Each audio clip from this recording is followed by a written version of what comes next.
I suppose I am. Hit it away. Button. Hit it, Johnny. Let's pull that shit up, Jamie. We're here. Are we live? Wow. What a time to be alive. What What a a time to be time. live. Look at us. Look at the two of us. Who would have Who'd have thought? thought? Not me. Oh, boy. Hello and Hello welcome. there, everybody in the chat. I hope you're having a wonderful Sunday. Today's Oscars day. So what better Hooray! time to listen to us talk about them instead of watching them yourself? Yeah, well, I mean, almost guaranteed we're going to be funnier than Jimmy Kimmel. So, Well, yeah, that sounds perhaps arrogant to some, but you need not be funny to be funnier than Jimmy yeah. Kimmel. That might sound a bit It's funny arrogant. because I don't usually watch the Oscars. I don't always, anyway. I do sometimes, just kind of out of curiosity, morbid curiosity, and sometimes it's fun to predict them. I watched last year, and there were actually a couple moments where Jimmy Kimmel said a joke and was funny, and I was like, "What the hell is this?" And then I remembered that comedians get other writers to help them write jokes for award shows, and I was like, I would bet money he didn't write that one. Yeah. Well, yeah, absolutely. It's funny how like the Oscars used to be like hosting the Oscars used to be something that was like, oh wow, like that could actually make a career. Like, I remember when Seth MacFarlane was doing it, and like he was taking Oh, it yeah, very all very those dance seriously. numbers. Yeah, A yeah, lot of like dance on a numbers. He show. he he really like did, went to town. He had a lot of funny jokes. He took some risks. Ted came out and made a Jew joke. Yeah, not the not the brightest thing to do at the Oscars of all places, but he went for it. Yeah, they got the weird thing about the Oscars to me, like they didn't used to be televised. They've always been televised in my lifetime, but Yeah. like they didn't used to be. And I was listening to an interview with John Williams actually recently, where it was kind of a broad-ranging interview, but he talked briefly about the Oscars and awards and stuff like that. One of the things he said is that like it was so much better before it was televised. Because before that it was like a dinner party, where like people would go on stage and do skits and do silly things, and like, if they were a dramatic actor, they'd go up and do some sort of funny bit, and like people would just do weird stuff and be okay with making a fool of themselves because it's just like their friends at a big dinner party kind of thing. Yeah. And that he's like, ever since it's been televised, it lost all its charm. And I'm like, that's really interesting. I think they should, in the viewership figures continue to decline as they have been in recent years. Maybe it'll go back to that. And I think the world would be a better place for it. Just let Ricky Gervais host it, you cowards. Yeah, or it doesn't need to be him. Someone who's like, because okay, you wanna make the Oscars into a show people will actually watch. You need to play to the people at home. They never play to the people at home. It's always so like self-congratulatory, and like, if they make fun of any movies, it's lame stuff like, "Oh man, this movie sure was long." Am I right, fellas? Like that's all you got? And not everyone needs to be as Boy, combative Martin as Ricky Gervais Scorsese is was. sure old. Not everyone needs to be as combative as Ricky Gervais was at all those Golden Globes. I mean, it'd be entertaining. I would prefer that. But there's a middle ground. Yeah, I mean, I'm okay with getting a little bit combative. I think that would be fun. Show that everybody who's there, everybody who shows up knows, to only show up with a sense of humor. Yeah, Hmm. and take yourself a That little would be less good. seriously. That'd be nice. Especially if you expect anyone at home to care or watch. You know what I mean? It's one thing like if you're not going to televise it and you want it to be this sort of like sacred thing, or like, oh well, everyone gets to, we're applauding their beautiful work and we're not degrading anyone. But like if you expect Joe Schmo at home to watch, or you want them to watch, I don't know, maybe you should care about entertaining them. Maybe just a Yeah. little bit. That kind of goes for some of these movies too. That might actually be a decent way to transition into the Best Picture nominees. Evolved in the chat. Hello, everyone. Yes, hello. Today we're going to be talking about the Best Picture nominees for this year's Oscars. All 10 of them. Now we'll be focusing, as you can tell in the title and the thumbnail, we'll be focusing on the 3 that we haven't covered as of yet on the channel. All the other 7 have been covered in various streams. There's a Barbenheimer stream, a Killers of the Flower Moon stream, and then there's an indie roundup, which covered quite a few of them.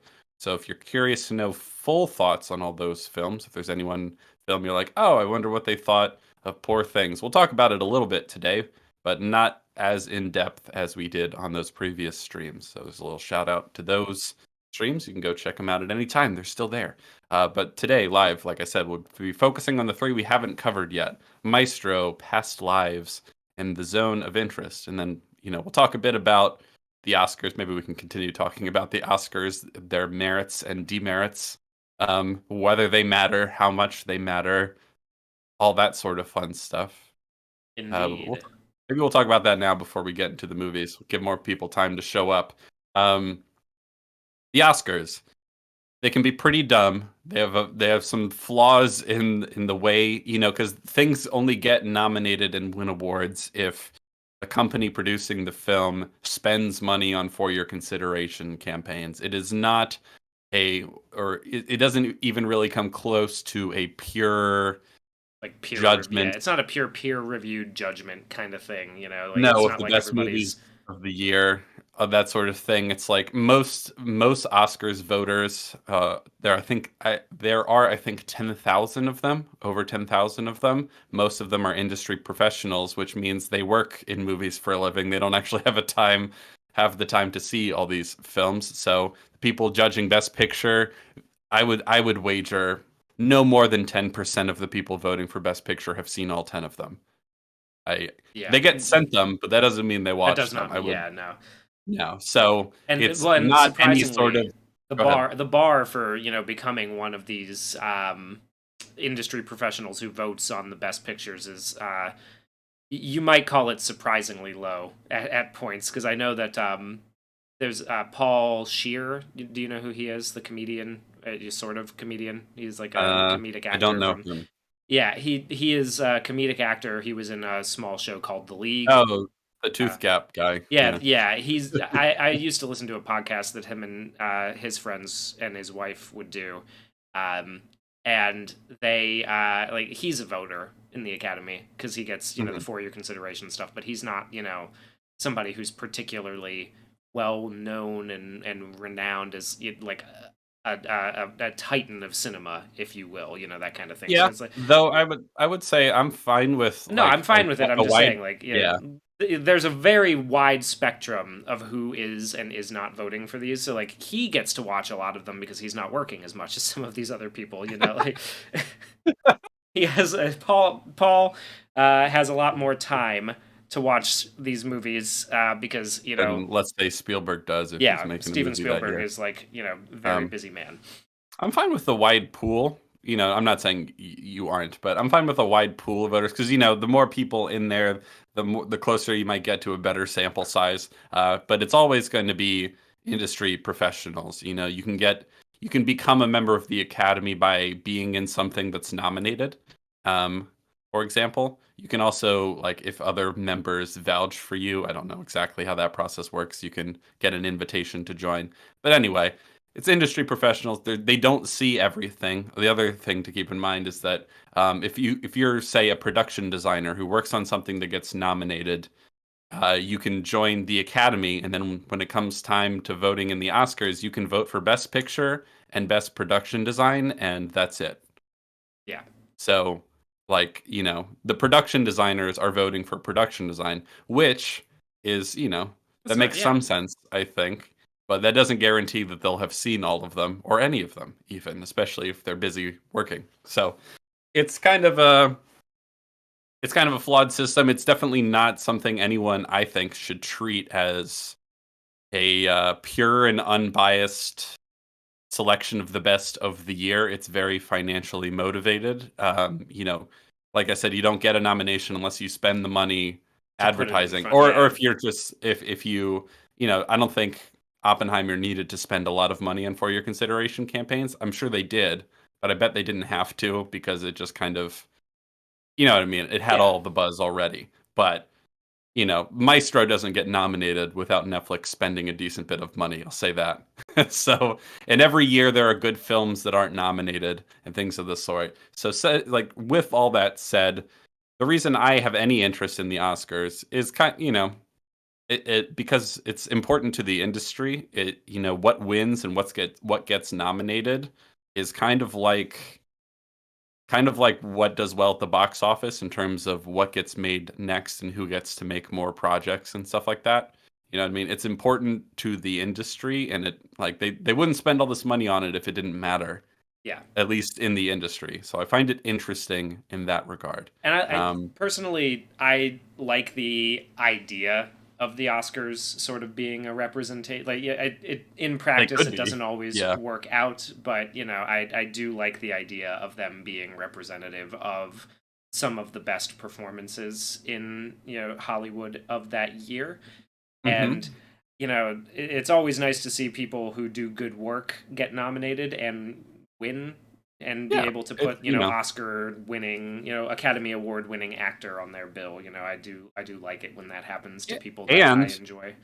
And they'll have more opportunities in the future if that happens to them. If that happens to people who actually do good work, Like I was quite happy when Parasite won Best Picture because I'd like to see more good movies from him and for his good movies that he's already made to get more Hmm. recognition from wider audiences. So that's always nice. But that was also the year that The Lighthouse and Uncut Gems weren't nominated for shit. So like Yeah, yeah, there's always a little bit of both, right? It's like, oh, what about all these good movies? I guess they just didn't spend the money trying to get nominated. yeah, That's a shame. So it's imperfect as it may be. There's good that can come of it, and it's kind of a little bit of a bellwether for the industry, and so I find it interesting in that regard as a someone who's interested in the film industry, especially in these uncertain times where movies are headed. It's kind of indeed. interesting to see what gets nominated, what wins, and all that sort of stuff. What they choose to draw attention to for whatever reason. Yeah. We will be Um, covering today, I'm sure. Given Dr. Diddler makes a good point. I think they'll actually let anyone vote if you bring a gun. That's true. yeah, I think that there's probably some truth to that. yeah. So which one of you is capital and which one of you is the opinion? Hmm. Some mysteries I think are better left unanswered. We wouldn't want to reveal how the magic trick is done. Last few years, can we really say that the best picture winners had influenced what came next? Like what influence did Nomadland have besides getting Chloe Zhao the opportunity, I think you meant to say, make a forgotten MCU film? Well, that is an effect, Yeah, that would right? be. I mean, like the fact that she won for Best Director is probably the only reason she was on the radar for the MCU in the first place. Yes. That she was nominated at all It is affects probably. things, not necessarily in good ways, Yeah, but it's interesting you bring up Chloe Zhao, considering one of the films we're going to be talking about today, because I was having some serious flashbacks to Chloe Zhao while watching one of. I think it's fair to say that if you're on the indier side, like okay, if you're Justine Triet, I think that's how you say her name, who directed and wrote Anatomy of a Fall, which was nominated for Best Picture, and also she's nominated for Best Director. Relatively unknown name in America, at least. I think um, I don't know how famous she is in France, let's say, but I think she'll definitely have more opportunities now as a result of being nominated and maybe even for winning Best Director. I don't know if she will than she would otherwise. And that's something I think because I thought Anatomy of a Fall was pretty good. And so there are different ways a movie can be successful. Obviously, the box office is a big one. You know what I mean? You'll get more opportunities if your films do well at the box office. But uh, the Oscars nominees and wins can lead to um, people like if they really sometimes they re-release movies in theaters once they're nominated for Oscars. That's a way to make extra money. You might get a better deal from a streaming service or wherever for your film for distribution if a film does well at the Oscars, that sort of thing. Hmm. It's another measure of success. And like I said, they wouldn't spend so much money trying to get Oscars if they didn't think they mattered. So they can definitely open up opportunities for people. Sometimes the wrong people, I would say, but they have an effect, and so they're interesting to watch, in my opinion. Barry Jenkins is doing the Disney Mufasa movie. They love to scoop up acclaimed directors from the Oscars. Yes, they absolutely do. Why Barry Jenkins? That's his name, right? Yeah, Barry yeah, Jenkins. Barry Jenkins Why from why he Moonlight. has Yeah, any interest in a Mufasa movie, I have no idea. But I, I guess you earn know, that paycheck. it's I probably guess a paycheck. Yeah, I mean, like he did probably. the one that he did immediately after Moonlight was an adaptation of If Beale Street Could Talk. Right, that was Yeah. his follow up to that, which I never saw that one. I don't think that one garnered as much appreciation as Moonlight ended up getting the way that it went. But now here he is making a fucking Mufasa movie.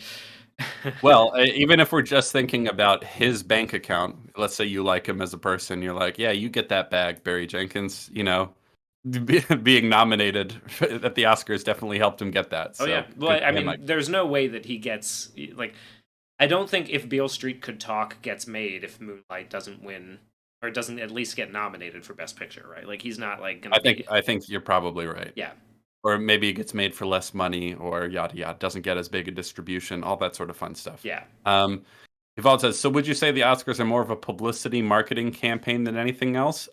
Yes, Yeah. more than Yeah. anything More else. than anything else. That's its primary function, and I don't even think that's necessarily a bad thing.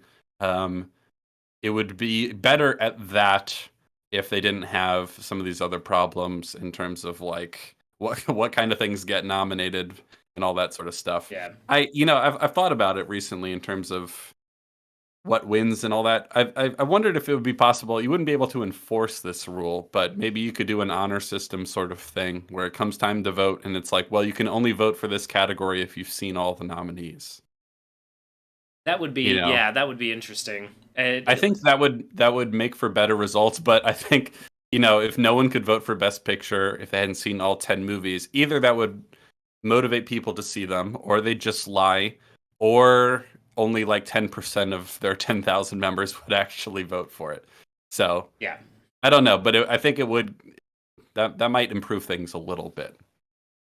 Yeah, and like they have done, I think, and Topaz is in the chat is saying that historically they have been good at rewarding and nominating some of the greatest movies of all time. That's true. I mean, some of the best, yeah, some of the best movies of the year are here. Yes. Some of them don't deserve to be here at all. It's kind of the duality of man type deal. Whose side are you on, soldier? Yeah, like I mean, definitely of these 10 Best Picture nominees, some of them definitely deserve to be here. Yes. No doubt about that. And like, it'd be cool if if that was always the case. I mean, I could definitely think of some movies from this year that are better than Barbie.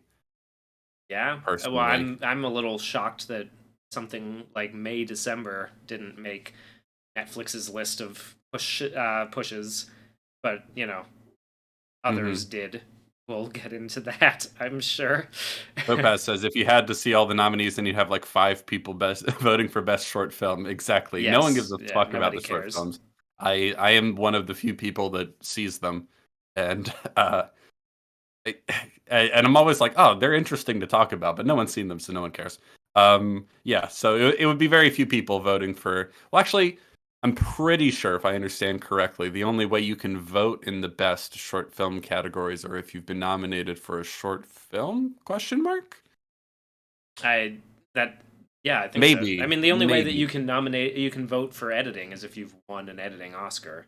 Yeah, but I don't know if that rule also applies to best short film and best documentary, and I don't know. I don't know all the rules. I haven't dived into. Or is it just it's the Oscar? Is the editing one like if your film has been nominated for best editing, you can vote for editing? So because that creates problems. Like there was that. I don't think so. I think Bohemian Rhapsody that one year, won best editing when it absolutely should not have. It's like it's one of those ones where it's like the most noticeable editing wins in a lot of cases when that really it should be the opposite of that. Mm-hmm. The editing that is the least noticeable is usually the best.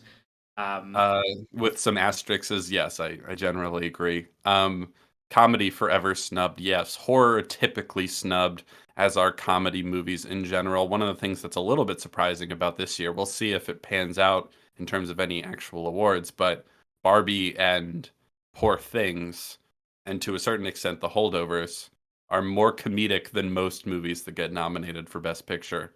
So that's something. Like Ryan Gosling is nominated for Best supporting actor for a very comedic performance, that's rare as well. Usually, the Oscars very much favor serious dramas where people cry and yell. That's more their bread and butter. Yes, another thing that Topaz says in the chat that I believe is correct is that they don't really factor into cultural legacy very much. You know what I mean? Like, Yeah. I don't think there's a lot. If you go back through the years, I think there's one year in particular that people have talked about because what won is a movie no one really talks about or remembers, but what didn't win, and I think maybe wasn't even nominated in certain categories, are like 2001: A Space Odyssey and Rosemary's Baby. I think it was 1968. Um, Yeah, that what sounds. what beat them out was something that no one ever talks about or remembers. So it doesn't translate to legacy, but it could definitely have an effect in the short term in terms of who gets to make more movies and what kind of movies get made and how they're marketed and how much they're marketed and all that sort of fun stuff. Yeah.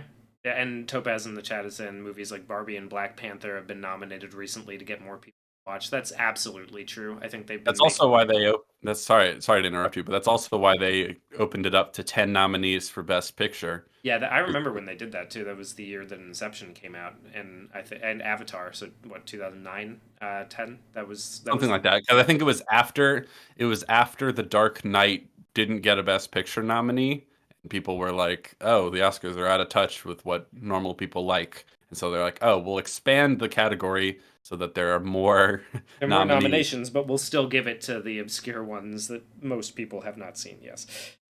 for the certainly less people have seen." Yeah. Yeah. Um. Well, would you like to jump in to? So, how do you want to do this? Do you want to start with the three we haven't seen, or do you want to kind of go in, like, let's say, alphabetical order through all of them, and then talk briefly about, you Let's know, let's or do you want to start. start with the ones we have already talked about? Let's just do a brief recap of the ones that we've already talked about All on right, that stream. sounds good to me. So, I have the nominees right here. We might as well start from the top. American Fiction. Okay, so we talked about that one for sure. I like that one. I think that one is pretty good. It could be a little better. It could have gone a little further. But in general, it's a pretty solid critique of an academic approach to racism in America and to minority stories that I think works very well. Jeffrey Wright's very funny. That's also a really funny movie too. It's like, Yeah, a lot of got some comedy really to be solid had, jokes. Yeah. um, and just all around in general, pretty enjoyable movie. I recommend that one for sure. Yeah, I like it too. I was a little surprised it was nominated for Best Picture. I'm not upset about it, but I was a little like, oh, I didn't expect to see this here. It's a pretty good movie. I know people. Some people really, really like it. I like it. I wish the satire went a little further, had a little more bite to it. But a Yeah, I lot of the wish they jokes are hadn't pretty funny. given Issa Rae the like one up at the end. When Yes, like, I think that that's one of the main missteps there is that they try to, well, they kind of have to have her in the movie, right? Because that's just who she is. But they try to play a little bit more middle ground with her than maybe they should have, the way that she writes stories and the way that her character in that movie is, which is I a think little bit so. of a Yeah. flaw for me. And then I think in terms of, so there's kind of two halves to American Fiction. I'm definitely more interested in the satire aspect, but I understand why the other half, which is just the normal family drama. So for those who haven't seen it, American Fiction is about a guy who is frustrated with the tendency in the book and movie industry for, like, black stories to be all about how black they are, and inner city struggles and fatherlessness and drugs and all that sort of stuff, and that black people don't just get to have normal human stories, right? That's sort of his general gripe. And so this movie is kind of split into him writing a satirical book making fun of that sort of culture, and then also he's just dealing with normal human stuff in order to sort of make that point. Yeah, so I it's think got like a. Oh, the sorry. normal human stuff is good. I wouldn't call it great. Yeah, it's got Um, a very producers like feel on that one half where he's kind of, he doesn't expect this ridiculous, over the top book to Yes. be as successful as it is. He writes it drunkenly one night and gets it, I gets like it that in front scene of a where he's publisher. writing it. I wish there were more scenes Yeah, like I that. do wish there was more like that, because then we'd have more Keith David in the movie, which would have been nice. Yeah, it's a funny scene. I was very happy when he showed up, and then a little disappointed when that was the only scene that he was in. So I would have preferred a little bit more of that. But I think, and I would have preferred that side of things go a little further than it did, because it does sort of try to split the baby between doing the satire and focusing a lot more on the family drama, I think. Which, yeah, like, I would have liked the balance to be a little bit more in the other direction personally, but I didn't mind the rest of it. I thought it was pretty Yeah. good. Yeah, I think there are far worse movies you could see this year. I think it's good. If you haven't seen it, I think you should check it out. It's a Yeah, good little film. I'm happy it exists. Some people seem to really like it, and more power to them.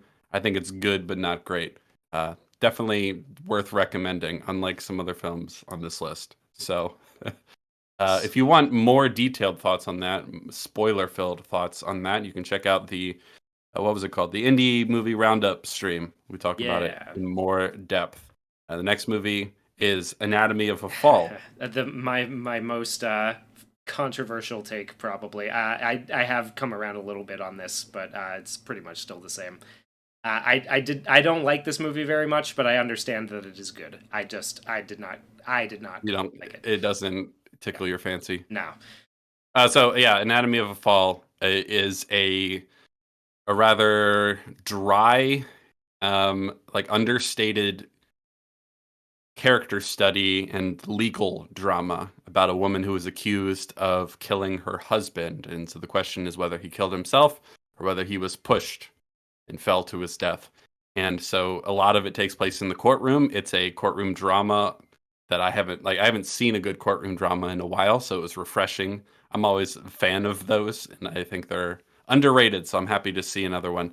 I like the character stuff. I think the character work is pretty strong. There's only a couple little things that I'm like, I don't know about that, but in general, I think it's a Yeah. pretty solid movie. It's well directed. It's slow and understated, like I said. Like there's no score at all. There's some diegetic music. There's scenes of a kid playing piano and things of that nature, but there's no score throughout the whole movie. So I don't know. It's kind of like a dry red wine. You know what I mean? It's not going to be for everybody, but if that's your type of thing, I think you'll like it a lot. It's a good film. I would definitely recommend it.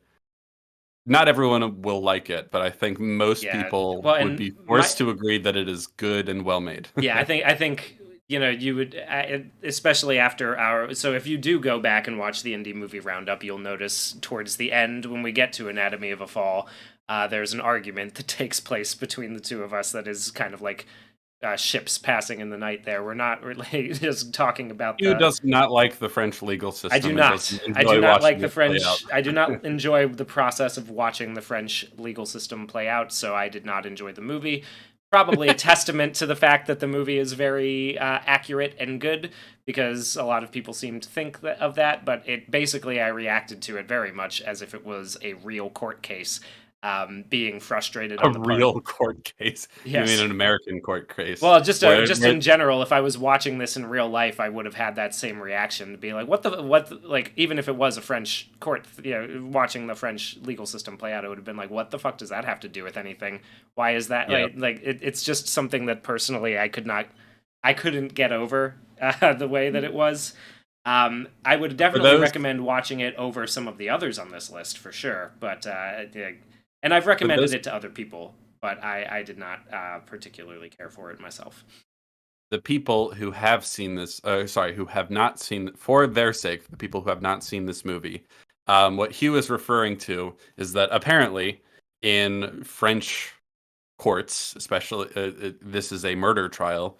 Criminal court. The criminal court, yeah, the prosecution and the defense can just throw basically anything at the wall and see what sticks. This is not a, if I understand correctly, it's not a jury trial. There are like, I suppose you might call them magistrates or judges. There's a few of them, and they decide the case. And the prosecution and the defense are basically allowed to throw anything at the wall and see what sticks. kind of spurious accusations and weak arguments and stuff like that. The kind of thing and that like in an very American court, circumstantial stuff, like yes, stuff from like third character, parties asking yeah, to put their opinions on what kind, like there's I think the big one that I drew the big well, one don't that I spoil drew it the too line much. at was that one person is asked, "What do you think the significance of the victim playing this particular song was in the head of the victim?" And I was like, "What?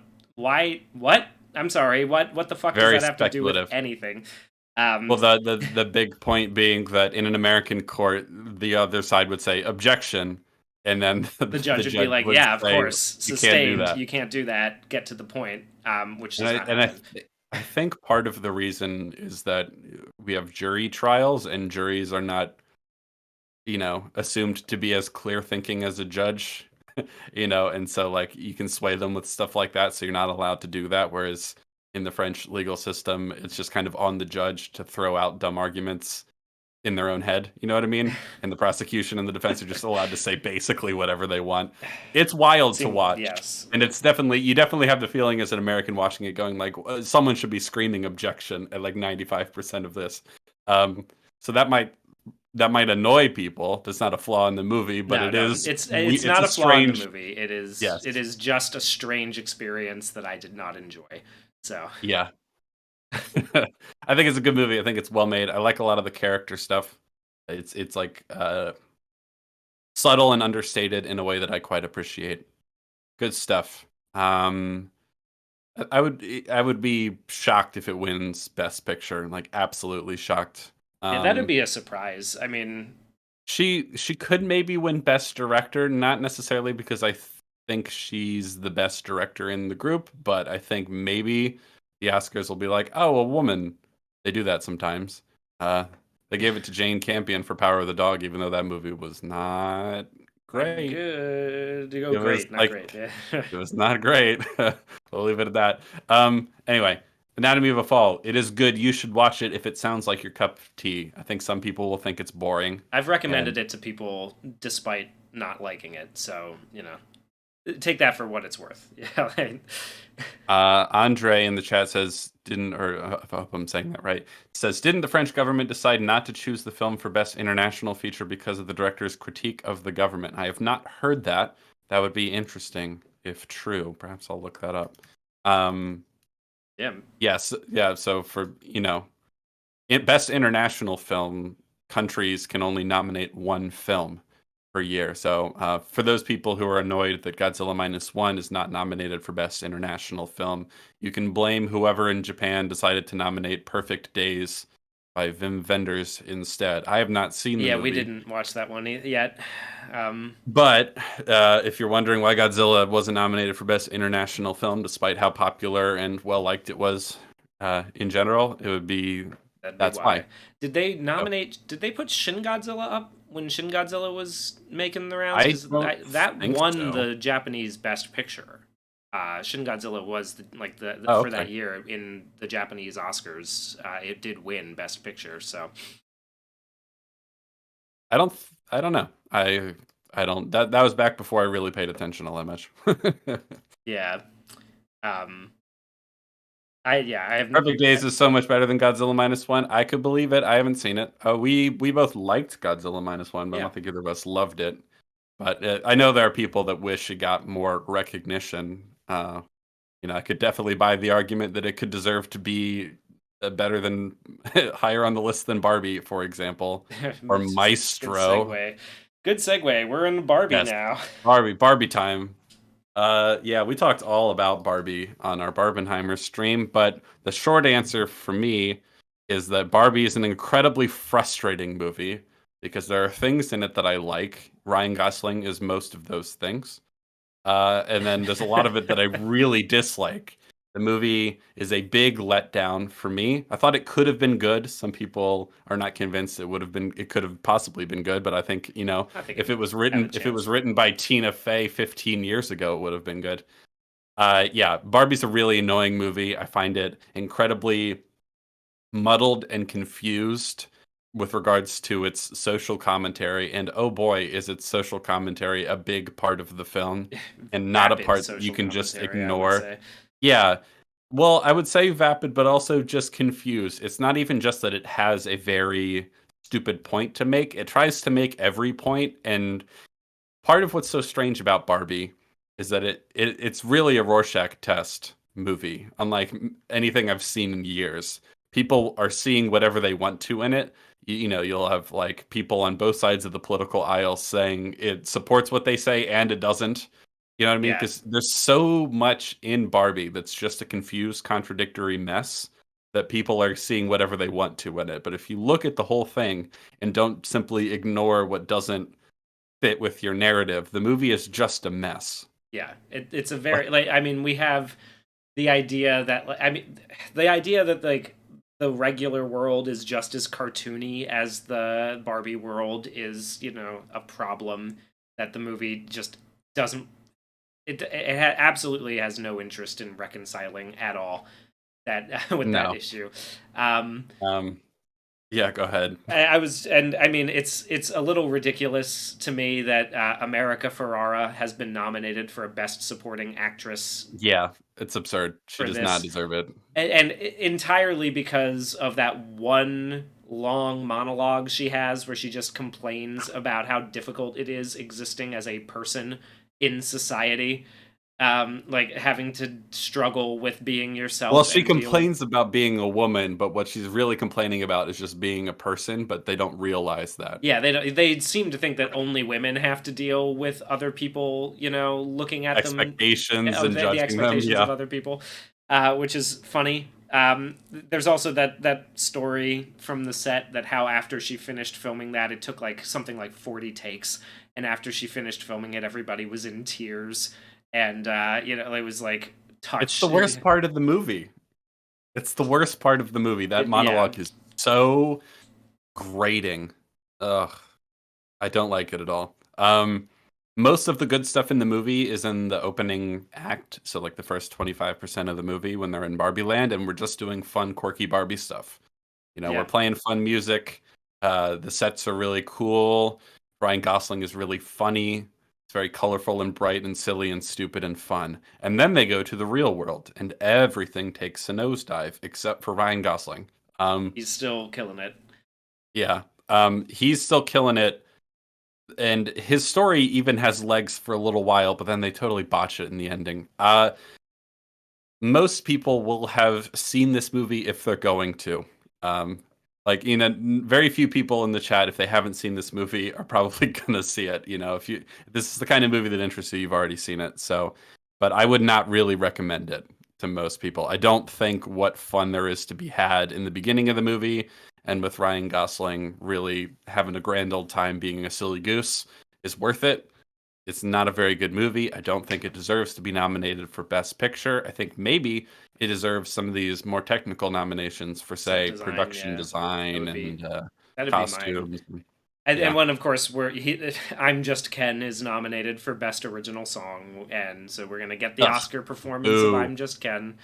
That's another reason I'm not watching this year. I don't want to see that. That's the only part of this. That's the only fucking part of the show I want to No. see. No, why? Why? First of all, it's not a good song. Second of all, Ryan Gosling is not a good singer. Sorry, buddy.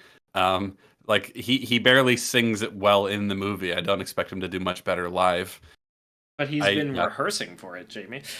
Well, yeah, he rehearsed for the movie So too. the main reason why I'm excited to see this on is because the I'm Just Ken song and the Ken storyline is probably the ultimate example for me of the movie thinking it's making one point, but making the exact opposite and Yeah. not realizing it. And so it's Mhm. very funny to me that this entire I mean, this is basically the anthem of the enslaved peoples that Barbie puts down by the end of the movie Yeah. is the only part of the movie that has a real chance of winning, Yeah. and that just makes me happy because I feel like the joke, the meme, is alive and well. You know what I mean? Yeah, That's the I thing that I want to understand see that. about that. If the only thing Barbie wins are awards for Ken, Yeah, that would be exactly. pretty That would be really funny to me because Ken yeah. is the best part of the movie, Mhm, and is I think I would say objectively the one who exhibits heroic behavior in the story. mhm, absolutely, he does. So Yeah. yeah, I'm on board. He never actually does anything villainous either, but the movie kinda treats him like an antagonist. It's It's interesting funny. how It it's is done. interesting. Yeah, but I Um, feel the Kenergy, Jamie. I'm here for it. yeah, it's a movie that has some fun, ironic memes, but I don't think The it's actually Kens super shall enjoyable rise to watch. again. Yes. Honestly, if he wins Best Supporting Actor, I wouldn't be mad about it because it would be nice for a comedic performance to get the recognition it deserves. Because unlike the Oscars, I actually do think that comedy can be more difficult than drama sometimes, and that at the very least, it deserves to be treated with the same level of respect. Like a really solid comedic performance is something that deserves our respect, and I think he earned it. Yeah, So he could win that, and I'd be fine with that. And it would be really funny if that's the only award that Barbie wins. So yeah. Barbie, go see it or don't. It's up to you. The Holdovers is next. The Holdovers is the feel good movie of the year. My favorite of the I year for sure.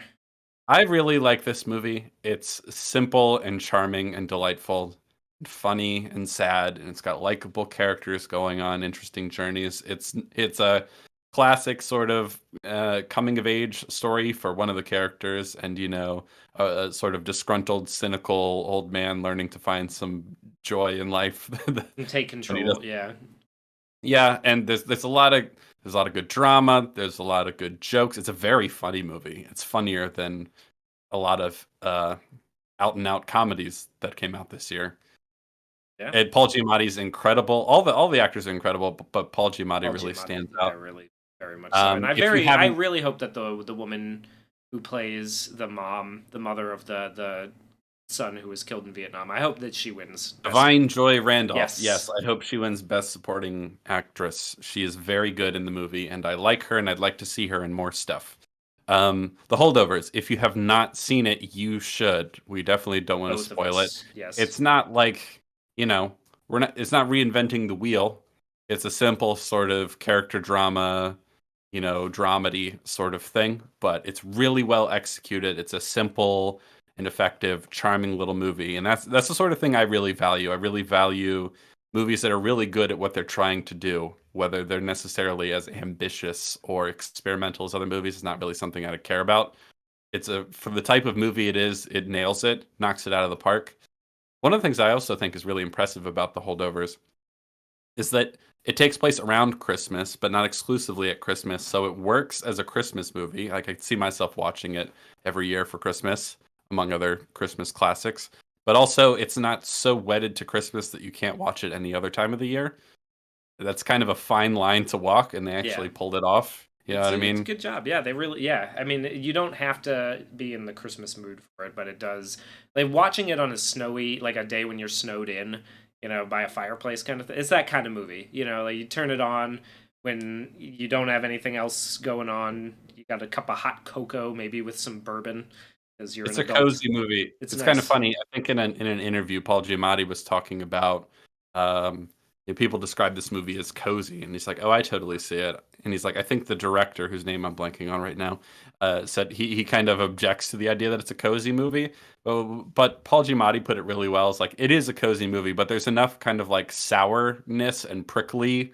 There's enough like rough edges so that it's not like saccharine and I think overly sentimental. There's some real sadness in there. There's some real conflict. You Yeah, know what I mean? So doesn't they end on really a particularly happy note the whole time, but. it earns its wholesomeness, Yes. if you will. Because too much of that and you just get lame, stupid Hallmark movies. This is not that. It's got enough darkness in it such that all the lightness works. So it's a movie I really, really like. I won't spoil too much more about it if you haven't seen it. It's an easy recommend for me. Lovely little film. Go check it out. And for me, Yeah, Alexander Payne, thank you. That's his name. yeah. Oh, I also watched. There's a movie I really want to watch by him after watching The Holdovers called Sideways that people speak really highly of. I haven't. That also has Paul Giamatti in it, but I haven't seen it yet. The other movie though that I happened to see by Alexander Payne is a movie called Election with Matthew Broderick and Reese Witherspoon. That was a nice little movie. Not as good as The Holdovers, but I like that too. He's a pretty good writer. I think he's got a lot going for him. So I'm excited to check out some of his other films. Did you I'm see? Yeah, sorry, we're being asked by Topaz if we saw the hilarious plagiarism accusation. Hugh, have you heard about this? no, no, I haven't. So there is a writer. I don't want to misremember it, but I believe he's like a writer on Coco, and he's written some other things. Okay. Someone correct me if I got that part wrong.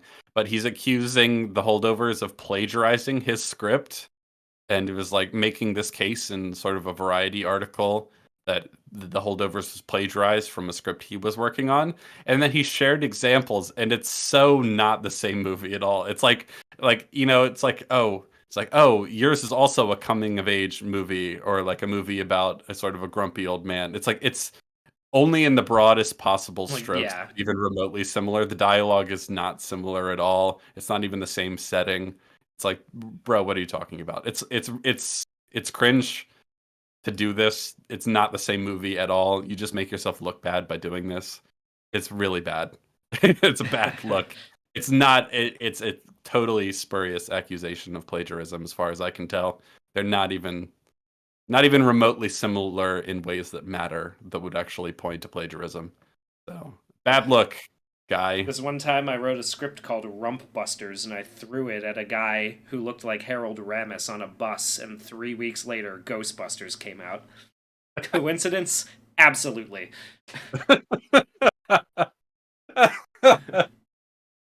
That's funny. Man, yes. So the Holdovers, definitely not plagiarized. That's silly. It's a good movie. Go check it out. Next, we have The Killers of the Flower Moon. We did a whole stream dedicated to this one. Did. John and Theo joined us for that. That was a good conversation. I don't know if your opinion has changed much since then, Hugh. Mine is basically the same. I think it's good, but there are some things I don't like about it, and that could have been better. Still the same. Yeah, I think it's I like it. I think it's good. I think it's more, maybe not more worth people's time, but it's worth your time if you do like the movie to check the book out, because the book gives a much more well-rounded perspective on the situation and the issue. The Yes. movie is, I still think, being a little dishonest in the way that it portrays that situation, and I like if that By one guy, omission. yeah, by omission. I think if that one guy who commented on that stream is hate watching this, he'll probably hear that and have something to say about it. But I think I think the movie is good, and especially after watching a few of the others, I have a little bit more of an appreciation for the fact that it, at the very least, it is a story, which is nice. Yeah. Yeah, it's a good movie. It's well made. I think it's very technically well made. I think for a movie that's almost 3.5 hours long, I thought the pacing was really good for most of it. Yeah. Like there's only towards the very end where there are scenes happening that I'm like, you definitely could have cut this. For the most part, I think for the most part it earns its runtime, which is an impressive feat in and of itself. It's well acted. It's very well shot. It would be my pick for best cinematography, though I don't know if it'll beat Oppenheimer. I think it looks better than Oppenheimer. Yeah, I do. Beautiful movie. I do Music like it. is really good.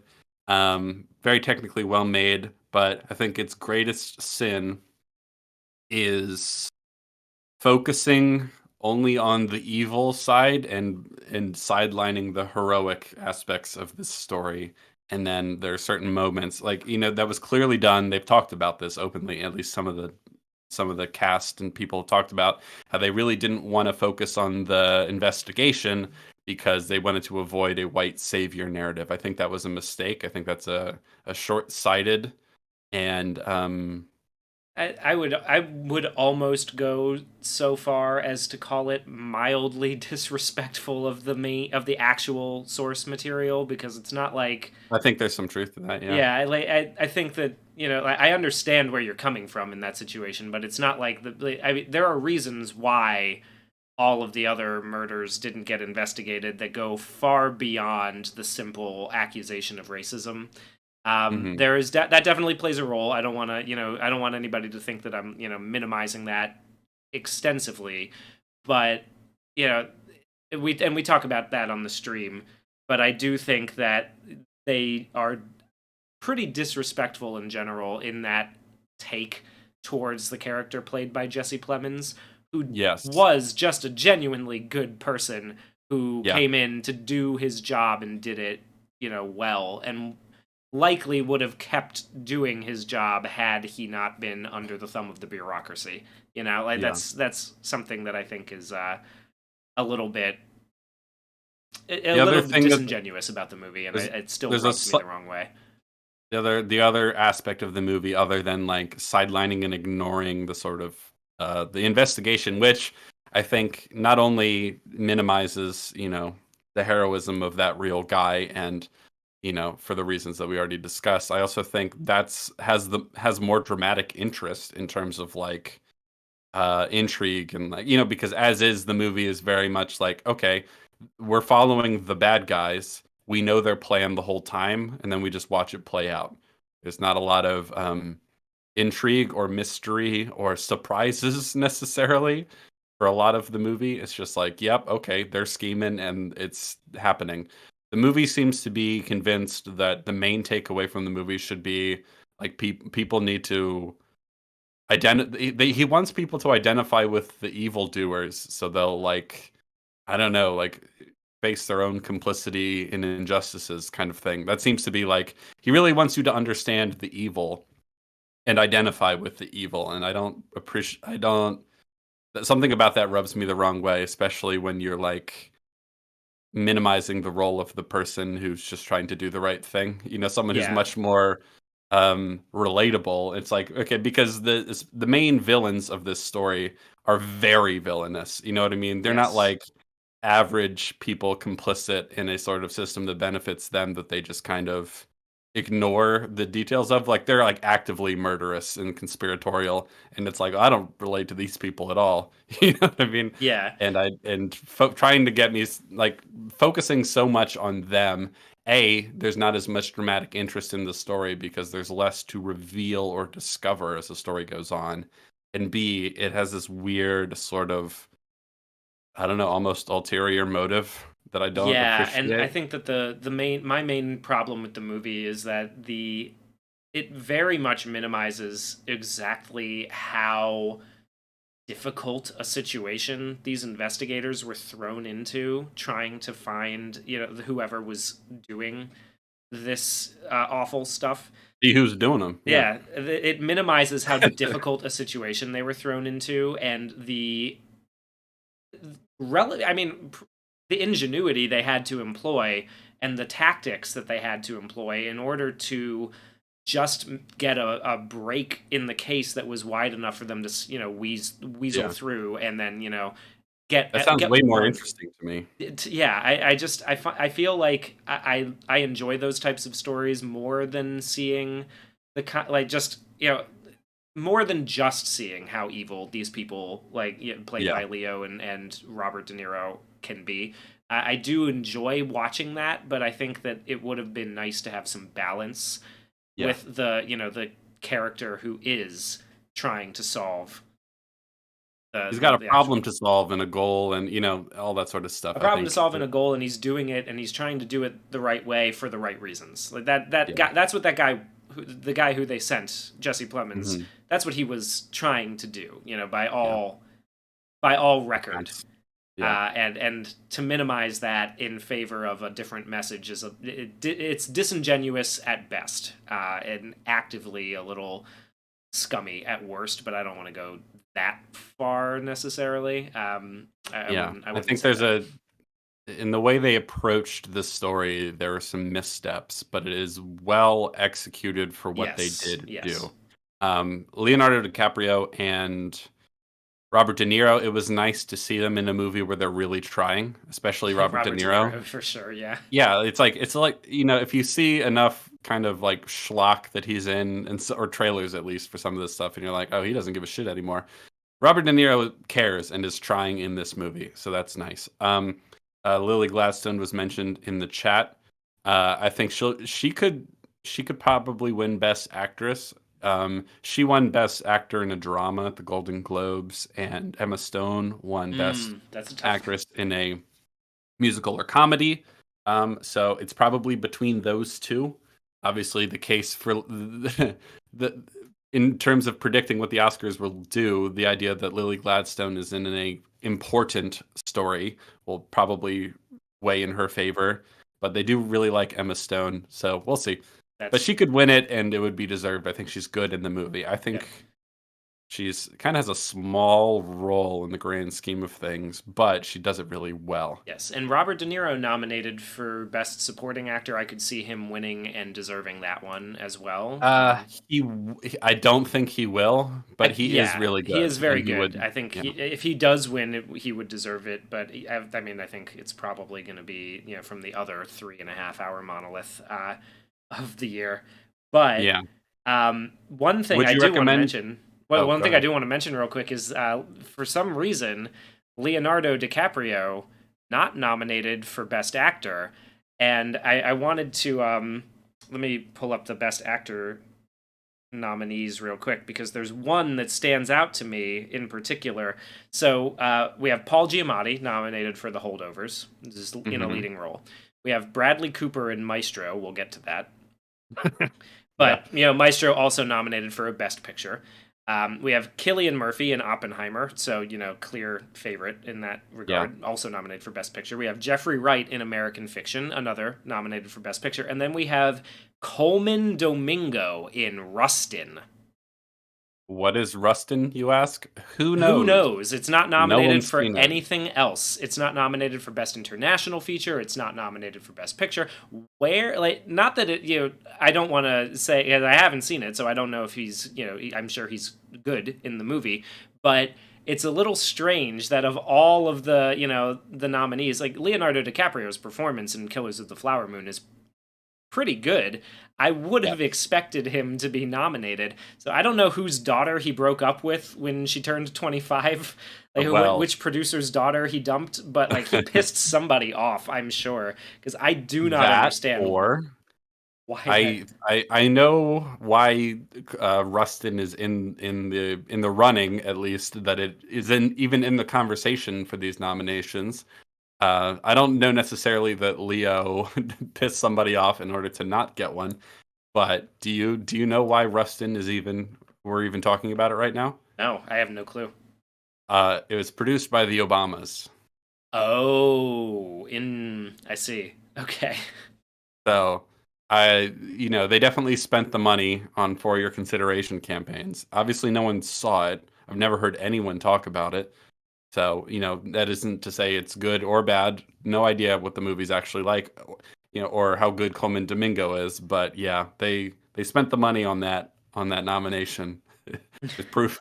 There's the proof right there. The other one that's kind of funny is a movie no one's even heard of. Actress in a leading role and in supporting role. Annette Bening and Jodie Foster are nominated for a movie called Naiad that no one's ever heard Oh, of. my mother actually watched that. Yeah, how Yeah, was it? she said she enjoyed it. I think it's Okay. I basically never heard about anyone talk about it it's about at Annette all. Bening swimming across the English Channel. Apparently, it's pretty good. That's Okay. that's all that I know. Interesting. Someone said diversity nomination. I wouldn't say a diversity nomination, more that like they just spent the money And they had to give him something. plastering Rustin in front of Academy voters and not bother. They didn't really bother spending it, plastering it in front of everyday viewers or audiences. But they're like, well, we'll spend the money trying to get it a nomination or something.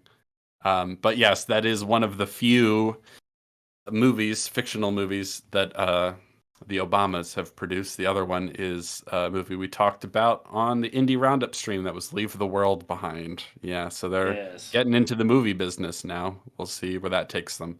Thanks, Obama. um, But yeah, Killers of the Flower Moon. I would recommend it. Do not believe anybody who tells you there is no spot to pause it for an intermission.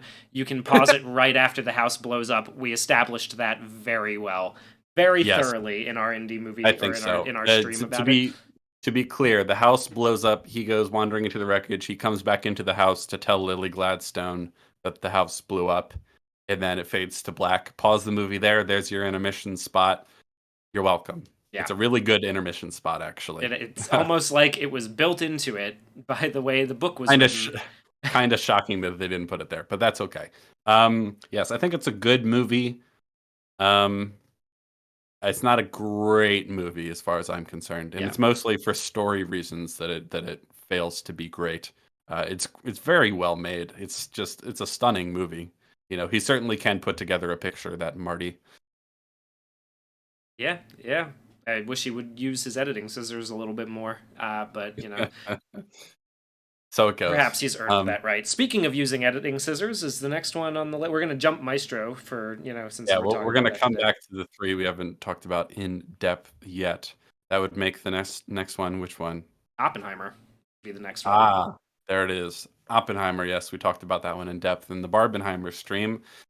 Has your opinion on Oppenheimer changed much? Not really. I haven't rewatched it, but I still it's good. I guess I didn't particularly care for it. I don't find the non-linear narrative particularly appealing. I think that a lot of the flaws being in the stakes of the film kind of still drive me up a wall. During half of it, still drive me up a wall. I understand that people are big hype on Robert Downey Jr. for this one. I think he's fine in the movie. I would not call him excellent in the movie. But Cillian Murphy is. Cillian Murphy is excellent. Yes, Cillian Murphy is very, very good.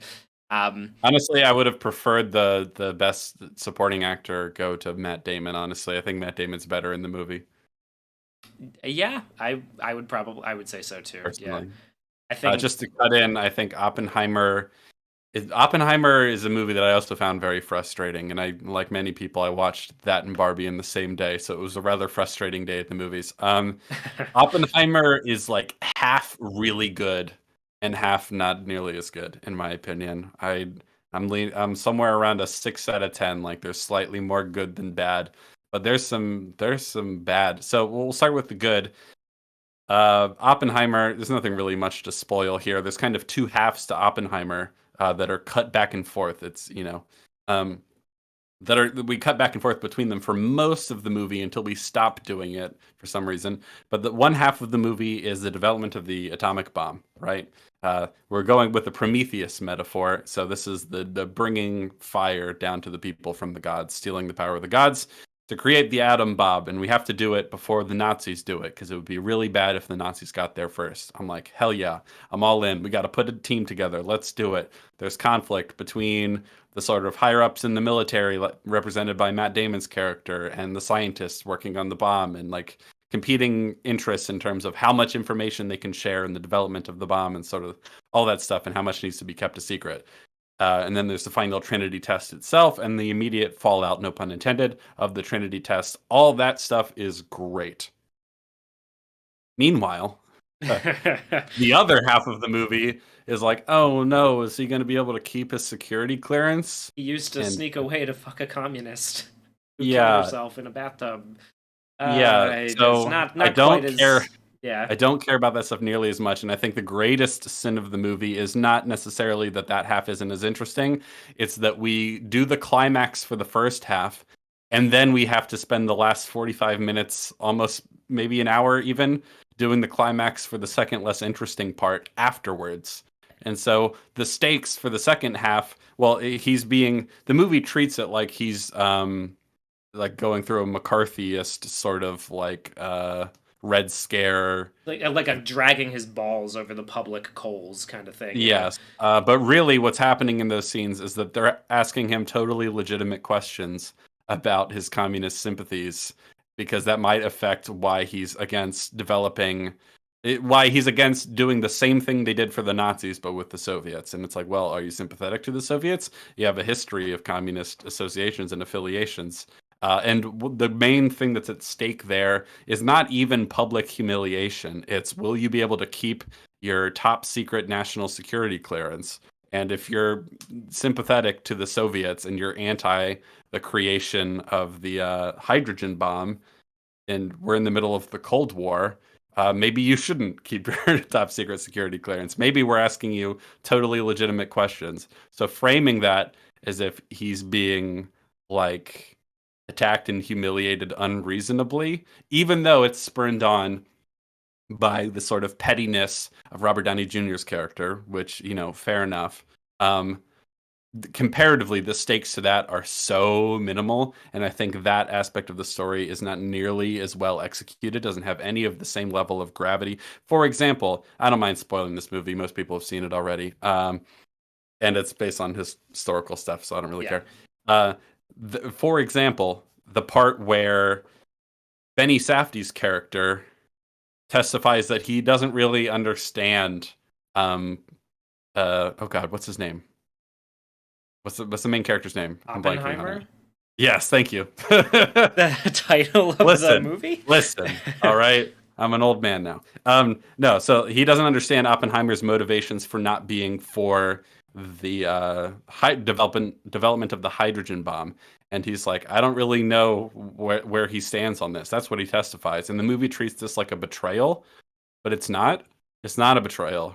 Like he's just being honest. Like his motivations are weird, and like we don't understand them exactly. Like you know what I mean? Yeah. There's all these things that they try to do to justify the feeling that he was unfairly maligned in this procedure. It's just like that's just not true, and the stakes aren't nearly as high. So that we climax in the first half of this, like the first part of the story, and we have a whole hour where the real climax of the movie is, oh no, is he going to keep his security clearance? It's like it's not nearly as compelling. Yeah. B, it's not nearly as well executed, and like that you would pace the movie that you're like cutting back and forth between these two parts for the whole movie until you stop doing that to focus on the Trinity test because you don't want to ruin the momentum of that, and then go back to finish the second part where it's just people talking in rooms and it's not nearly as effective and it's not nearly as high stakes. I just think the pacing is not great, and there's some cringe in the movie.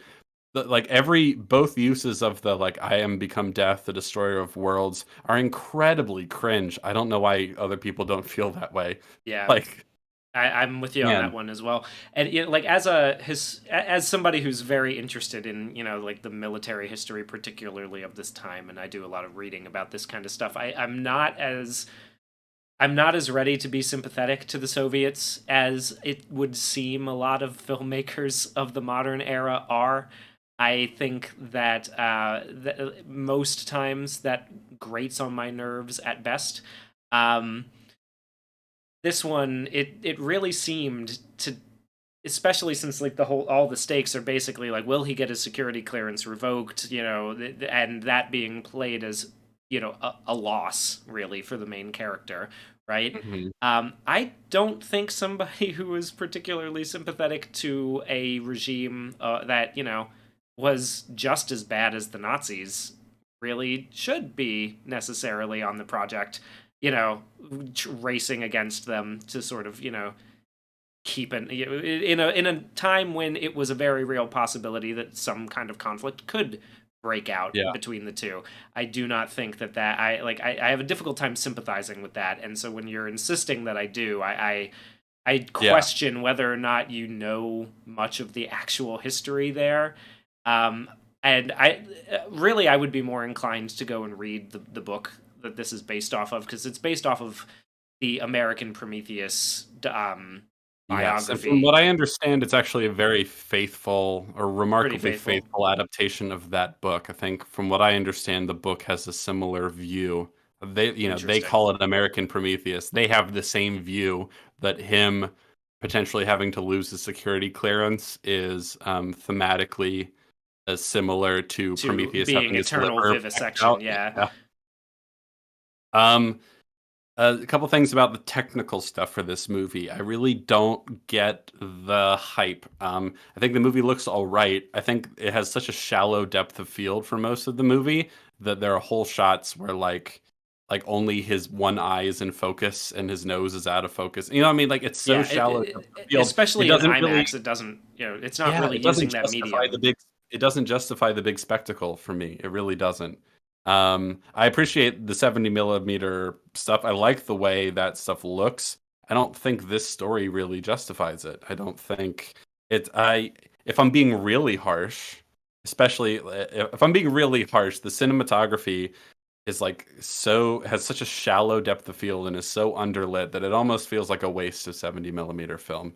If I'm being really harsh, this did not need to be on such a large format. The only thing that really justifies a large format in terms of spectacle are a few like crane and or helicopter shots of the compound in the desert. Those look all right, and those have like a deep enough depth of field that you can actually look around in the big shot and see a bunch of stuff. And then the explosion itself. Yeah. Otherwise, it's like people talking in rooms, and the focus is so shallow that you can't get two people sitting next to each other to both be in focus at the same time. I'm like, I don't really know if that's the kind of movie that needs to be on the largest film format possible. I know you really like it, Christopher, but like I don't I don't know. This is not the movie I would say you need to go see on the big screen, really. Yeah, To I be mean, like honest with Hateful you. Eight did it better with the 70 millimeter. I'm not a huge fan of Hateful Eight. You know, I don't. It's not It's a my favorite story, yeah. Tarantino one as a story, but like it looks It looks spectacular. good. Yeah. And like yeah, and another thing that I would also take a little bit of issue with. I know people talk about the score for this movie a lot. I didn't like it as much as everybody else seemed I don't like to. the way it's Yeah, used. I don't like the way that it's deployed. I think it's pretty much underneath almost every scene, right? Like Yes. it's wall to wall, and it was written before. So he brought, from what my understanding is, he brought the script to his composer, whose name I'm blanking on. Ludwig Göransson, something like that. Yeah, I'm mispronouncing it, but it's something like that. he brought the script to him, and he wrote the score immediately before filming had even begun, and so he basically filmed it in Hmm. accordance with the score, and then put it together that way, which I like. I'm not a huge fan of when that happens, personally, because I think you Well, kind of. I don't But think there's anything wrong with that process, but it's just uh, because the girl with the wait, hold on, because the Fincher's the girl with the dragon tattoo. He wrote all the music before he even saw the cut. He just wrote a okay, bunch of music that he thought fit that vibe and that world, and then they used the music in really, I think, really effective ways in that movie. My big problem is not with the score itself, which I've listened to on its own and I think is quite good. Um, okay, but the way the score is used in Oppenheimer is like you said, it's wall to wall, and there are people who've said this, and that the whole movie kind of feels like one big montage. It's like one big trailer. It's this incessant music. I that's think I probably did. coloring my perception of it for Yes, sure, because but I that's think the the only time music that. is good. It's just how it's used. It's omnipresent. I think because when I watched it a second time, I tried to count the number of scenes for which there was no music in the entirety of the scene, because there's whole sections of the movie where music is playing under every scene. There are whole sections where like half the scene plays with no music, and then music comes in, or music is at the start and then it stops halfway through the scene. But I think in the whole 3 hour runtime, there are four short scenes in the entire movie that play out in their entirety without music. It's everywhere. It is all, oh, it's like this movie is slathered with music. And I don't think it works super well. I think it kind of stops you from settling into scenes in a lot of ways. There's a lot of montages happening, and we're kind of keeping a consistent vibe through them. I understand that. But there are important dramatic scenes where I feel like the music is stepping over it. It's mixed a bit loud, which is something that Christopher Nolan really likes to do these days, and I think it kind of gets in the way, kind of doesn't let you settle in to scenes. It's not something I'm a big fan of. Yeah, so Andre in the chat is saying that's every Nolan film, and that It's a might. lot of the recent It's ones, a lot of yeah. the recent ones. I can't remember if it's that way in, for example, like Batman Begins, The Dark Knight, Memento, No, Insomnia. they're not wall to wall music. Yeah, I Definitely don't not. think they are wall to wall. I know that like I'm trying to think of moments where The Dark Knight would have like less score, and a lot of them I'm like, oh no, there is something playing there, isn't there? Like yeah, but I think that it's deployed earlier. In earlier films, it's deployed a bit better than it is here for Hmm. sure. Um, It's kind of it's it's running not as underneath. noticeable for It's me in those other ones. yeah. And There's another thing. Partly the music is busy in this movie, which it's got like a steady. Well, it's actually not a steady pulse, but there's a pulse that kind of changes. But like, there's a lot of energy to the music, right? yeah, And so it's got doing shit energy. There's a certain kind of style of, or I guess you could say a style of film score work that I like to call doing shit music. It's like, oh, we got a new clue and now we're going to do something. So the music picks up. It tends to have like a steady rhythm or a pulse. If it's kind of aimless and floating with no clear, steady beat behind it, it's like it's not the same as like a steady pulse. Like oh, we're taking actions towards the goal. And a lot of the music in this movie is very like rhythmic and kind of pulsating, and it's got energy to it. It's not. There are scenes in The Dark Knight, for example, where all that's playing underneath them is like a high pitched violin or string section hanging on one kind of note. There's kind of a cluster. Maybe it gets a little dissonant, but that's all that's really happening. Whereas this is very busy, right? It's very like attention grabbing. And that's part of why its omnipresence in the film is hard to ignore, or just like it's more noticeable, I yeah. think. And Emily in the chat is saying it's not nearly as bad as Interstellar. I would say probably like Tenet is maybe the worst example of the score That's the overplaying one the everyone dialogue. talks about. I haven't seen it, but Yeah, like there are times where I'm just like like I mean he's spitting out techno babble and the music is just all over and yeah, I'm just like I guess this isn't all that important to understand what's going on, but yeah. yeah. I wouldn't be surprised that if this feature is worse in Interstellar and Tenet than it is here. It is a problem I have with the movie, and I think it's one of these directorial decisions that I actually don't think it's not his strongest work, even in a technical level, in my opinion. Yes. I think he has better edited films. I think he has movies where the score is used better. I wouldn't say that the score here is bad, but the way it's employed, I don't care for. It's too much. Yeah, There's too well, and much, he has man. films where the pacing works far better. I mean, Dunkirk's Mhm. pacing is far better than this one. Yeah, and I also think if let's say, for the sake of argument, I don't remember, but let's say the music in Dunkirk is exactly as like it's exactly as wall to wall as it is in Oppenheimer. One of the reasons that might work better in Dunkirk is that Dunkirk is not a strong dialogue driven movie. You know what I mean? Yeah, It's not that kind of it's movie. But this is a movie where the movie is people talking in rooms, and that's not something I have a problem with. That's something I really quite like. But the music can kind of get in the way, I think, and interfere with letting you settle into those conversations. Because a lot of these conversations might actually work a little better if there's not music carrying you through. Like some of those maybe sort of pregnant pauses would hit a little harder. If you want an example of how you can go through an entire movie without any score and it's all people talking in rooms, Anatomy of a Fall is a good example. I don't think that movie's boring. I wouldn't necessarily want Oppenheimer to have no music, especially if it's going to be 3 hours. But we need more scenes without the music to really settle in and live in those scenes.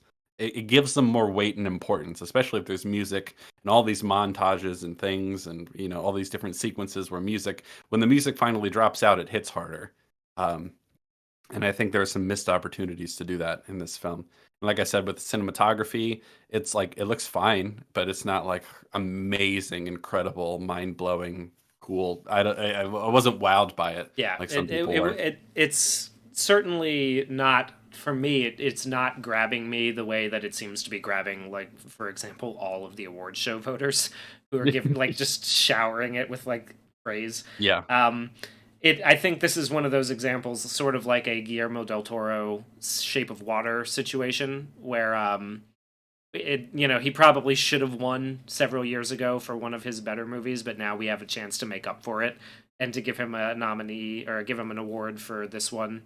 Like Well, maybe I do think that Shape of a lot of Water I people liked better than this this one, but well, there's people that really love this movie, and I just don't quite get what they love so much about it. Like I understand, like I guess it's that like the both halves of the movie are really working for them, and for me, it's only one half of the movie. yeah, I like this is a star-studded cast, and I think everyone's doing a good job. I wasn't necessarily wowed by Robert Downey Jr., but he's doing a good job. The performances are good. Cillian Murphy is really good, and the scenes that hit really hit. You know what I mean? Yeah, no, Like, I'm not saying it's a bad movie. I just don't yeah, think no, neither it's. am I. I'm just saying because I understand some people love this movie. It came up briefly when we didn't get into it then because we were busy talking about other things. But when we were talking to Fringy and Rags, they both seem to really love Oppenheimer. I'd be curious to talk to them about it at some point, but I didn't. I just don't share the love. I think it's worth seeing. Yeah. If you haven't seen it already, I think you should go check it out. Well, and But especially since it's the odds-on favorite to take home the Best Picture award this year, I think that's probably like the yeah, it's yeah, probably the one that's like some normally we people do our really love it. I don't really have a good sense personally of whether you'll be more like us who think it's just all right or you'll really love it. I guess maybe it kind of depends on how hooked you are by the sort of like courtroom, like conference room interrogation aspect of the story.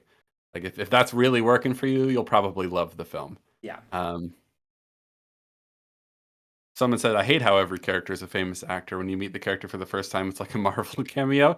I I did have a I thought that I okay, so I'm just gonna bring up that one scene with Remy Malik, or those couple of scenes with Remy Malik, as an example of where I it's a think good it's example of this. Yeah, yeah, go a good ahead. example of where I think this is used and how and why, and it almost, or to me it comes across a little bit as laziness in a way. Like that character when he's or when you see him first in the background of a scene, he has Hmm. no dialogue, right? You're just like, oh my god, Yeah, that's Remy Malik, and then he disappears for a good portion of the movie, maybe up to an hour. I want to say he disappears for about an hour, most of and it. so you're sitting there thinking like, oh my, wait, what? Wait, wasn't Remy Malik in this movie? Like I thought that was okay. I guess he's just gone, and then somebody comes in to testify in favor of Oppenheimer in the courtroom, and lo and behold, it's Remy Malik. They drop his name, and we're all like, wait, who's that character? And it's Remy Malik, and he comes in,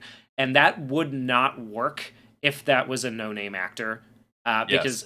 which is basically just character creation by association with a famous face, right? Like it's a shortcut to making that character important by putting a famous actor who's well liked in the role, which I think it's a little lazy. I think I would say, but it Hmm. works, for what he's trying to do. Well, yeah, It's it effective. accomplishes the goal because, yeah, like you said, you would not remember that guy at all if it wasn't an actor you recognize. Yeah. And it does. I can understand it feeling like a shortcut to that, but I do wonder if like what you would for that moment to hit with not a famous actor, what you would have to do, and would you need to spend more time in an already Rather bloated. chunky Yeah. movie to accomplish that moment? Like, okay, the scene where he first meets him, he's just quietly in the background. If he wasn't a famous face, you'd like barely recognize him. You know what I mean? Like you wouldn't pay attention to him probably. Like he'd have to say something and have more of a moment to accomplish that. So like yeah, I guess lazy seems like a It's strong strong. word, It is. It but is. it's And not it's I'm not as meaningful as it maybe could. I don't know. I don't know it how to feel about that one yeah, honestly. it's tough because like I've had that thought before where I'm like, would I have preferred that this character be developed a little bit, like in any way that isn't just, oh my god, it's Remy Malik kind of thing. Yeah. But it's already a very long movie, so I don't know if I would have wanted more time. Yeah. It's tough, and Topaz in the chat is like, it's not inherently negative. You're right, it's not inherently a negative thing. I am being harsh, in my assessment, maybe Right. unduly We gotta so. we But we gotta can, live yeah, up to our channel name sometimes, you know. yeah. But I Anyway. do like I struggle with it because I don't I don't hate it, but I don't like it. I'm not a I'm not a huge fan of how transparent the technique is, but that could just be me. But yeah, Oppenheimer. I would say it's worth watching.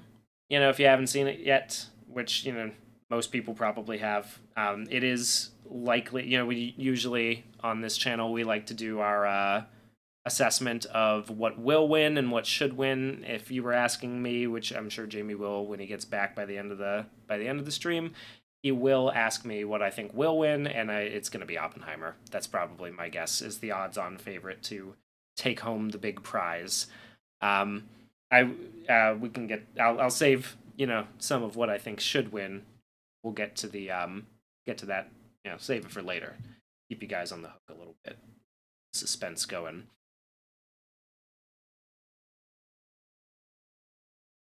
So yeah, definitely worth a watch.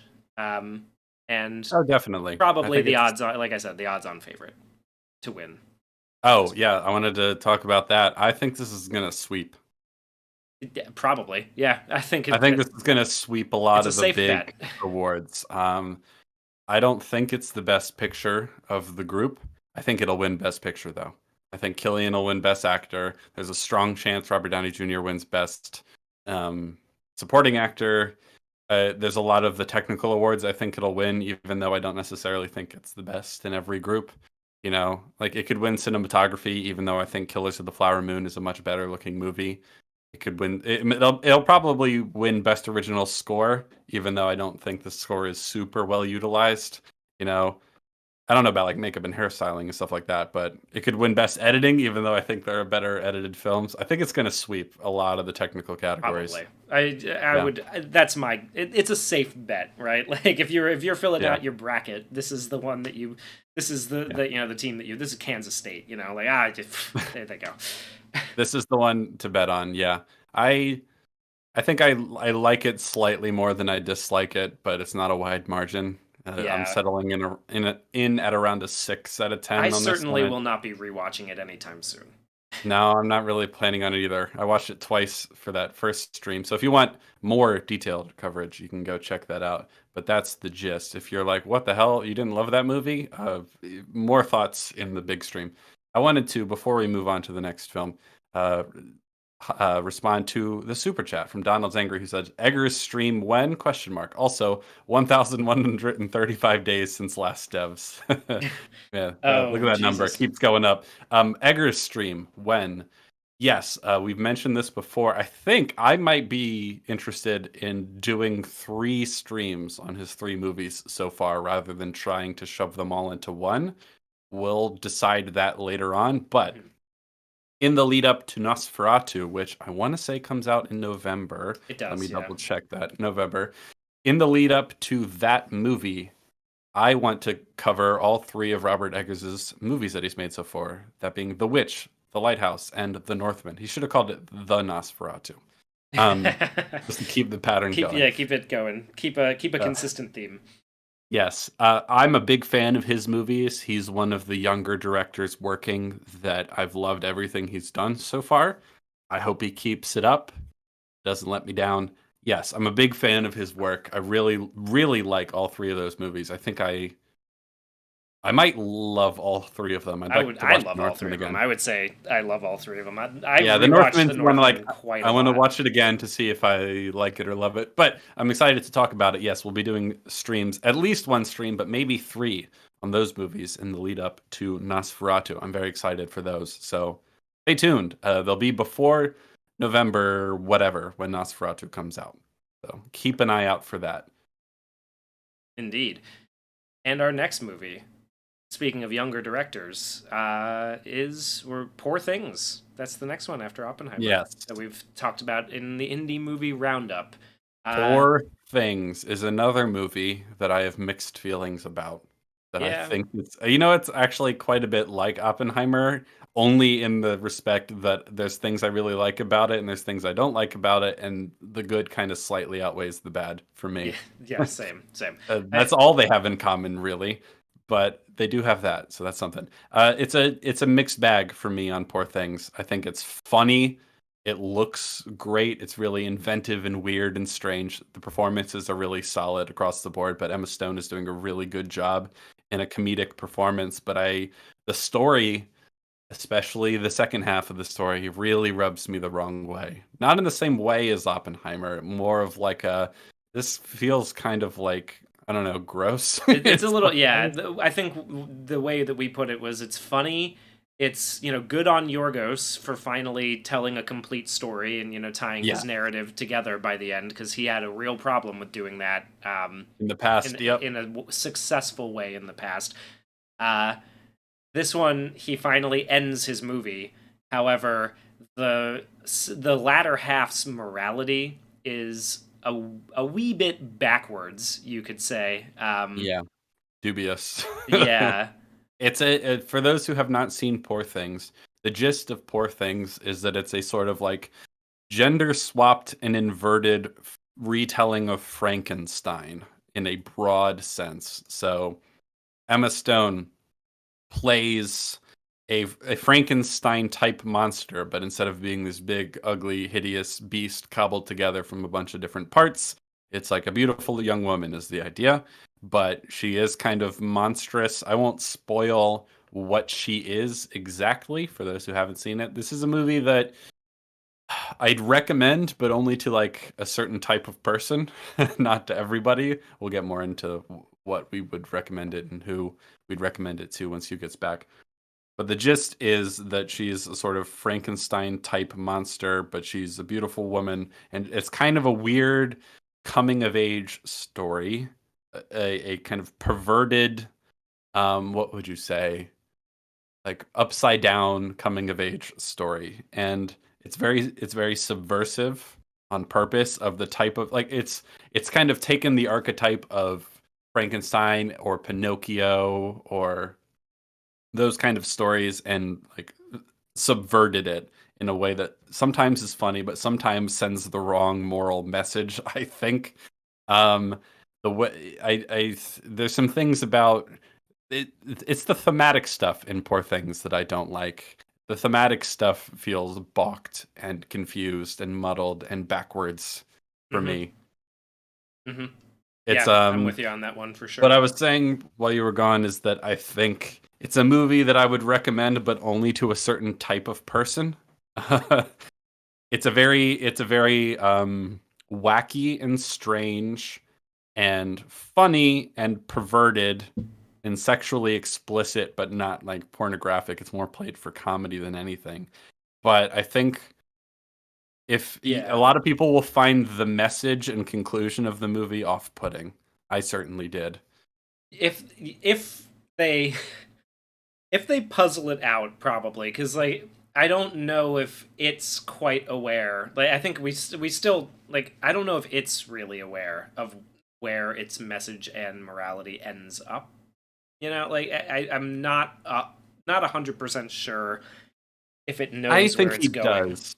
I think well, to an extent. I don't think I think Yorgos is definitely subverting things for the sake of subverting them because that's the kind of artist he is. Yeah. But I don't think he necessarily realizes all the ethical implications. Yeah, exactly. I That's think what he that's knows what I what mean. he's doing to a degree, but I don't think he realizes like just how Just how weird it immoral some is. of the Yeah. implications are. Yes. I want to respond to Big Wins Hey. in the chat who says, "I'm sorry, when did this become Beautiful World? When did this become I Love You?" uh, Which I can't stop thinking about that line. It's a really funny line. when did this turn into Beautiful World? When did this turn into I Love You? For those that have not seen our chat about the Fast franchise and Vin Diesel's God complex, Please do. It's been very fun. we've been getting a lot of positive feedback on that one, Hugh. You'll be happy to know. A lot of people have said that it's quite a fun journey. I Um, saw the comment that said it was the most excited and in what was it, happy that they've ever heard me. yeah, I think that's true. Your passion for the Fast franchise and all its twists and turns was It evident. is a And fascinating train wreck to watch, and I'm just indeed, happy to have you all here to to chat about it with. I told you this already, but I got to figure out what to subject you to when it comes time for my birthday. Well, Yeah, yes, we'll have to thank you figure very that out. much for the super chat and for reminding us of a beautiful moment in film promotion history. That brings us to Imagine being the sorry. producers of that movie. Well, I mean, I guess Vin Diesel is the producer of that movie because it's Triple Imagine X. being one of the other But producers of imagine that. being one of the other producers of the movie who's is like, I don't know, reviving Triple X. That doesn't seem like a slam dunk to me, Vin. And he's like, don't worry about it. Don't worry. We'll do relentless promotion. We'll really make sure that this gets on, on the good side of people's radar. And then this comes out, and it's just like, oh, Vin. I can't even do the interview. You're so beautiful. Vin, what are you doing? I suppose we were still talking about Poor Things. If you like weird, subversive, experimental, funny movies, you might enjoy Poor Things. I would never in a million years recommend it to my parents, for example. Um, it's funny, and it's one of his more cohesive movies. That is Yorgos Lanthimos. But I find the sort of message off-putting. Yeah, I I'm with you it, on this. it's Although it's I would probably like. I think I did tell my parents like, look, you guys know what you like. It's funny. You your can parents are probably get different something than out my of it. parents. Yeah, like um, you could get but something look, out of it for sure. And if you don't think about it too hard about how kind of gross and the morality of the movie is, you'll probably enjoy it more. Um, true. but If you're just along for the wacky wild ride, you might enjoy it. It was kind of it had all the sort of setup, I think, and foundation for a like an edgy but coherent fairy tale story. And what it ended up being was kind of an upside down, subverted fairy tale story, and I just wasn't nearly as interested in that. And it all those ethical implications and thematic inconsistencies kind of undoes it for me a bit. Poor Things. It's a trip. It's a trip to watch. I enjoyed watching it in the theater. I'll give for it sure, that. yeah, that was But fun. if you just want to if you just want a wild ride, Poor Things might be the movie to check out. Yeah, It's certainly or out Fast there. X. Or Fast X, yes. Very similar movies in a lot of respects, yeah. Yeah. Um, All right, well, yeah, that that's Poor covers Things. all the ones that we've already covered. That's a good recap here. So I'm gonna Yeah, crack open this rum punch, and we can jump in on the ones we haven't seen yet, Jamie. yeah, We really saved a certain selection for last, I would say. Did yeah. ourselves a good turn. Where do we want to go first? Do we want to go alphabetical? Maestro. Well, I think we should go alphabetical, yeah. Let's talk about Maestro. Let's do it. Um, Maestro. First, we'll describe what it is, because okay, we're gonna spoil these last three movies because we want to talk about them in depth because that's the fun thing to do. So the first thing to say about Maestro is that it is a biopic written, directed, and starring Bradley Cooper about Leonard Bernstein, the Now, famous. who was Leonard Bernstein, Jamie? Because I was Well, not super familiar with who this man was, and then I tried to watch this movie. and then did you now are you familiar with who he is? No, no, I don't feel like I learned a single thing really about who this person was or why he was so influential and important. Yes, that is an important point to make. So, what I'll say before we get into the movie itself, this is I didn't want to watch this movie originally, and I only did because I saw so many of the other Best Picture nominees. I'm like, well, we might as well cover this one too. This movie, I was worried would be yet another biopic about a famous musician that sidelines their musicianship and their career and their accomplishment to focus on things that aren't nearly as interesting or important. And that's exactly what this movie was. This is a movie about Leonard Bernstein, who's a very famous, maybe the most famous conductor in the past 100 years. I actually At don't least think in that's America, correct for at sure. all. Yeah, and I'm like, Yeah, probably internationally too, in terms of like the average person, whether they've heard of him. There's not a lot of conductors who are famous at the same level. Orchestral conductor and composer. Music for he composed the music for West Side Story, the musical, which is quite good. okay, okay, that makes He, I sense because think, they if mentioned I West Side Story in the movie. Briefly, they did. Briefly, yes. Uh, Before you continue, I'll just say, like, I was not completely unaware of Leonard Bernstein. I was aware of his presence in the song "It's the End of the World as We Know It" by REM. His very famous line from that song just goes, "Leonard Bernstein," and I oh, was. don't worry, guys. That makes it into the movie. It does. Oh, it sneaks in there, and I was like, "Oh, great!" The one thing I knew, and I am. I was also a little bit familiar with him because I think there's a scene in Mad Men in one season somewhere, one episode where they're watching him on TV, and I kind of learned through that he was a big deal in educating Americans about classical music through TV Yes. specials, right? Like that's the Yeah, we'll talk about that. There's the children's concerts that are pretty famous. Those barely get a mention either. So, uh, before we get into the good or the bad of the movie, someone asked, "Should I watch Maestro first, or is it not worth it?" It is not worth it. no, not worth it at all. I would We're say gonna no. spoil it, but this is the one that I would definitely not recommend. I don't think it's good. I think it's a waste of time.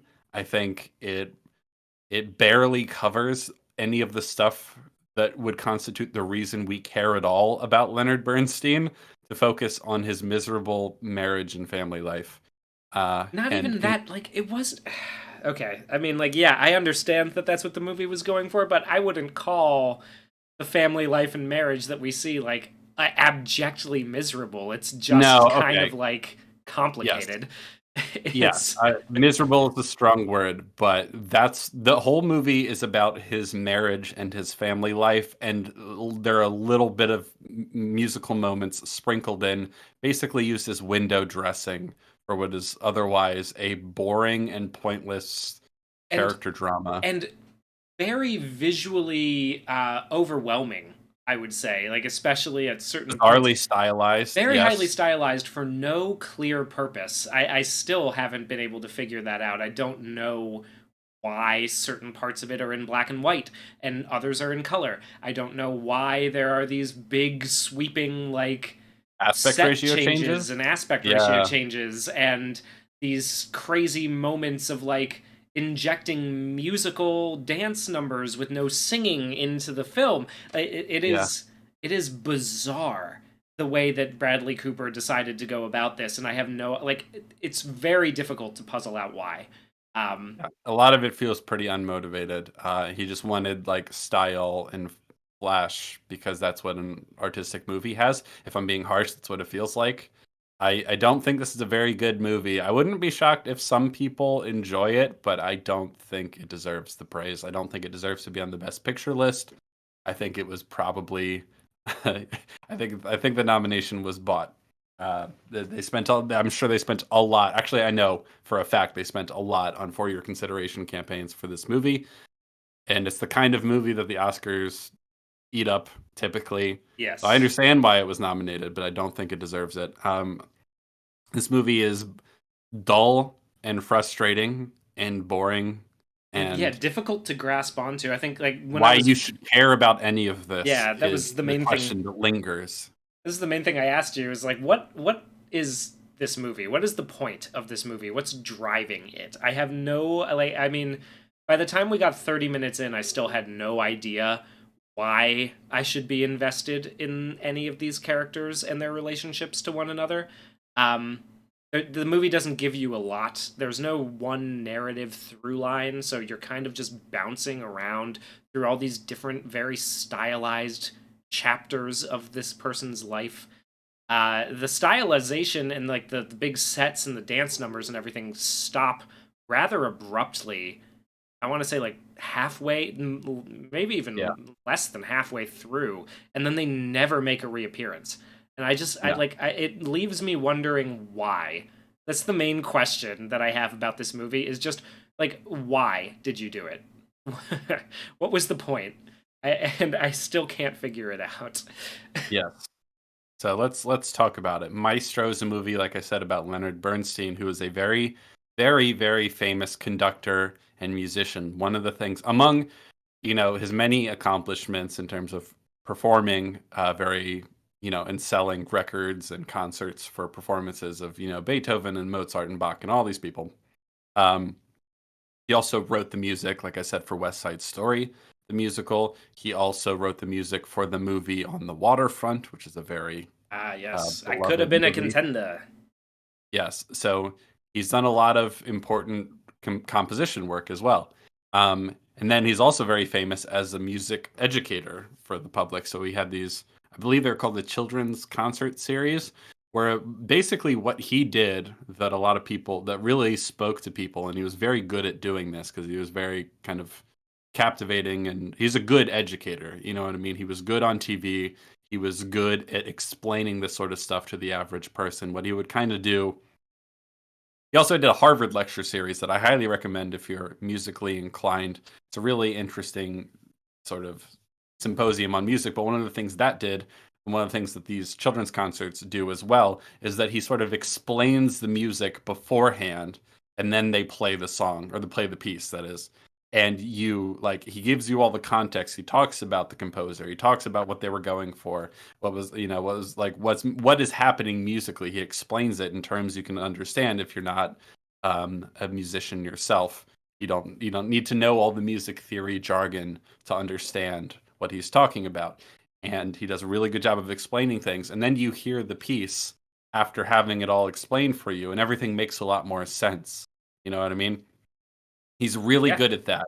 Like giving you all the context, giving you all the information, telling you what's happening musically, and then you hear it and he tells you what to listen for. And then when you hear it, you're like, "Oh, okay." And it's so much more meaningful that way. He was very good at doing that. Now, you would not know that at all from watching the movie. No, they don't feature that even a little bit. The only time No. we see him get called. Apparently, this was a very famous moment in like basically in American musical history at that time. He gets called because the conductor of an orchestra falls ill, and so he has Mhm. to come and conduct the orchestra as the stand-in, and that's sort of what launches him into his into his fame. Yeah, he We does a don't really even good. we don't even see him Nope. conduct. They We they don't cut even see that away. performance. Yeah, it's really bad. I hated that moment. Yeah. They No, you're cut away totally from right. it. And that you You're don't totally see right. him really conduct until over an hour and 30 minutes into the movie. Yes, and then that's the big scene. Everyone's like, "Oh my god, he did such a good job." Okay, first of all, he did an okay job. All You he's got doing is like imitating his mannerisms on stage and he's, yeah, he's not doing a good job conducting itself. He's just imitating the sort of energy of Leonard Bernstein, which is fine. But like you said, that the big conducting scene where we actually see him do something musical for an entire scene is over an hour into the movie, well past the point that you've stopped caring about these people. yes. Excuse me. So, you're totally right. The big break he has is that he's, a stand-in. He's like an associate conductor or an assistant conductor, whatever the title is, for this orchestra. And the main guy falls ill, and so he takes over for him and he performs. He doesn't really have any time for rehearsals, but he does a really good job. And people really like the performance. He really, makes the piece sing. We're told that because we don't hear it. Or see I it. don't know. I that's such a bad choice. First of all, this is a movie about a classical music conductor. You should probably establish what he does and that he's good at it. If because that's how the story starts. It's not like we watch him learn to be good. Where we enter the story, he's already pretty good and he's finally proving himself, but we don't even see him do it. Terrible choice, right? Because the movie is kind of about his troubled married life and his weird relationship with his wife, right? And his sexuality and all that sort of stuff. But we get so little of his career, why he's beloved, why he's famous, what he's really good at doing. We get so little of that that we have no reason to care about the family stuff also. Because what you would do if you were doing this movie right, I think, is that you would kind of split the focus 50-50, right? If you're trying to get at he's a complicated man, on the one side he's very beloved, he's a very good educator, he's very energetic as a performer and musician, he's very captivating, everyone really likes him. He kind of brings classical music to whole generations of people that never cared about it before. All the stuff we love him for, if you know him and like him, very well regarded as a composer, as a conductor, all that sort of stuff. But meanwhile, he's kind of a selfish, ego-driven, and not especially caring husband, and he's got sort of a tumultuous relationship with his wife, and he's cheating on her with gay men, and there's rumors about his sexuality, all that stuff. You would kind of split the focus 50-50 if you wanted to do a sort of like, he's got kind of two sides to him, right? Like there's a duality there. But this movie is entirely focused, almost entirely focused on their marriage and pays lip service to all the stuff that he's famous and liked for. Literal And it's lip like, service. The only time yeah, you hear about it is when other people show up and tell him what he's done. There was a very obnoxious scene where he, like, after it's switched out of black and white and we're in color permanently now for the rest of the movie, for whatever reason, still don't understand the choice to do, certain bits in black and white and certain in color, because it's not even like it even has a narrative purpose. Like in Oppenheimer, where they're swapping back and forth between perspectives in color and yeah, black and white, at the very least you understand why he's doing that. It's a visual cue to the audience. What is this visual cue achieving in this movie? I don't understand. Like why is the earlier part in black and white but then the rest of it's in color if all of it is focused on the same subject matter? It's all I about his relationship. no, it doesn't have a strong motivation, I don't think, the switch, because it's not even necessarily like this is when he was happy and this is him not happy or anything like that. It's just Yeah, it's just I this was him when he understand was the one. young, and this is him Yeah, now that he's, older, young and talented, and like everybody loved him, and now he's older and still talented, and everybody still loves him, but his wife is starting to sort of like turn on realize, him. turn on him a little bit. Like that's really the only. It's really the only thing. Yeah. I found that this movie had very little of value to say even about this character and his dynamic with his wife. We'll get back to it. Yes. So he strikes gold. He has this performance that we don't see, but it does really well. And then we fast forward, and he's already successful, and they've already talked about On the Waterfront. And he's like, "Yeah, I'm writing the music for a new musical, West Side Story." We never see him write it. We never see it performed. None of that. And he's dating this woman now. At the start of the movie, the very start of the movie, he's like having little flings with men. He's like Uh, living with Matt Bomer and yeah, slapping his ass, in joy. He yeah. introduces his new, girlfriend to Matt Bomer, and it's like it's framed as a betrayal, Mhm. and Yeah. then later on, he'll tell Matt Bomer's baby that he used to bone both Matt Bomer and Matt Bomer's wife. Like, it's a Yeah. very bizarre scene. That's a really bizarre scene. 'Cause, I'm reining it in. He kind of he channels Daniel Day Lewis, and there will be blood for no reason. Um, Drainage, Eli. Um, uh, I don't I even know. fucked your father. Yeah, so that specific scene, unprompted by anything, the baby starts crying, and he says something to the effect of like, "Oh, he's just upset that I used to fuck mommy and daddy," which is like a weird, inappropriate comment to make. But they all kind of laugh it off, and he's like, "I just have so much love to give, but I'm reining it in." I'm like, well, "What are we doing right now? What is What? happening?" It's I just love it's people. I love people so much. I can't help but fuck them every chance yeah. I So get. okay, what this movie is trying to do essentially is paint a portrait of their marriage. And their marriage is a weird one because he is at least Bisexual, yeah. bisexual.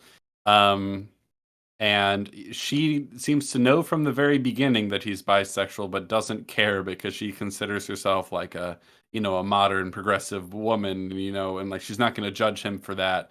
And so like they kind of go into it. We don't really see a lot of this, but this is referenced later. They kind of go into it where they think they understand each other, but then as time goes on and he is like spending all his time at work and then he's cheating on her with younger men, you can tell that it actually bothers her and that like what she thought she was okay with, because of course she's not hung up on that sort of thing because she's She's a progressive modern, and modern, yeah, yeah. does actually bother her. um and then they argue, That's and he okay. So needs. that argument scene between them, because I wanted to ask you about this, because one of the things that she yells at him is that she like it's exhausting living with a person who is not honest about who they are. That's one of the things that she yells at him. And if Oscar nominated movies have taught me anything, it's that when people scream, they're telling me the theme of the movie basically right out front, so that like I know exactly what I'm supposed to be, like this is what I'm supposed to be getting out of the film, right? Is that's his character, that's who he is. When the wife of the main character yells at him, that's what I'm supposed to think about him too, right? Like that's basically what these movies have taught me. Now, correct me if I'm wrong, but that doesn't seem true based on everything that I saw happen in the movie. He doesn't seem to be dishonest about who he is at all. He is Except, openly cheating on her with younger men. yeah, She clearly knows that that's a thing that's happening, and yeah, she keeps telling him like, you need to reel it in. You're getting sloppy. You're uh-huh. like, but he's being Well, honest, and then she yells at so him for not being honest enough about who he is. So I was very confused as to what her motivation was in this fight. yeah, okay, so some of the things she says I thought, made sense. That like you're not being honest about who you are doesn't seem to quite fit everything else. I don't remember every line of that. I was pretty checked out by this point. But it seemed to me the basic thrust of the movie in terms of what it's going for and what it's about is that he he's got all the movie treats it like, oh, he's a complicated man, he has all this love in his heart for people, but like he has all these desires and stuff like that. And she says stuff like, I don't want you to stop being you. That is like, stop cheating on me with gay men. Um Yeah. because like I don't want what sings in you to die, because that would be the real tragedy if you lost your passion or whatever. The movie kind of has this weird view of like that, like his sexual passions are like part of what makes him so good as a composer, and it's just kind of sad and tragic for this woman that he can't love her fully, but like it would be a shame if he lost all that because then he wouldn't be such an accomplished artist. I think it's a rather um what would you say about that view? I don't like it. I think Yeah, so it's a hmm. Okay, it's so a like very like what an artist would think. it is Yeah, I very don't know. much like an idea that giving into a hedonistic sort of set of passions is what drives that person. It's almost like an enabling, and like not to draw a line or draw a comparison between bisexuality and homosexuality between to addiction. That's not the intention here, but it is in an enabling of maybe the flaws in his personality of his not being able to be faithful. You know, Yeah, well, he's unfaithful to his wife. It doesn't really matter who he's cheating with in terms of their, yeah, like whether they're a it's man or a basically woman. drawing a line between the flaw in his personality and his artistic output, and saying that Yeah, he would not be able to put the because he wouldn't be things. happy, and therefore he wouldn't make good music if he was forced to not Yeah, cheat on his wife with men. which is Like, bizarre, and a little bit yeah, like it always rubs me the wrong way when people sort of make excuses, because it's a little bit like, well, it's a little bit like saying, well, I know that I have cancer and I should quit smoking because it's causing problems for me, personally in my family, but I just can't write without a cigarette, so I'm going to have to keep yeah, smoking, and I don't want you to stop smoking, because mhm, then that would be a real shame, because then you would just never write another book. It's like, no, I think you could probably, I don't know. I take the view that you probably would get similar output, maybe not exactly the same, but you'd get similar output if you were forced to limit some of your hedonistic indulgence. Then like, yeah, you don't have to give in to every hedonistic whim just for the sake of being a good artist. Is basically yeah. what I'm getting at here. And the movie The takes movie, the line yeah. that that like you should just accept this This is just hedonistic who you thing. are. It's just who Your you are. desires are who you are. Yeah, I don't vibe with the implication of the sort of message and themes of this movie. Like I said, it's very much like, oh, it's tragic for her that he didn't, fully love her the way she needed, but really, like, this is who he was, and if he gave up who he was, then he wouldn't be the artist we all love. And it's just like, I don't think that's true. I think I think my takeaway from this movie, if this is a faithful adaptation of his life and what their marriage was like, my takeaway from this movie is that he's kind of a little bit of a selfish narcissist with emotional problems relating to his dad that comes up at one Oh point in the my movie, god. who doesn't the movie pretends like, well, he did love her in the end. And it's like, I'm not convinced Based on the you movie, yeah. I mean, like, I no. think I think the way that, like, it seems the way. Okay, so I did some googling during the movie because I was very bored and confused with what the movie was telling me. But the fact is that he did, in what, 1976 or something like that, decide to live openly with his boyfriend and separate from his wife. But when he found out that his wife had, terminal cancer, he immediately moved back in with her to take care of her and Mhm. to, serve as her, to serve as her caregiver and to be there for her, which is not something that somebody who's an entirely selfish narcissist True. would do. I would I say, mean, like, and that is what he does in the movie. It's just I think the movie tries to present it like, see, of course he loves her. And it's like, well, he loves her in a certain way, but like not really as a husband. I mean, he kind of loves her more as a good friend, yeah, honestly. a good He friend who doesn't sometimes pumps out a kid for him. Yeah, yeah, he's not kind to her. He's you know what I mean? He's disrespectful and all that sort of stuff. And like I don't he's very he is kind of ego driven and narcissistic in this movie yes, anyway. And selfish, I would say, is probably the best word for it. And so the big takeaway from this movie, based on nothing else, like if I didn't know anything about Leonard Bernstein, I'm already fucking it up. Which one is it? I don't know, but the Bernstein. REM Steen. calls it Steen. Bernstein. No, it's Steen. It's Steen. Um, Steen, but Frankenstein, JB. based based on the movie, what you would assume is that Leonard Bernstein was kind of a selfish person and not a great husband. Oh, and also he made music sometimes. That's the gist. Made We music we that apparently people really enjoyed enough that he was so successful that people would be jealous of him enough. Because there was, yeah, there's some of the dialogue and some of these scenes are really cringe. I don't feel like going through it with a fine tooth comb, but I like won't go through it with a fine tooth comb. I just want to bring up in yeah. particular the one about his father, where they've just him and his wife have just had their first sexual encounter of the film, and they're lying on the floor with the pillows, and he's smoking, and they're in the middle of pillow talk, and they're all cuddled up together, and he basically says like, we should play a game. You'll tell me a secret, and I'll tell you a secret. We'll talk about that kind of thing. And she goes, We'll get to oh, know each other we'll get better, to know yeah. each other better. And she goes, okay, yeah, all right. And he goes, okay, I'll go first. When I was little, I used to fantasize about murdering my father. Oh god. It's like what?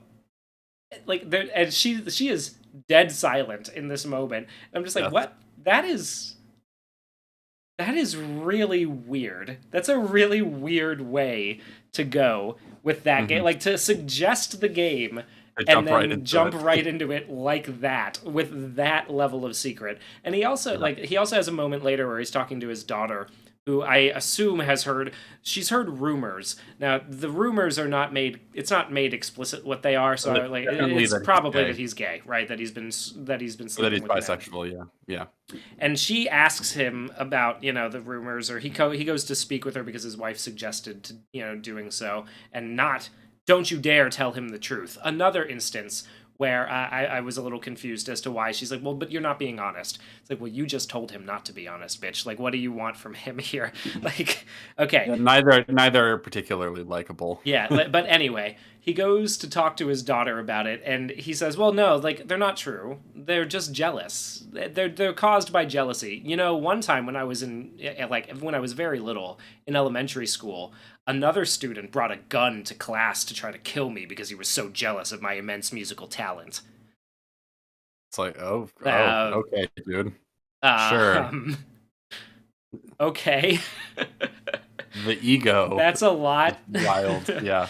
That's a lot to drop on. Well, like, what would have been really interesting about, for this movie is to show us that, if that was, the case, Yeah. or to show us what he perceived as that, or to show him being a compulsive liar if that was the way it wanted to go with it, because like who knows if Exactly. it's true, because all we know is that he told us this. Like we to see these dreams and to see his issues with his father, or to see these jealousy issues with other students, would have been something, at least mildly interesting. There would have been something to do a character study with there. Yeah. As it is here, it's just told to us in random little nuggets of dialogue sprinkled throughout the script that kind of recontextualize a lot of things, but then they just blow right past him, and they don't seem to affect his relationship with anybody who he's dropping these on. They just kind of like carry on as if it's perfectly normal, and then it's forgotten in by the next scene. Yeah. It's lame. I want to point out someone in chat who said, "Who wins in a fist fight, Lydia Tarr or Maestro?" Definitely Lydia Tarr. She's Lydia got Tarr that would kick dog his in her. ass. Yeah, she's got that dog in her. She trains, man. We actually see scenes of her training in that, and composing. That's an interesting thing too, because I brought this up to you while I was watching it last night. This movie really does make me appreciate Tar that much more, Yeah, because at least in Tar, we're watching an artist who's at the top of her game do something at the top of her game, and we see how good they are at it, and that's not what an that easy looks thing like. to Yeah. pull off, No. right? Like, but Tar Hmm. does it, and they do it well in that movie.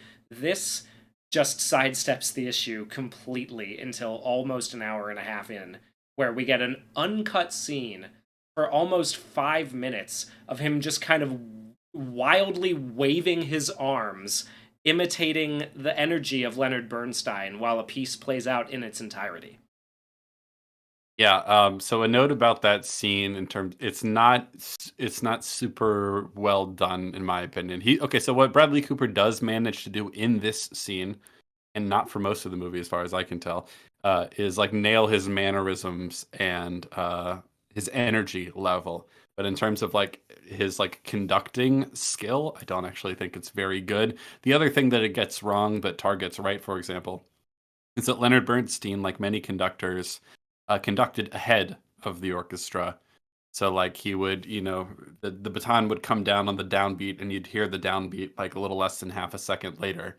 Like this is often how orchestral conductors conduct. They conduct slightly ahead of the orchestra. Now in Maestro, he drops the baton right on the downbeat, and that's when the sound happens, because they don't understand or care to explain what's happening when a conductor is conducting. I Really, just really like, funny considering the legacy of Leonard Bernstein. Like yeah, explaining and helping people appreciate classical music that much more, to just not give a shit about the there's just elements none of. of that in the movie. There's nothing about the significance of the piece he's playing in that scene. I mean, we haven't like built it up or anything.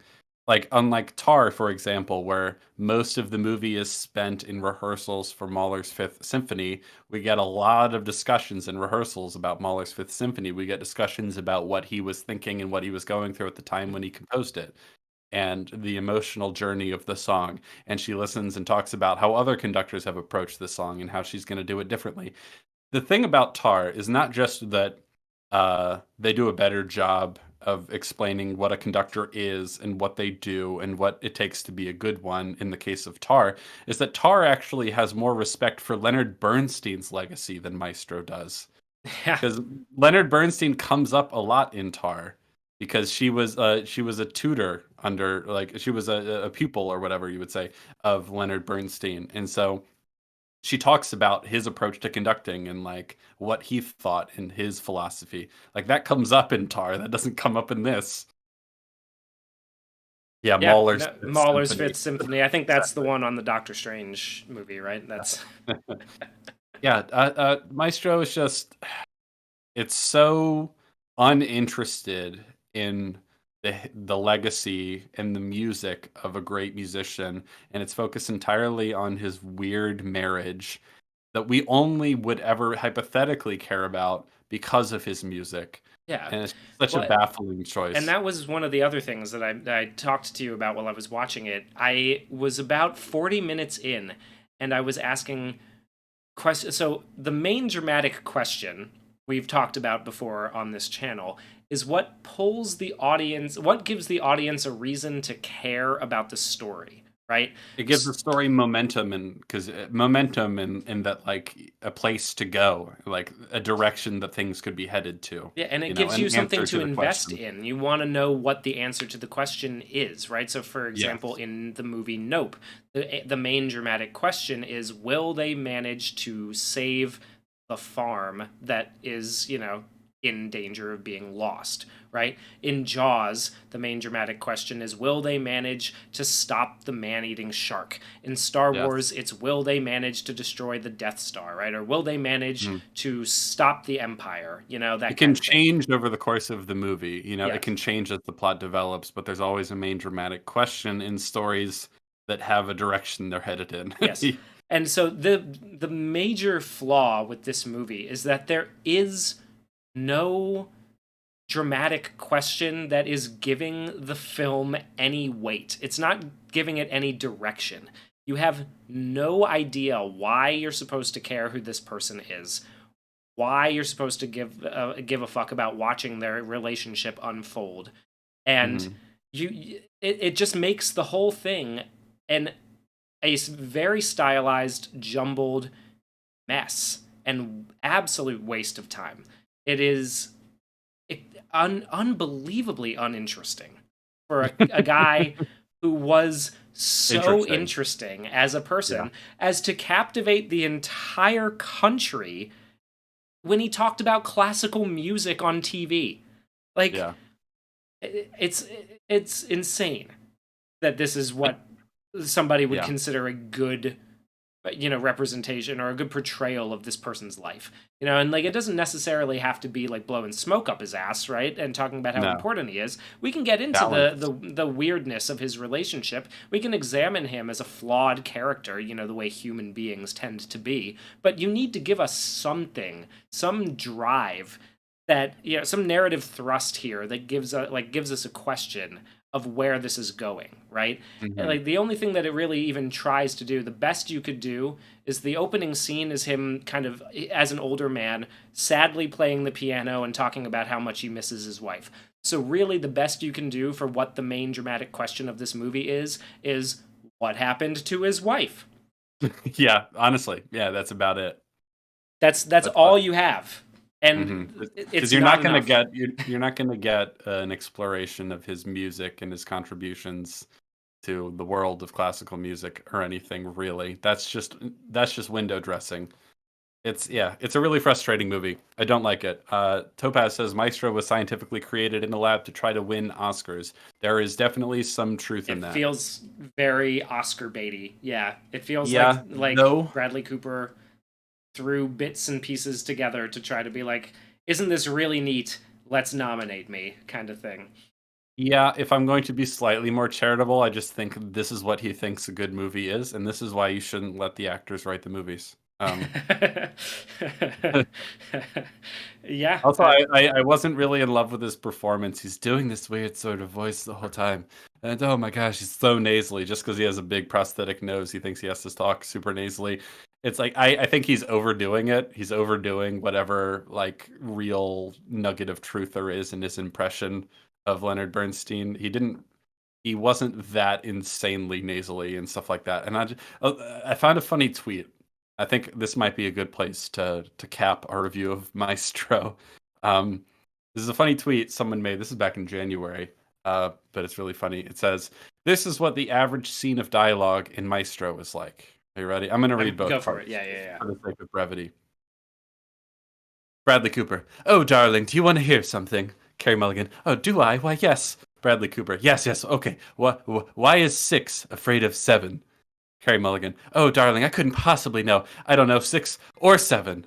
Bradley Cooper. "No, no, you couldn't possibly. Well, you see, yes, it's because 7, 8, 9. Carey Mulligan. "Ha! Oh my goodness, isn't that something?" Bradley Cooper. "Yes, yes, it is." Carey Mulligan. "Well, I don't know what to do with that." yeah. If you've seen the movie, that is an incredibly accurate It is really, representation. oh my god, that's really, yeah. Like, people are. It's funny because, like, I do like it in movies generally speaking, where people talk over each other a little bit, like where you're Yeah. like where they're stepping on each other's dialogue a bit, not just waiting for each other Yeah, to because it say feels, the lines, because it feels more real, right? Like it feels you know, like, the way I'm interrupting you constantly. Yeah.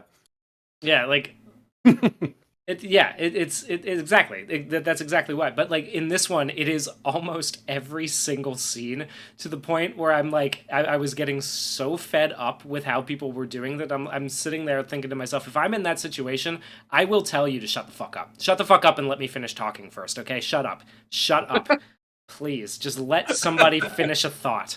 Jesus Christ, it's been going on for 2 hours, and what is it, like 2 hours and 14 minutes? Something. It goes It's too forever. long. It is forever with no investment in what the outcome is going to be. It's really annoying. 2 hours and 9 minutes, but yes, it's too long. Yeah, way too long. I got up in the middle of Um, that conducting scene at the end, where the first scene where he conducts. I got up yeah. to brush my teeth and wash my face because I was like, I'm not pausing it. I'm so tired of this. And I came back and it was still playing out. Like Yeah. it's such a long scene. And, Yeah.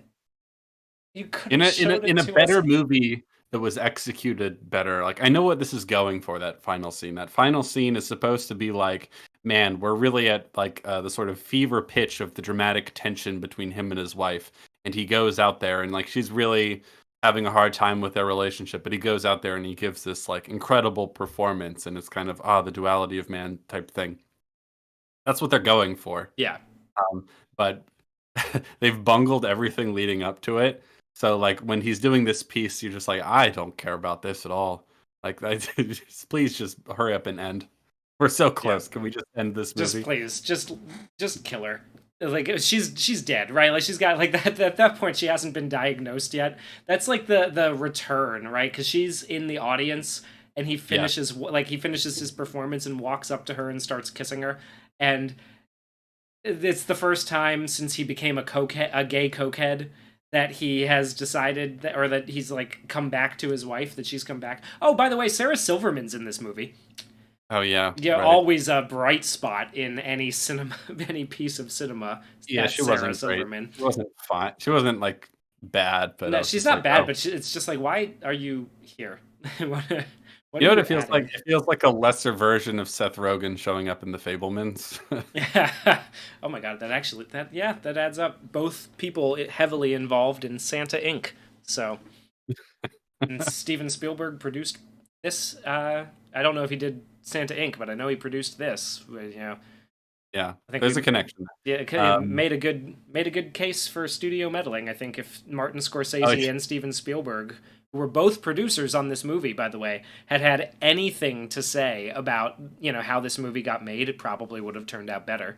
yes, So I think we were joking about this before we started the stream, but I think Maestro is a good case, makes a good case for studio meddling. Like someone, if Steven Spielberg is a much better filmmaker than anything that's happening here, and he produced this movie, he must have taken a rather hands-off approach. Because if he took a more hands-on approach, he might be like, "Hey, why aren't we like seeing any of his music until an hour and a half into the movie?" Any, God. that's Anyway, Maestro. that's I wouldn't Maestro. recommend No, it. don't watch it. It's a waste of time. Yeah, it's not very good. Below average movie. Not the worst thing I've ever seen, but it's not good. All right. And now Now, we'll move on to what might be the most controversial part of this oh stream. boy, here we go. We Here we talking about go. past lives? We are talking about past lives. I want to start us off. Yeah, Can I start us off? please do. Past Lives is a movie that everyone seems to really like but us. Everyone seems to really like this movie. I did not like it. It's not awful. It's not. I don't even know if I'd call it bad I on the whole, but I didn't like it, and I don't quite get what everyone else is in love with. I have 'Cause I know no idea what this movie is doing here on this list. um I don't get it. Like, okay, so like you said, it's not awful, right? It's not an abysmal movie. but No. it's not doing anything particularly well or originally. I am inclined to agree with that. We'll get all into why. We already have a comment saying Past Lives was great. You'll please, as we go on, please tell us what you think is great about it, because this is a movie that was very hyped up for me. This is a movie that I wasn't going to see originally because I saw the trailer and I'm like, the premise doesn't sound like something I'd be into.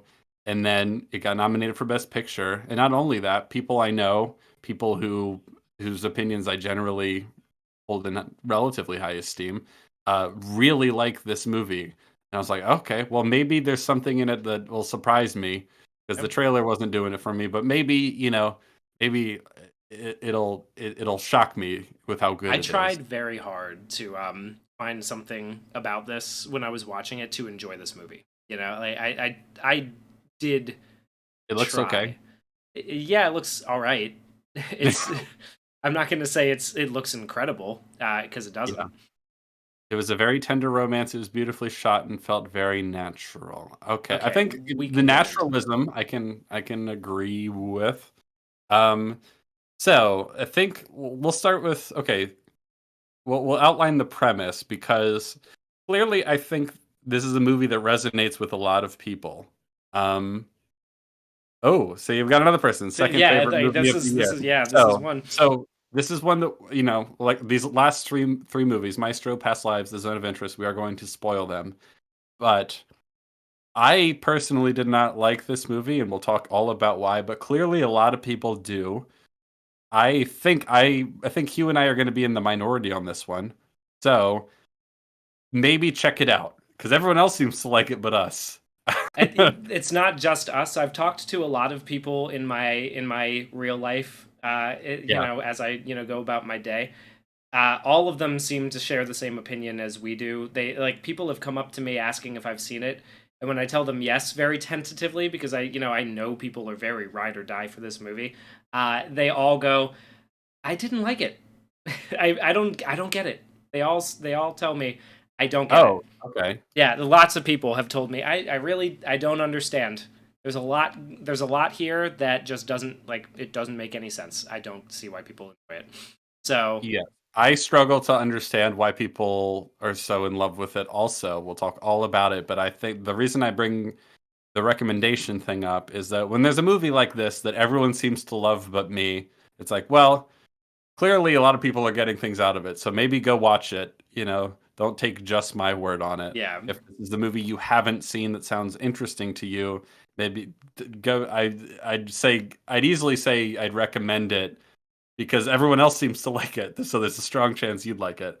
But I do not. So let's get into it. Let's get into the meat. We'll stop let's do it. pussyfooting around. This is a movie about childhood friends, Sweethearts, childhood sweethearts. Well, we'll talk about that. Who are separated. They're living in Korea, and then she moves away. She immigrates to Canada, and then later America with her family, leaving him behind. And then later they reconnect in, let's say, their early 20s. Maybe late 20s. I want okay, so they're in they yeah, Hold they're on. dating in middle school ish, right? Like I want to say They're 10, not 12. they're not dating in middle school. They go on a date. They go on They a they, date, they do like like a a play yeah. date. They're in middle school. Well, Like they're but not she does dating. say the thing like it's around that age where it's like first love kind of thing, 12, 13 years old, like oh, I'm going to They marry don't this really person, right? play it like she's in love with him. No, not really. No, I wouldn't say so, but that's the premise is that they are in Yeah. love, right? The movie tells us a lot, right, that they are in love, right? Like she says in that opening scene that he's very masculine and she's going to marry him, right? Like she's yeah, in that's first scene where she's talking with her mom about immigrating, right? Yeah. So Uh-huh. that's we don't see a lot of that. We're told a lot of it, which is one of the reasons why I had a problem with it is that we're not really getting that connection, right? Like I'm not seeing, but Yeah, I can't. They okay. go on So a date, right? Their mom says, "Do you want to go on a date it's with like him?" it's like a play date between friends. I like Yeah, my contention is that the romance, like actual romance, only starts when they're in their like late teens, early 20s or whatever. He's in school and and they she's like reconnect yeah, over the internet. That's the part I'm getting to. So let me just outline the premise and then we'll go through it. So They're childhood friends or childhood sweethearts, depending on who you ask. And she moves away. She immigrates to Canada and then America. He stays behind in Korea. They don't talk for at least 8, maybe 10 years, however long They it's say been. 12, don't they? They say 12 Okay. years the first time. Well, they were. I thought they were 12 when they met. Maybe I'm just mixing up the numbers. It doesn't really matter. They reconnect. He's been looking for her online, but has had trouble finding her because she took like an American name, right? So it's been hard to find her on Facebook or wherever. She finds out when one day on a whim, she's like, "Oh, I wonder what happened to him." Finds out that on Facebook he's been like trying to get in contact with her parents to be like, "Hey, I'm trying to get a hold of her." So she messages him, and then they connect on Skype, and they have a few conversations. He has really missed her and has been looking for her for a while. And she, was originally kind of looked him up on a whim, has Like it not was an been long. afterthought. Yeah, like, oh, who was that boy that I used to have a crush on, kind of thing. Like, what Yeah. was his name? She didn't even really remember his name right away. It came to her eventually, but she didn't. So it's clearly a bit one-sided. He's been kind of longing after her for a while, right? So they reconnect on Skype, and then they talk, and they sort of they hit it off a little bit, and then they're kind of They spend a lot of time. They spend a lot of time talking to each other. yes, And then when not the explicitly logistics, romantically. yeah, not explicitly romantically, and when the logistics get in the way, she breaks it off. Yes, so she's in America working as a writer, and she's talking to him a lot on Skype. And she one day gets the feeling that I'm spending a lot of time talking to you and looking up flights to see if I can come to Korea and seeing if you'll come here. I feel like I'm not living my life here. Something to that effect. That's her reasoning. So she decides to stop talking to him, and he's like, "Well, it's okay. It's not like we were dating." He's clearly hurt by this. Yeah, he says that in a way that, like, yeah, that makes me feel like he's. Sorry, I just read the thing in the chat. That he says it in a way that, like, it's like he's trying to be harsh, right? He's trying to hurt her feelings a bit because he's hurt. He's lashing A out. little bit, yeah. Yeah, he's upset by this. He's clearly Yeah. upset by this. Then they don't talk for another however many years. In that time, she has gotten married to an American man, another writer, and they live in New York together. She's a playwright and writer. We don't really see much of this at all, but it's part of the background tapestry, I guess. One day, she hears from him that he's coming to visit New York, and she assumes. Remember, she's married at this point. We've breezed ahead as the movie does, and she's married now. And hears that he's coming to New York and wants to like meet up. And she assumes, or at least she tells herself, that he's only really there on vacation. He figured he'd see her while she's there. And then they meet up, and he is very clearly still in love with her. Yes. Very clearly. And she eventually realized, oh, he came all this way to see me.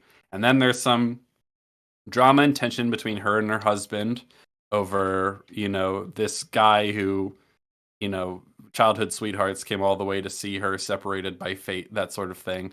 She spends a decent amount of time with him while she's on this trip. Eventually, they like have some conversations about how things might have been different, if fate allowed it, maybe we could have been together, that sort of thing. But nothing eventually comes of it.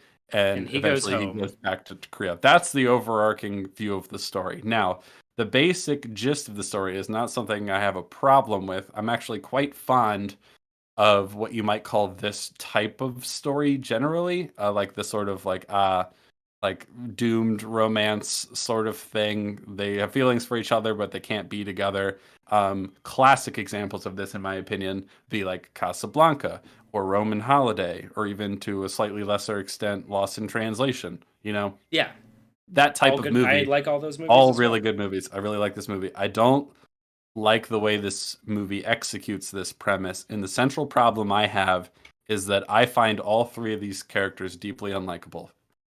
I'm a little bit with you on this one. I don't quite. It's got they all feel like their personalities don't really exist, right? Like I don't.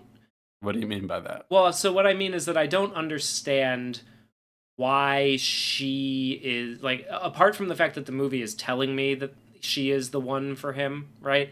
I don't see why he's so hung up on her, you know? Like, Yes. her main character trait as a child is that she's very good at school and that she cries a lot, right? Like, that's basically Yeah. the main two things that we know about her. And his main Yeah. character trait is I'll that add she's, one small thing to that is that she seems to be ambitious.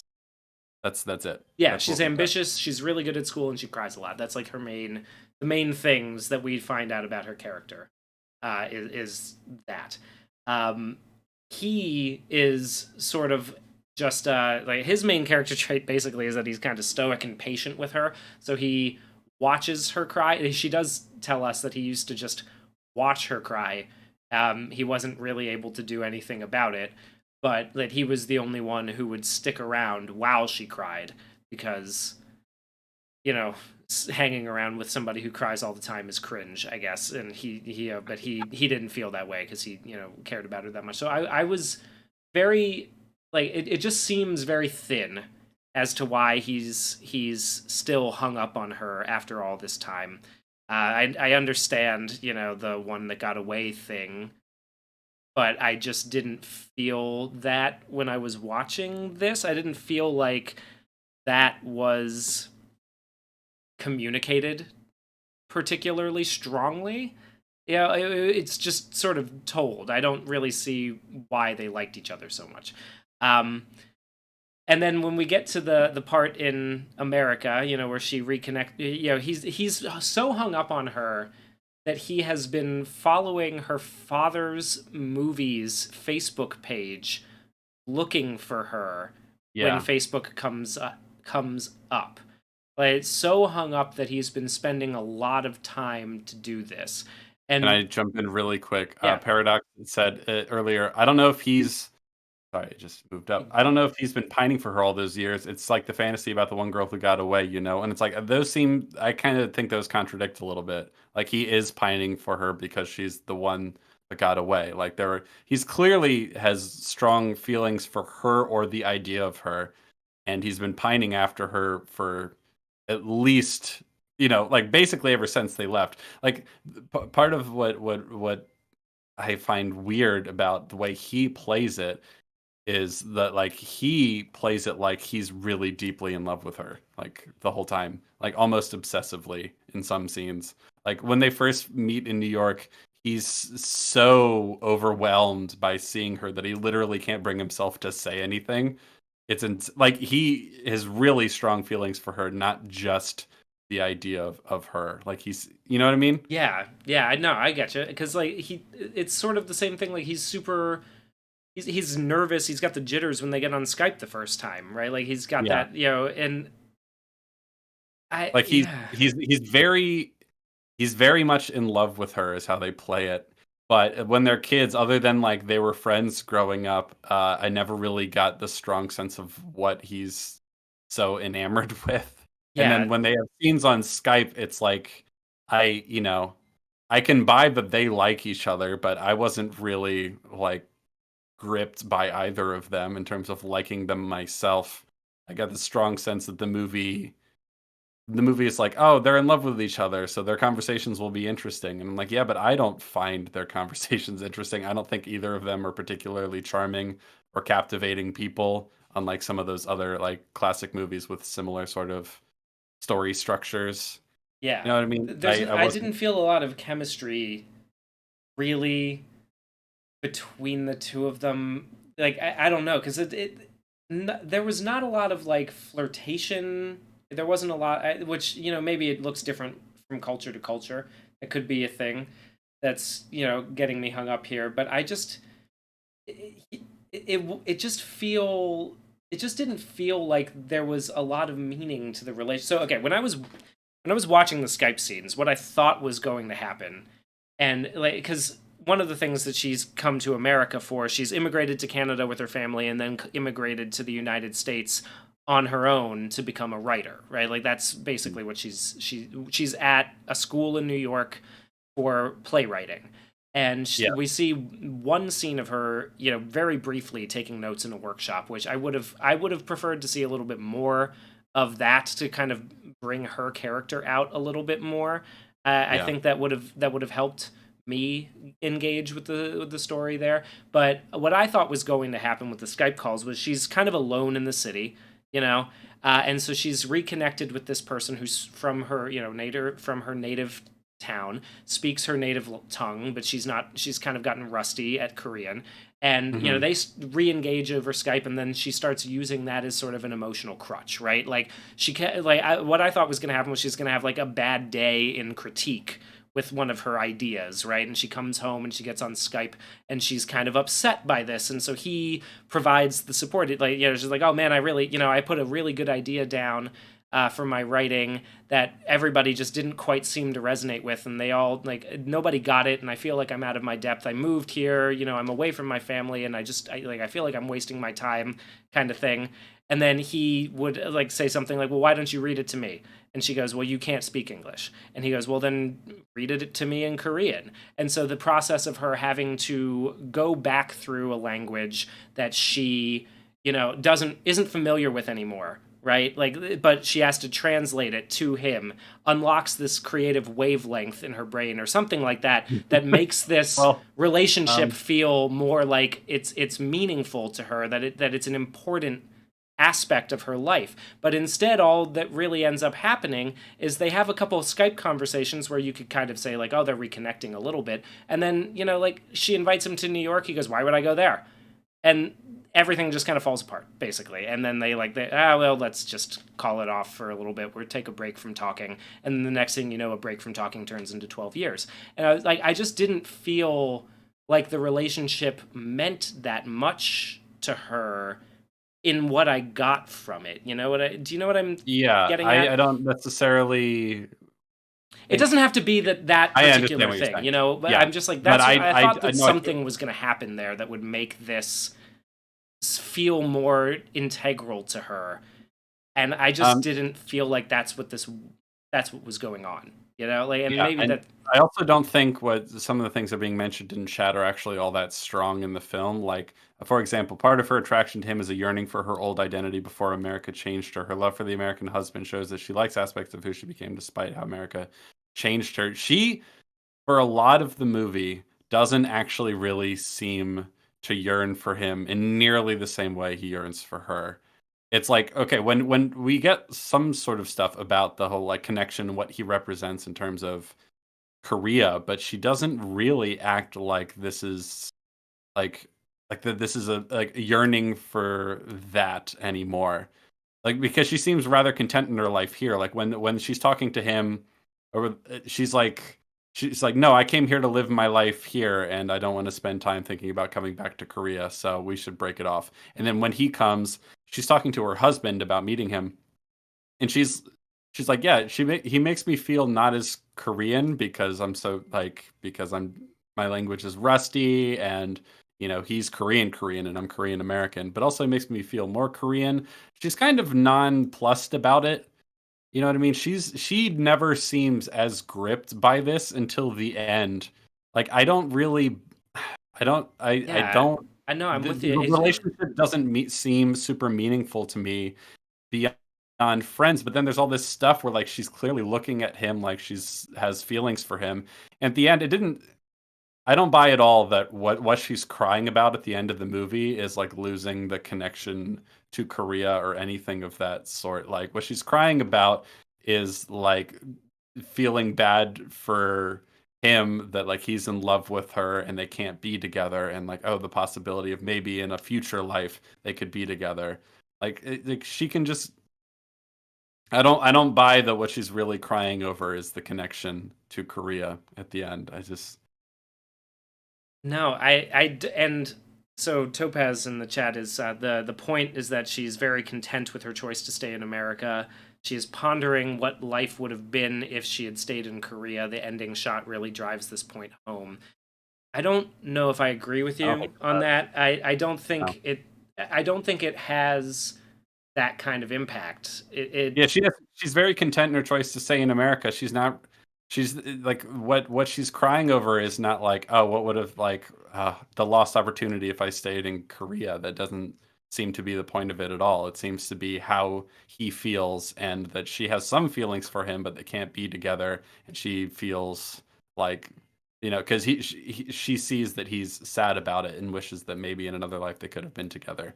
Like that's what she's crying over. It seems pretty obvious because that's what precipitates the crying is him talking about that stuff.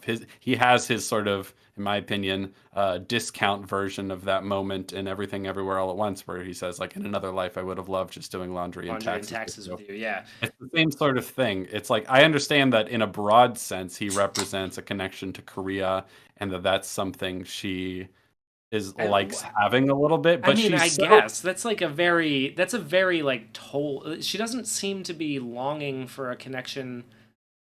I guess it's mostly an issue with me, like not knowing what her character's motivation really is in any scene, right? Because like she does seem pretty content with her life in America, and I don't really get the feeling from her in any one scene that she's really longing to live that past life or to like live out that fantasy. It just seems like she's sort of caught up in his fantasy, and that the movie. Well, she clearly has some feelings for him, but it's not nearly as she's clearly not as in love with him as he is with her, but she has some feelings for him. Like she keeps giving all these looks when they're going on their like dates sort of thing. It feels kind of muddled and unclear in terms of like how invested she is in this relationship and why. It like sometimes she's like making fun of him. Like she's treating it like, oh look, an old friend from Korea. Hey, how's it going, man? I haven't seen you in years. It's good to reconnect. And when he sees her, he's like floored by it and can hardly speak. He's so overwhelmed with emotion to the point where he's saying like wow and things because that's all he can say. And she's like making fun of him for it a little bit in a playful sort of way, but she's making fun of his investment in this a little bit. But then later gets really wrapped up in it too. And there are scenes that really bother me about her character that isn't this aspect. The scenes that really bother me with her character is the big scene she has with her husband at night when they're laying in bed. I fucking hate that scene. Yeah, well, why do you hate that scene so much, Jamie? Why don't you go into it a little bit? Okay, so at this point in the movie, she's remarried, but we haven't seen anything of the. Well, not remarried, just married. Sorry. She's married now to this white American guy, and we blow past their sort of formative relationship stuff like that. We get one scene where they're at an artist residency where they meet, where they have some lines of dialogue that are very much theme heavy in terms of fate and the Korean idea of the word I can't remember regarding like providence and fate. And like, oh, if two people fall in love, there must have been all these layers of small details of things aligning for this to happen, that sort of idea. That's where she brings this idea, and then she's like, oh, it's just the thing Korean people say when they're trying to seduce each other, and then they kiss. Next thing you know, they're married, essentially. We get very little of their relationship compared to the relationship with the guy in Korea. But anyway, she's married, and the movie presents it like she's in love with him, but I'm not convinced based on certain moments. The big scene that bothers me we'll get to, but I want to start with, because there's basically two major scenes with the husband. The two major scenes being the first time the Korean guy comes to New York. They go on like the Staten Island ferry and all that stuff. They go do New York things. She's showing him around. She realizes that he's clearly there for her. Yeah. And she's saying this to her husband. She says things like, oh, when I'm with him, I feel less Korean and more Korean somehow at the same time. So she's kind of grappling with that sort of part of her identity and how it makes her feel being around him, which is all fine. And then he's like, is he attractive? So clearly the husband's a little like jealous, insecure, a little jealous, right? And this will become more apparent. And she's like, yeah, I think so. He's very masculine in a way that's very Korean, which is like, okay. Because then he asks the follow-up question, which is basically the same question again, but more pointed this time. Basically just actually trying to get at what he meant, right? What he meant was, are you attracted to him? Oh, and she's like, oh, no, I don't think so.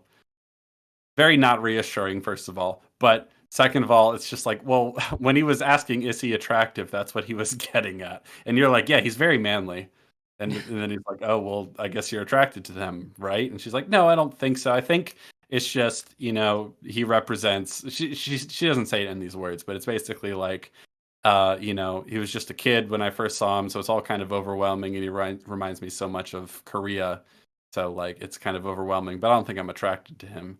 And he's like, "Okay," and he kind of sulks off. And she's like, "Are you mad at me?" And he's like, "No, I'm not mad." She's like, "Are you sure? Because it seems like you're mad at me." She's kind of poking him a little bit, like for being jealous or whatever. He's like, "I don't have a right to be mad." She says, "Of course you do." And it's like, Not a "Oh, very okay." reassuring thing to say. Not It's a. like, what does that even mean? Like, why would you say that? If nothing's happening and this is just an old friend, like, what do you mean he has a right to be mad? Why would you say that? Why would you make fun of it? Like, why would you say, like, "Are you mad at me?" Like, and then be like, "Of course you have a right to be mad." He goes, "No, I don't have a right to be mad.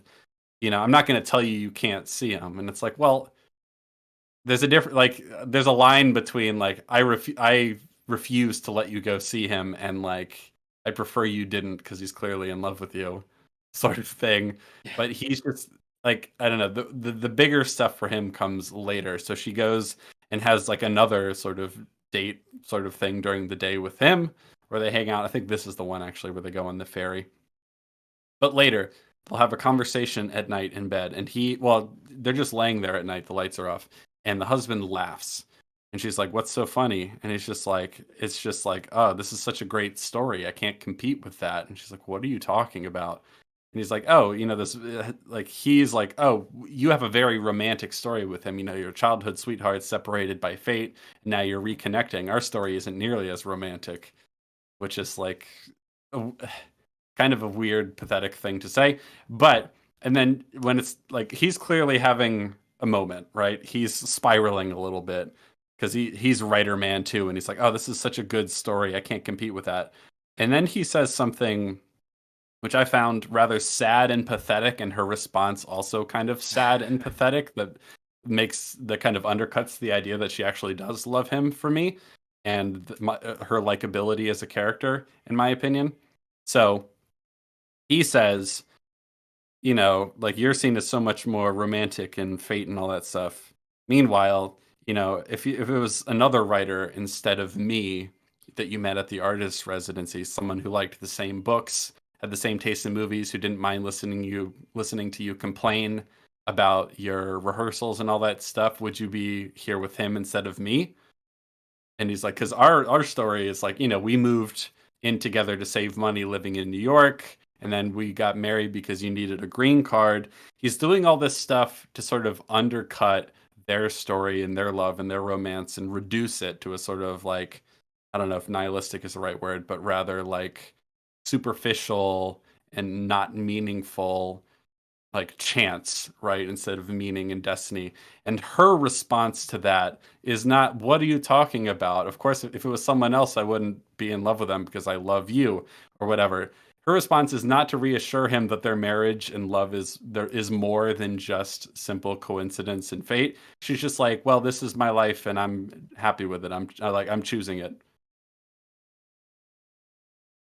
Yeah. Yeah. That is an incredibly rude and not loving thing to say to the first of all, the husband's being kind of pathetic here, so I don't like him for that.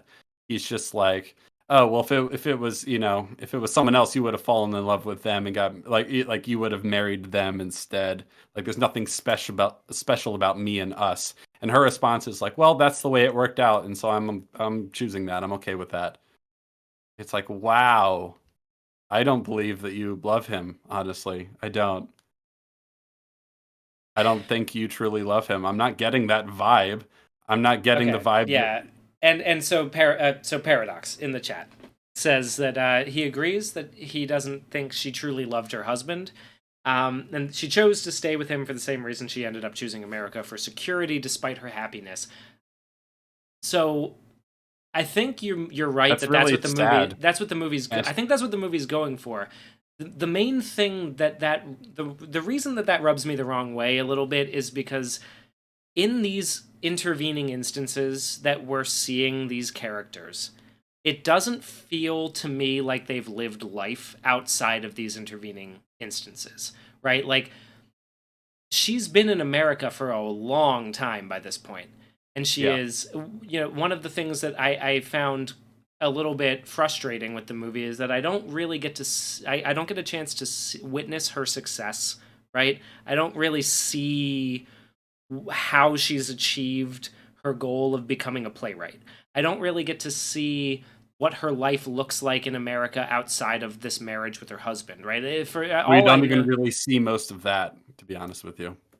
I don't see most of that, and I don't see like has she really gone through this whole experience just in these three instances, like never having, like, there's no friend that she calls, there's no other Korean immigrant that she met in New York. It's one of those things where I'm like, We hear about them nominally, but we they don't hear about factor in. them outside, but they don't factor into the story. And with him, I felt the same way, but even in a more extreme, in more extreme circumstance, where I'm like, this guy served in the military for Mhm. 2 years. He's been living in Korea. He went to China, and we hear nominally, yeah, you had a girlfriend, you broke up, but like, they don't.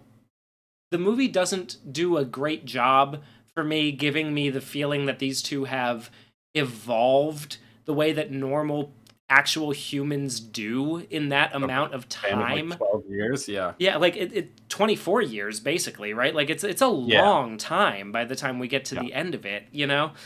And I just, it didn't feel like they existed outside of these moments. And so I had it, like, I mean, one of the major things that I had an issue with, I didn't even remember this until I watched the movie. When I was in middle school, I had a huge crush on this British girl who went to school with me, right? And she ended, like, there was maybe, I don't know, maybe a little something there. She ended up going home to England, and like, I didn't even remember her name until I went and watched this movie and was like, oh yeah, that did happen, didn't it? Like, a lot happens in a life, Yeah, outside of these moments that we just don't feel while we're yeah. watching this movie, and that makes the characters just feel a little bit too much like they've been written for this purpose to me. That's what, like, really what I'm getting at is that, To like, piggyback on what you're saying, because I agree. I think for me, like how I respond to them is that, like, oh,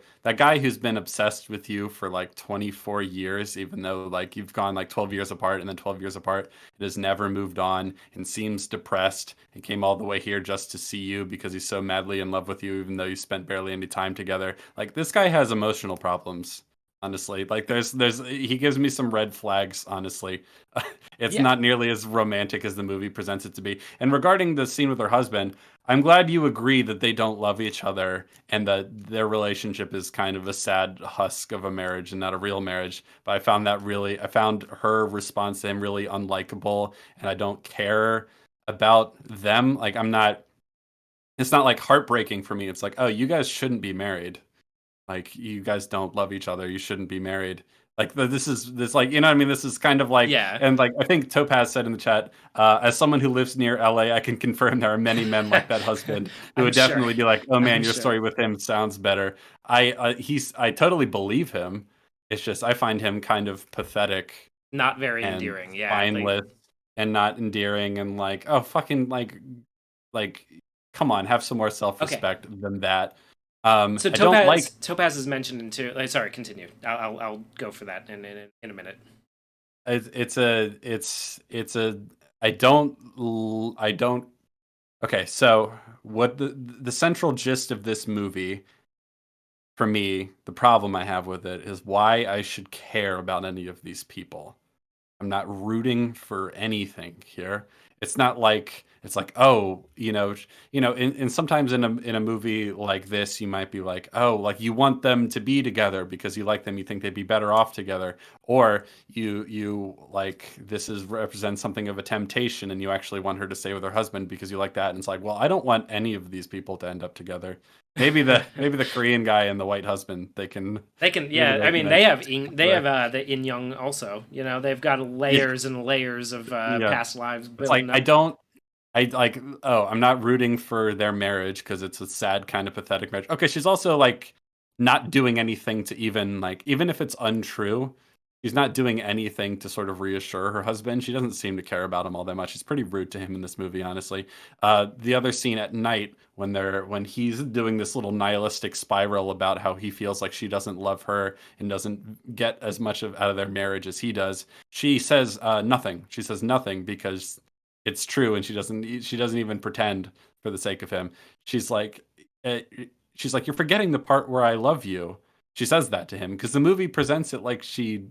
I'm confused about whether the movie thinks she's actually in love with her American husband. I think the movie thinks she is, and I think it's reasonable to assume that she doesn't actually. She's like, you're forgetting the part where I love you, and he says, sometimes it doesn't feel like it, or I have a hard time He says believing it. I don't forget it. I just have a hard time believing it. Which, in the most charitable way to read that, he's basically doing the unforgettable, like from Nat King Cole, the unforgettable song. It's like, it's incredible that someone like you loves me, right? I just have a hard time believing that, right? That's the most charitable way to read it, but that's not really the way that he says it. It's not the way he says it, and considering it just came off of this like doom spiral he's going on about there's nothing more meaningful than the relationship. Like if it was someone else, she'd be married to him. Like this is clearly someone who's like, I have a hard time believing that you love me as much as I love you. And her response is Silence. nothing. Yeah, just silence. sit there She in says silence. nothing. Which, and it's like, man, yeah, I don't like you guys. I don't want you to end up together. I don't care about this marriage. I don't believe you guys love each other if that's what we're going for. If we're going that you don't love each other, this is just kind of sad and and then like not relatable to. I can't relate to these people I at really all. can't. Yeah, I can't relate. Sorry, I'm almost done this Keep rant, going. I Keep promise. going. I can't relate at all to the guy who's like, oh, this friend I had when I was 12 and I Skyped with a few times over like a month or two, like total of 24 years ago. I'm still madly in love with her because she represents this like the last time I was happy or whatever. I just can't relate to that at all. I feel like he's got emotional problems and suffering from some weird sort of arrested development. Something went wrong in his childhood. I can't relate to that at all. I've never had anything like that sort of feeling, and the way he plays it is so kind of like obsessive and almost creepy to me. I don't like him as a character. This main woman doesn't really seem to love her husband. Says she does, but clearly doesn't as far as I'm concerned, and doesn't really seem to be in love with this other guy either, but is kind of like making like eyes at him, all this sort of stuff, and like fantasizing about, oh, like what if I ended up with him instead, and like having this conversation. She has a conversation with this guy like, oh, maybe in another life, maybe if things were different, we would have dated and got married. And they're having this conversation, and the husband's just right there. Like he's off camera, but he's right there in the room listening to them and like half understanding in his limited Korean. Like she doesn't seem to have any sort of respect for the sanctity of their marriage or relationship at all. And she's I don't know. Like and I can't relate with the husband who's so pathetic that he thinks that their marriage is like nothing, and you know what I mean? And he's just going on this weird doom spiral about how their relationship is just nothing. I don't care about these people. I don't care what happens to them. None of them are charming or funny as far as I'm concerned, so we don't even get like fun, witty dialogue and banter. It's not like a movie like, I don't know, Roman Holiday or Casablanca, where there's like tension and conflict between them that can drive the story. You know what I mean? Yeah. Like, well, and it's not like she ever gets into an argument with this Korean guy or anything. She doesn't really even get into an argument with the husband. There's the like makings of what could be one, and then she just kind of like it just fizzles out. Like naturalistic, sure, but I think it's boring and uninteresting and uncaptivating, and I don't care about these people.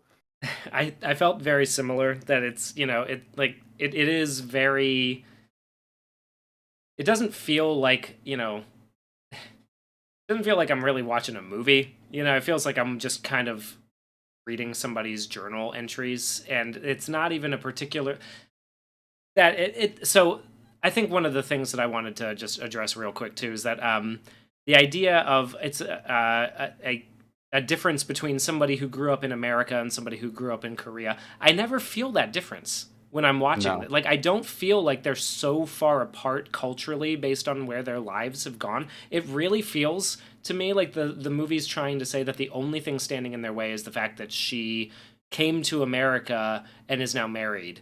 And like that if she wasn't married, this wouldn't be a problem. Right? Like it Yes. doesn't have anything I don't 1000%. I don't feel any of her Americanisms in in the way she's written. I don't feel any of his real Koreanisms. Like he doesn't feel like a totally different person with different cultural values. They just feel like two friends who are awkwardly trying to reconnect. You know, like I don't. Yeah.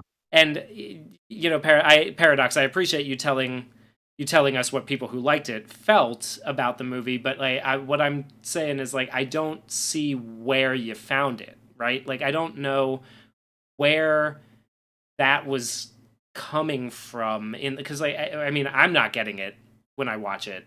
Um so Like a like romance movie without any romance in it. yeah, It's really I don't weird. one I wouldn't there is some nominal romance, right? Like it's telling me that there's a romance there, but I just don't see it really happening. And the other thing that Topaz was saying about the scene in Korea where he's hanging out drinking with his bros. I'm really glad you brought that up because I genuinely enjoyed that scene. That was my favorite scene of the movie is when he's telling his bros that he's going to New York, right? And one of them goes like, "Really? Oh, you're going there for vacation, huh? Yeah, it's not just about that girl who you've been hung up on since you were 12. It's not Yeah. just about that." And he goes, Yeah. "No, no, not at all." And the other guy kind of goes, "Oh shit, man. Sucks to suck. It's going to rain the whole time." Right? Like basically just Uh, calling him out and then they all kind of laugh at him and you know, like but that's the only time where I actually felt like there was some real world kind of influence on who these people are, right? Because like obviously those characters are like, what the fuck are you doing, dude? Like you've yeah. been hung up on her for how long? Like really? Like, it just feels you know we don't see enough of his life to know this for sure, but it Mhm. doesn't feel like he's gone through any real life events, right? Like throughout Yeah. most of the movie, he doesn't seem like he's grown from being that kid who was hung up on his classmate, right? Like I just Yeah. don't see where that's I just don't see where that's coming from, right? Like I don't get it. It doesn't make and you know, when Paradox in the chat was talking about, I hope you find the British girl again. Can you imagine, Jamie, if I like when we met in grad school, I told you I had reached out to this British girl I hadn't spoken to since 6th grade, and I was getting ready to like fly to London with no other plans than to see her? Like, can you imagine that shit? Like that's I so would far. So many I years. I would think I would interpret that as that you have some sort of emotional problems having to do with being hung up on childhood and like and like some sort of weird arrested development thing is happening here. I'd be like, well, why? Why? Yeah. Like, I'm yeah. really not like and personally so like just to answer that real quick, like I'm personally not interested whatsoever in reconnecting with somebody who I knew when I was 11 or 12 because I am a Yeah. very different person now at 32 than I used to be when I was And 12. this guy doesn't seem to be, and that's like it's not that this person can't exist. It's that like I cannot sympathize with this person Yeah, at that all. it's not that I don't believe that he's a real person, it's that I just don't sympathize with him as a real person, right? Like Yeah, I believe all these people can exist and do exist. I'm not interested in seeing stories about any of them. So, though I do wonder, Paradox, you said, you seem to agree with some of our interpretations of what these characters are like and sort of their sort of you know how they act and whether they're likable or good people, that sort of thing. Like for example, she's not committing to either of them and thereby failing to love both of them as they deserve. I think the failure is the center of the narrative. I wonder if other people who liked this movie feel the same way. Maybe they do, and they just like this kind of weird, tragic story. Weird, maybe not the best word here, but if they like that, because I wonder if what a lot of people are getting out of this is different from what you just said. I wonder if what a lot of people are getting out of this is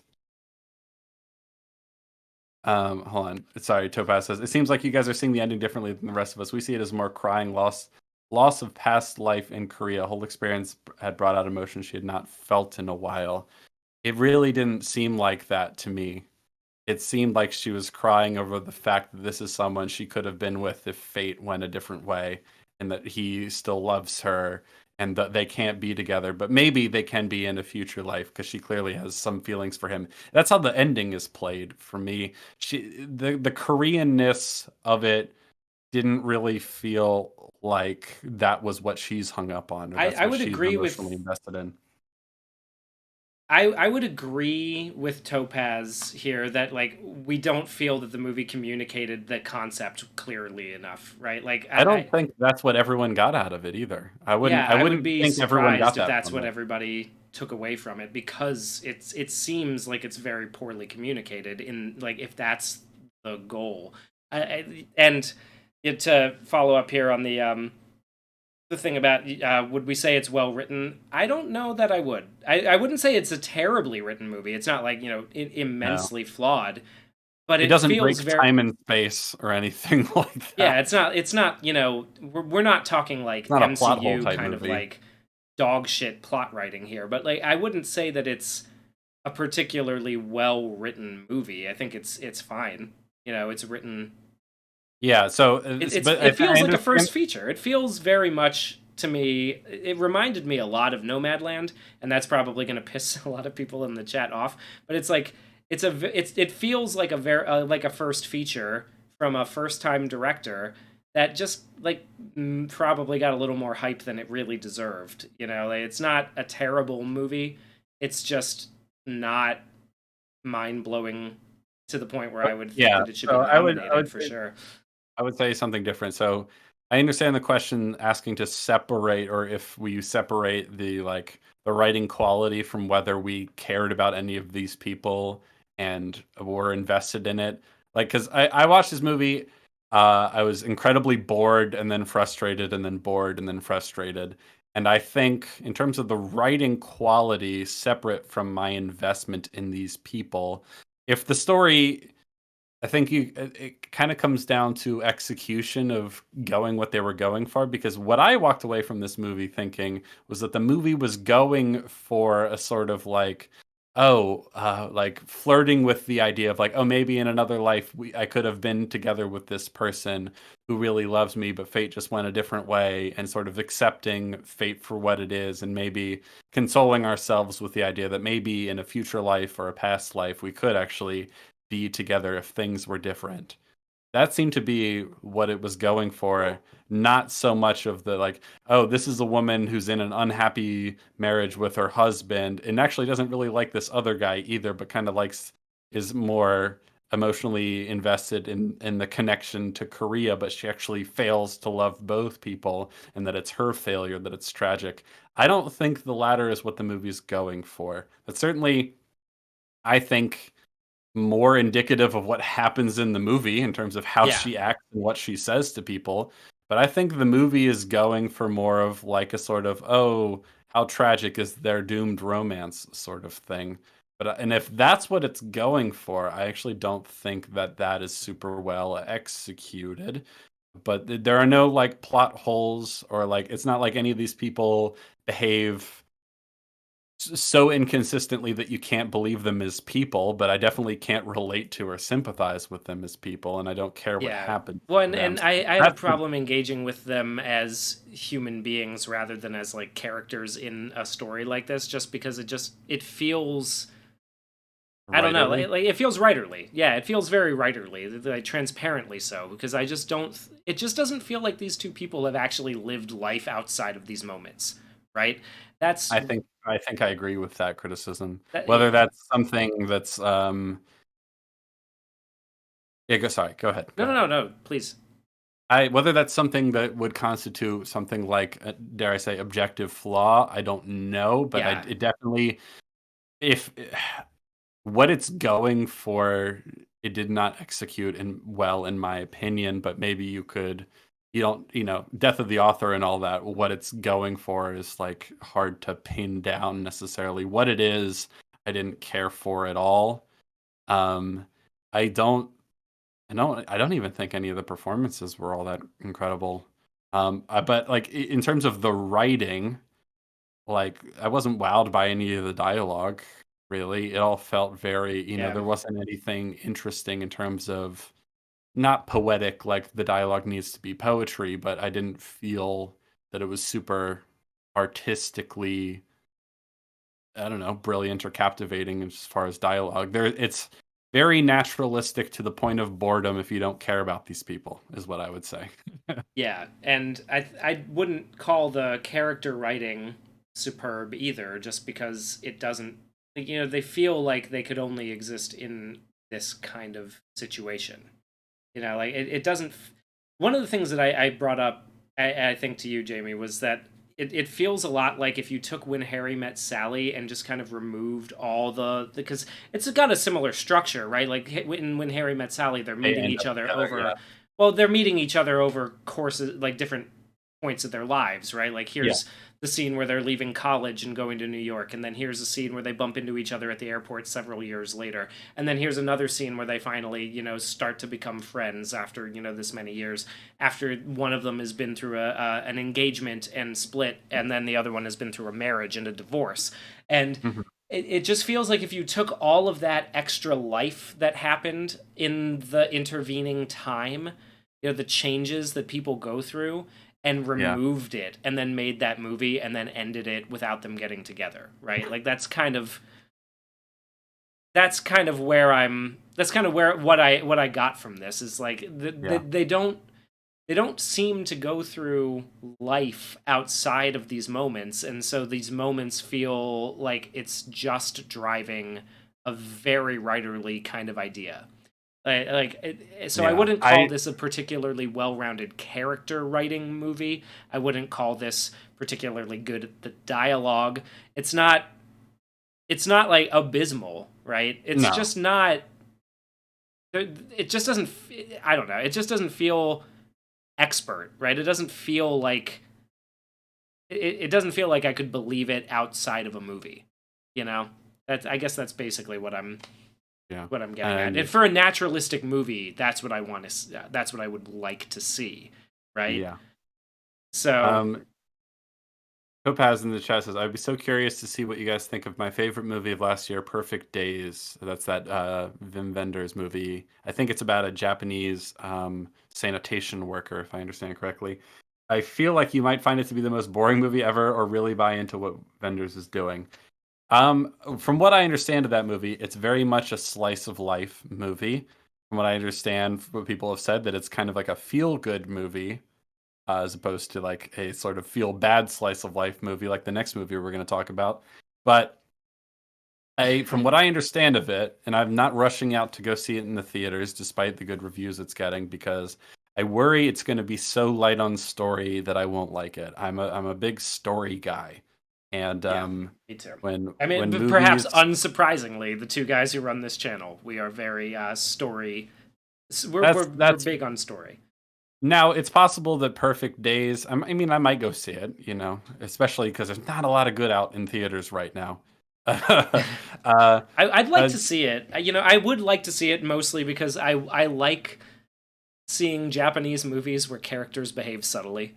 That's something that you don't get a lot of these days when you watch like yeah, the larger Japanese media. Characters who act like real people as opposed to characters in like characters on a big stage in a drama movie. I yeah, would enjoy watching it probably, or at least checking it out. I don't know if I would like it, but I'm not against the idea of a slice of life movie. Like, yeah. I would want it to sort of like, even if the stakes are small, I would want it to have all the beats of a story, even if like ultimately the central conflict is very small stakes. Like, yeah, the Holdovers is a very sort of like beat by beat type of movie. It wouldn't need to be that strictly structured like this, like a coming of age movie. But like, I don't care how small the stakes are if there's a story. I think I might based on what how Perfect Days has been described to me, I feel like I might be a little bored by it, but I don't think I'd hate it. You know? Yeah. Well, and so like I've talked to you about this before, but and chat can learn a little something about me here. And one of the only animes that I've ever actually enjoyed is called Non Non Biori, which is basically just a slice of life anime about kids in the countryside in Japan kind of dealing with problems that kids in the countryside of Japan might have, like, wanting to cook curry but being a bad cook, right?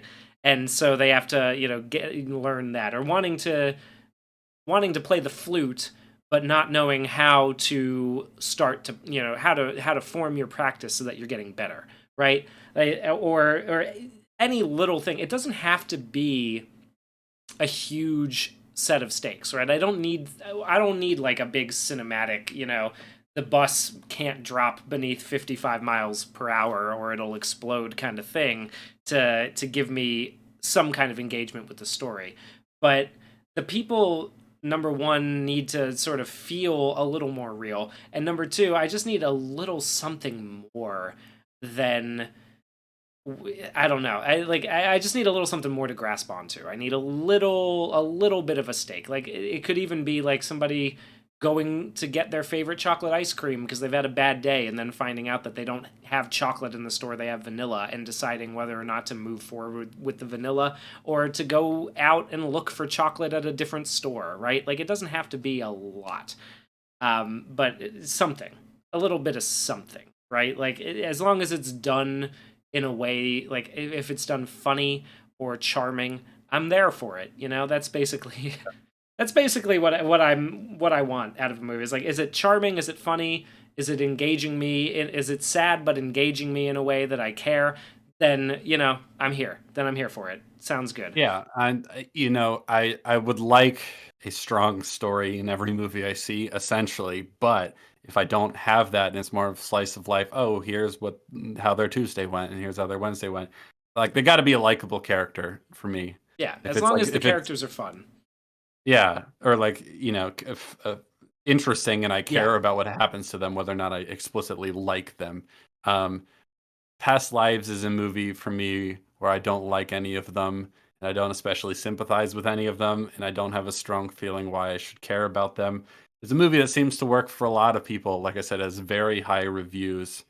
It it's yeah. didn't do it for me, and I don't quite get the hype around it. But that happens. It happens, you know, happens Yeah. all the time. Like Paradox is saying, the people who liked Past Lives felt like there was something that, I'm glad that you enjoyed it. Oh, yeah, sorry. I should specify. We were talking about the sort of like Perfect Days slice of life movie. Past Lives is not a slice of life movie in the same way. It has a narrative thrust the whole way through.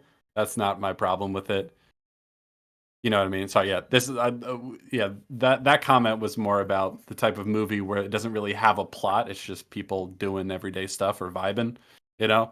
Yeah. Um but yes, this is a movie that definitely has a plot and a story. It's just not one I was I invested did in. not engage with it hardly. It was very difficult for me to engage, and I tried very hard. I want to assure you, I tried to like this movie. I even made some excuses for it in the early thing. I'm like, well, okay, maybe I actually they, thought it started out pretty okay. It's like yeah, the initial stuff when they were just kids. I was like, and then she moves premise, away with their family. There's like little detail scenes that I like. For example, where like she's the scene with their parents and they're choosing their American names or their anglicized names. yeah. Little details about the sort of experience of immigrating to America. I like that the girls like didn't like any of the. She was like, I don't like any of the American names, and then she finally settles on one she likes. Little details like that I thought were fine. I Well, liked it and in the beginning. the interaction between him and his friends, didn't mind that. I thought that was pretty good. It's not like there's no merit to the movie. I Yeah, don't want it to imply. I don't want to imply like we thought that this movie was abysmal or anything. It's no, just that was like, Maestro. yeah, Maestro was abysmal. Maestro has barely anything. Uh, I was sleep. recommending it. Yeah, But yeah, Ozu. So this is some Topaz is yes, mentioning this in the I've chat. heard Tokyo Story Tokyo mentioned quite a bit. Story I'd be very interested to talk with you about that one. I actually like that movie. Have you When seen it? Oh, I you have have, seen it. Okay. I have seen it. I have seen it, I've but heard very I've good things on it. It's on a lot of those like best movies of all time lists, but it doesn't seem to be as controversial as say like Jean Dielman is, for yeah, example. no. It's I'd be it's excited not to see quite it. it's not quite to that level. But yeah, no, Yeah, I no, do remember liking that movie when I watched it. So I would this be is interested to something I talk would. about that at some point. Sorry to step on you there. This is something I'd like to do more, especially this year, because there's going to be a real dearth of movies coming out this year because of the strikes.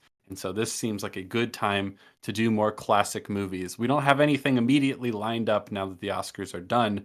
So we're free to like, hey, maybe next week we'll talk about Tokyo Story or Casablanca or, some of these classic movies that are definitely worth talking about and revisiting. And it's something I'd also like to do more in the future as like shitty new remakes of stuff come out. We could just talk about the old one instead. That's something I'd like to do in the future. So, yeah, more delving into more good classic movies is definitely something we're interested in doing going into the future. Cecil Lawrenson says, my dream movie, Subway Surfers, takes up 50% of the screen with an AI remake of Speed 2 on the other 50% at 2 times speed with Willem Dafoe's role swapped with Keanu Reeves' character. Wow. That sounds pretty epic. That sounds like true cinema right there. If you were here, he'd laugh at that as well, but he's not here. Probably peeing or something gross.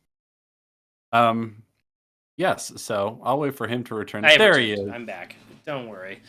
Read Cecil Lawrenson's comment to yourself about his perfect movie and then laugh.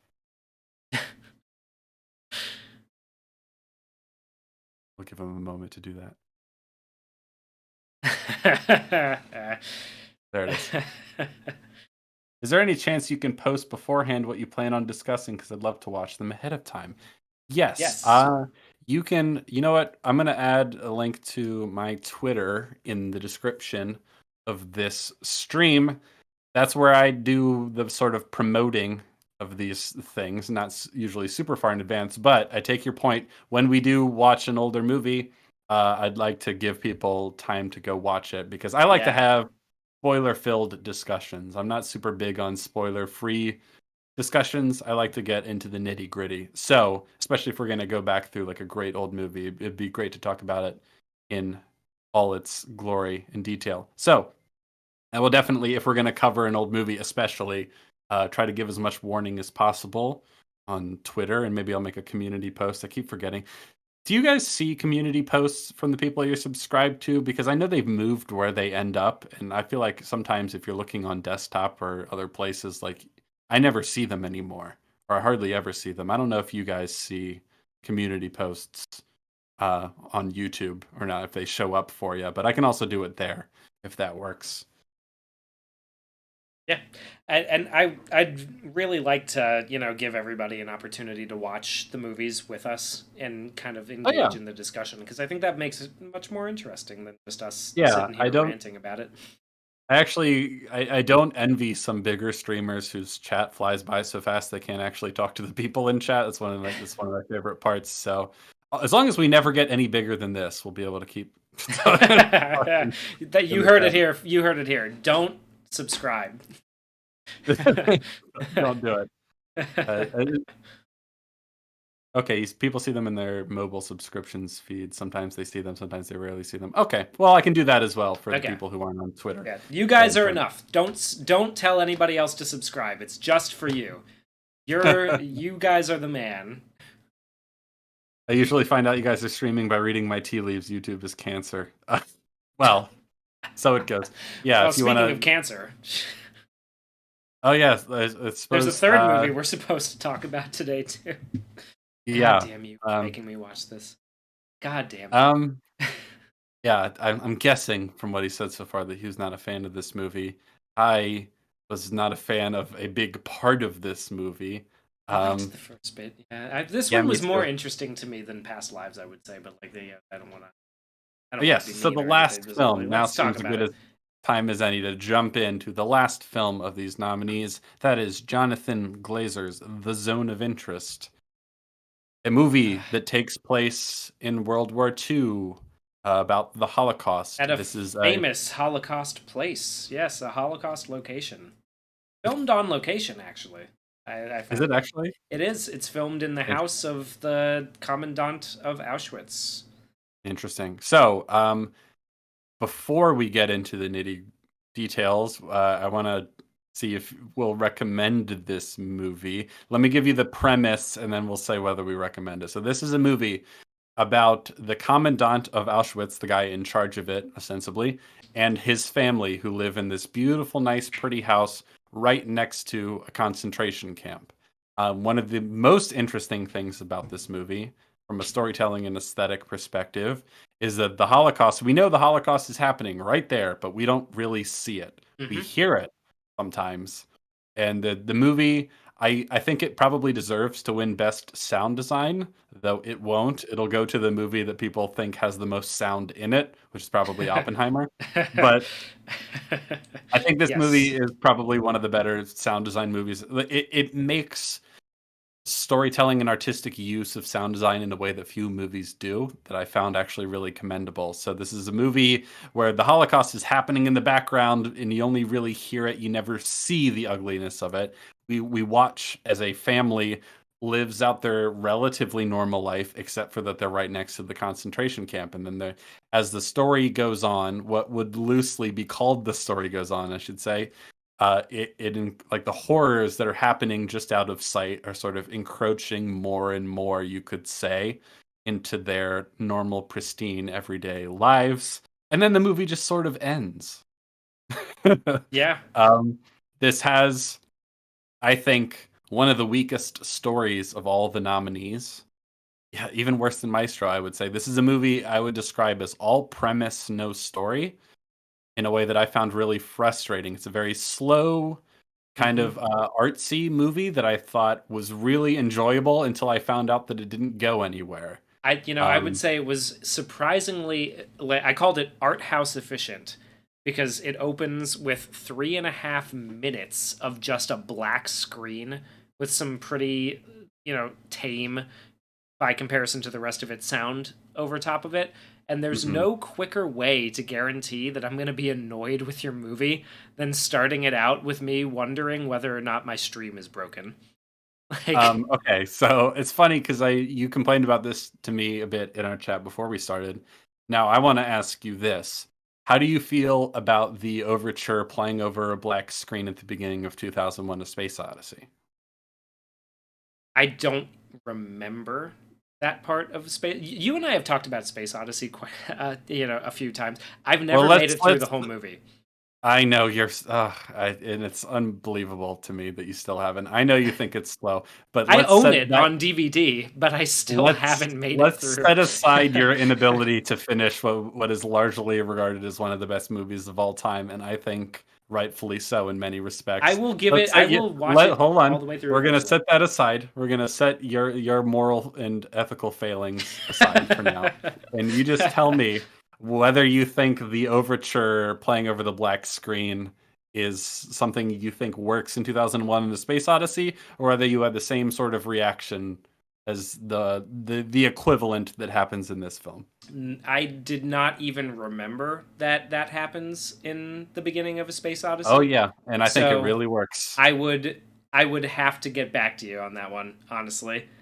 I'd have to get back to you. However, I Okay. will say that I do understand that Space Odyssey is considered one of the greatest movies of all time, and I do intend to make it through the whole thing eventually. Right? Like I will do it. Maybe that's what you can subject me to for your birthday stream. Well, the only bone I'll throw you here is that 2001: A Space Odyssey is a very slow movie. All right, The so if only people are times like, I've ever tried to sit down and watch. Now, I did go out of my way to purchase it on Blu ray when I found it at a used bookstore, okay? Because I was like, well, I know this is a great movie, so I'm going to get it, and eventually I will watch it. I just haven't gotten around to doing it.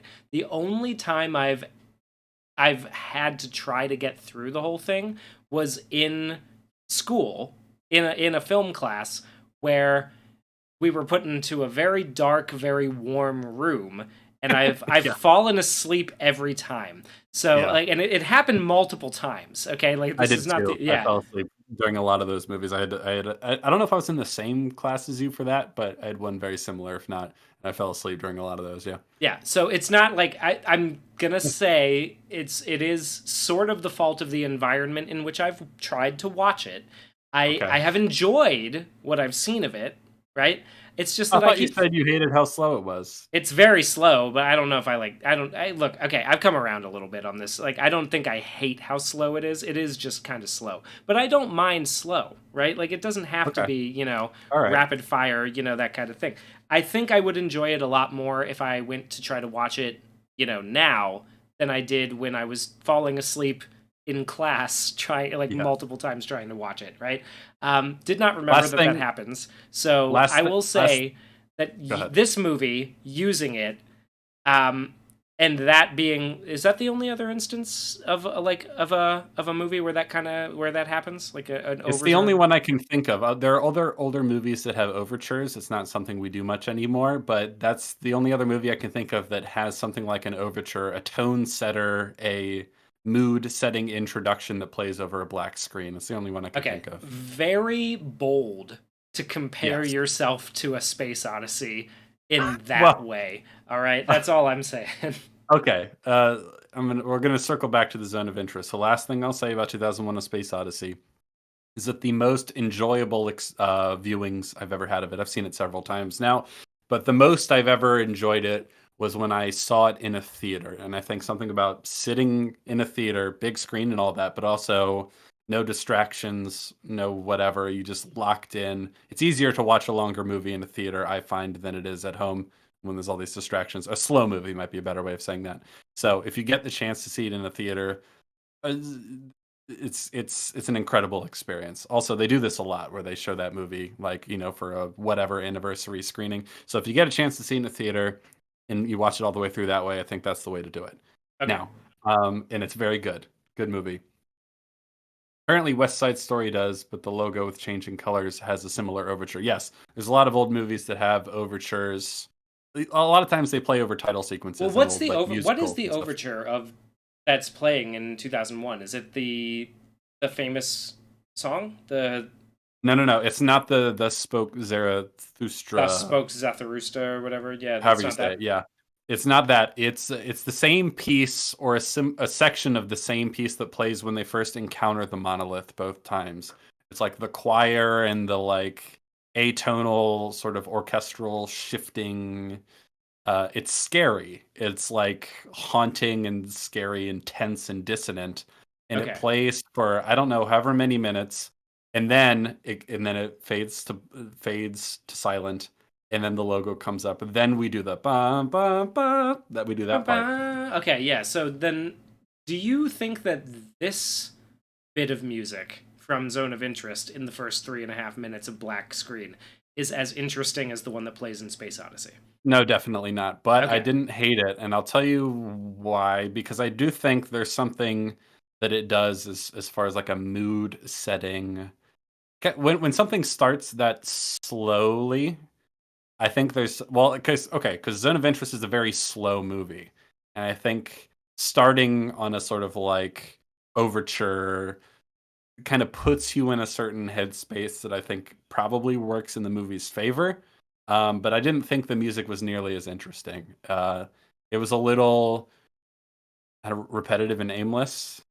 I thought the Yeah, opening I mean, like music, it felt or like if I'm remembering it correctly, I didn't really care for it all that much. how like when you go to see a modern this is something that Tar actually kind of clued me into because I used to hang out with a lot of classical musicians. And when you go to see like a modern classical or a postmodern classical concert and it just sounds like they're tuning the whole time, that's Yeah. sort of what it reminded me of, this 3 minutes of like of I thought it was all right. It didn't bother me nearly as much. And if everything else about the movie was better, more specifically that it had a conclusion, um, I wouldn't mind it at all. I think it sets the vibe and tone okay. okay. I would actually prefer it if there wasn't any music in the movie itself, but there was only at the beginning and the end. That Because I would be thought the use of interesting.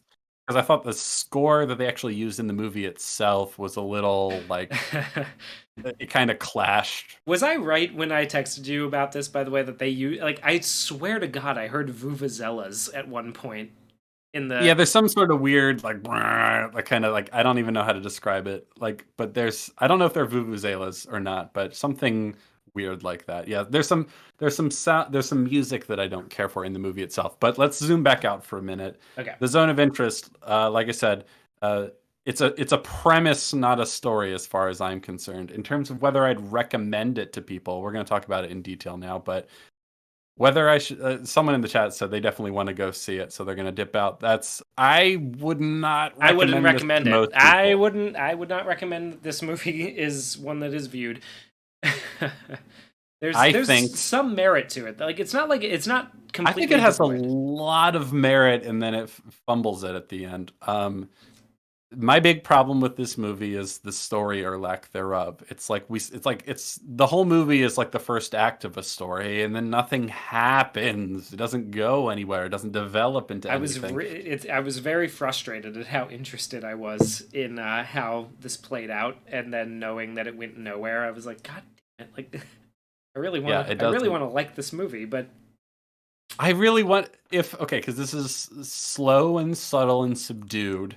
But if it had more of an actual story ending, and maybe some of the other story beats needed to be tweaked to give it more structure. If it had a story, I think it's charitable to even call this a story, honestly. But if it had a story, I would have really liked this movie I because mean, it does have a lot going for it. I can sum up the three major story beats for you real quick. Like there are three total Hmm. in the whole Go for movie. it. So number one, the commandant of Auschwitz is living his best life in a paradisal dream home with his family right next door to the camp.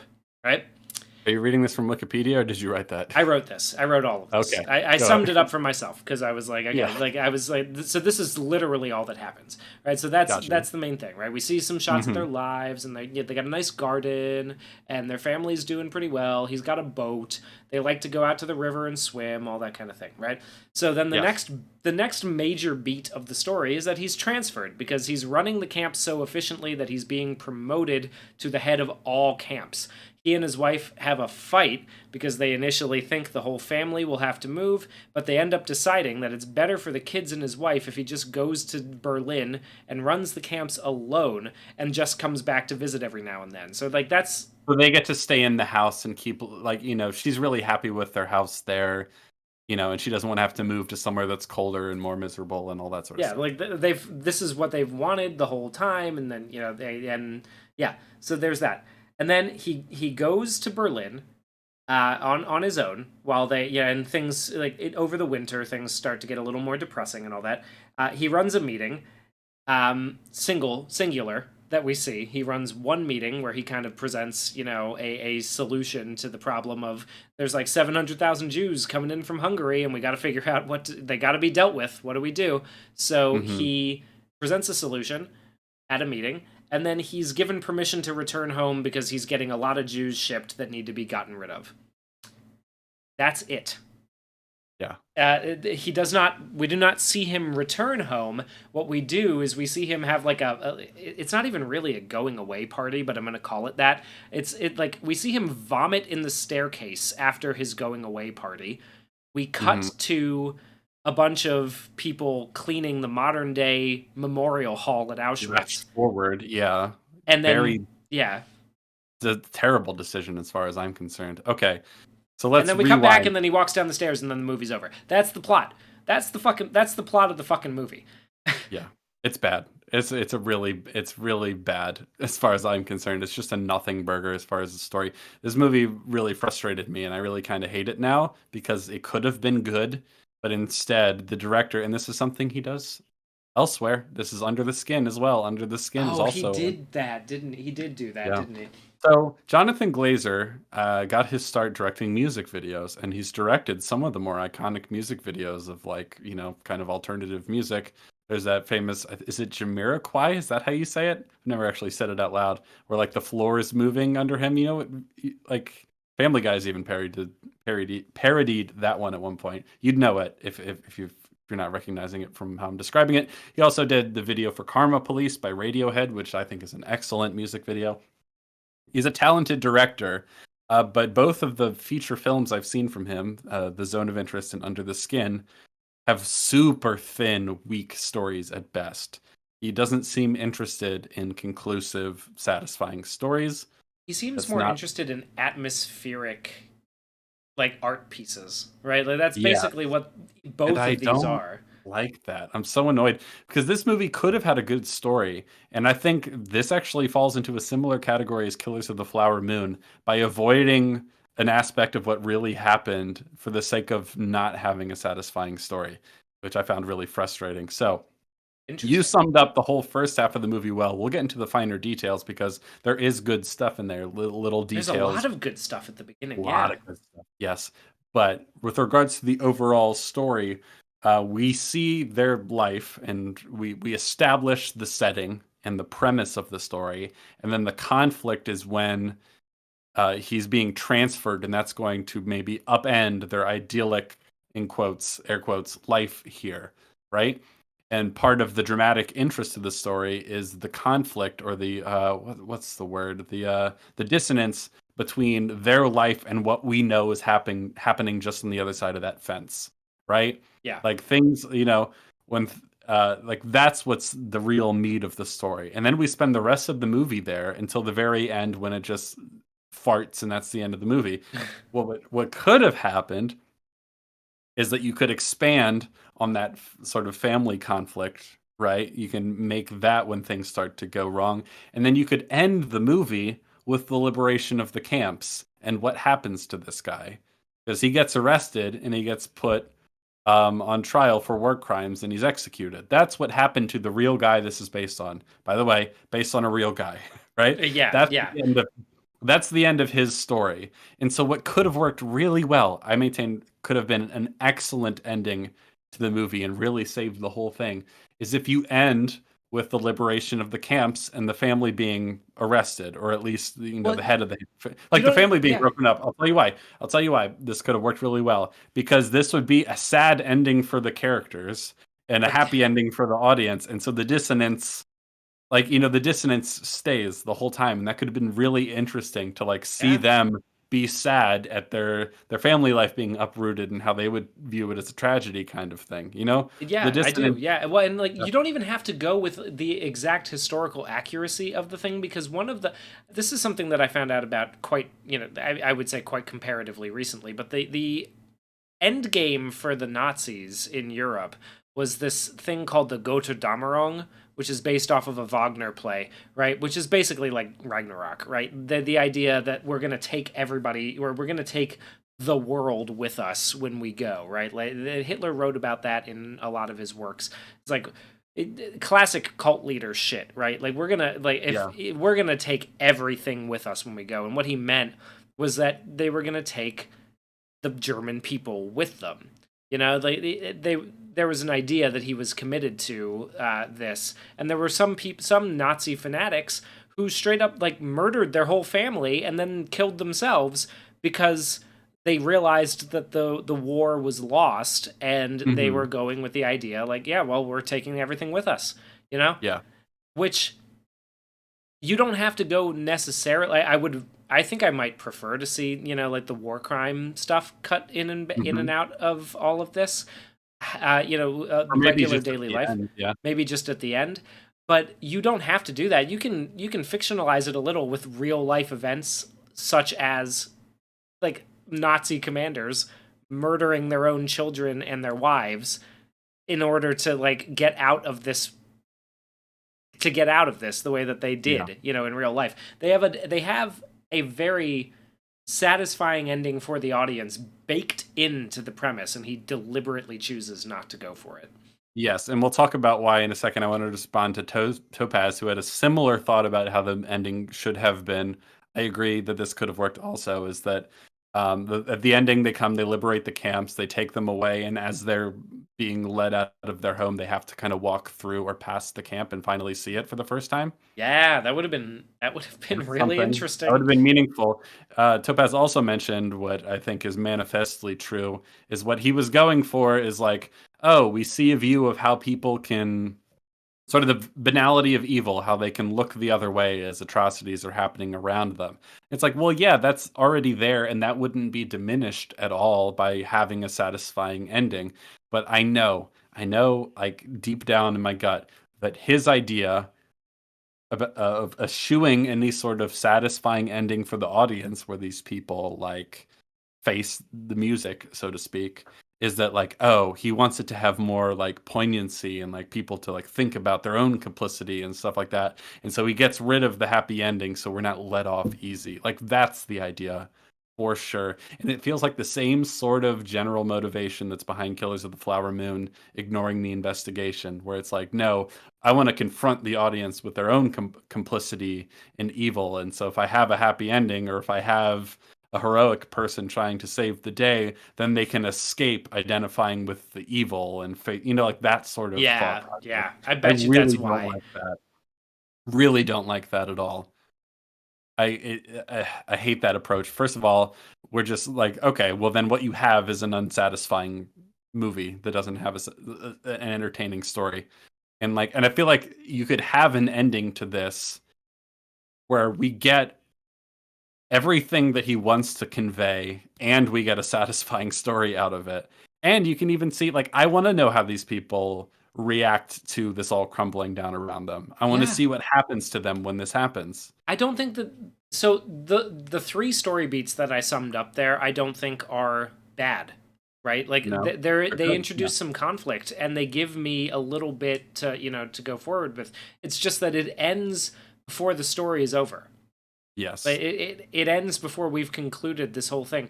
Like he gets to come home, to the like okay, so they're living in essentially a paradise, right? He has to leave. Things start to turn for the worse, and then he gets to come home, and you can even have like a whole segment where he's come home and things aren't as good as he remembers, right? Or Yeah. like things have now like it's still difficult to get through because the war is winding down and they've lost, right? Like they Yeah. they are not going to survive. We know that, right? It can't go on forever, sort of thing. Yeah. Yeah. And then Like, the other, like, there's other little details that would have been nice to see because, like, this really just feels like a slice of life from the middle of the war. We don't even get the end of the war.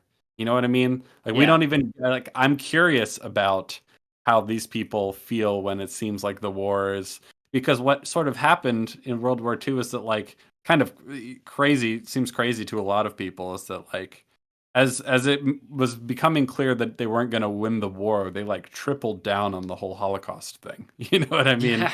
Like instead of spending those resources or using that time and manpower to maybe turn the tide of the war, they were just like, well, let's do as much as we can, for lack of a better way of saying it.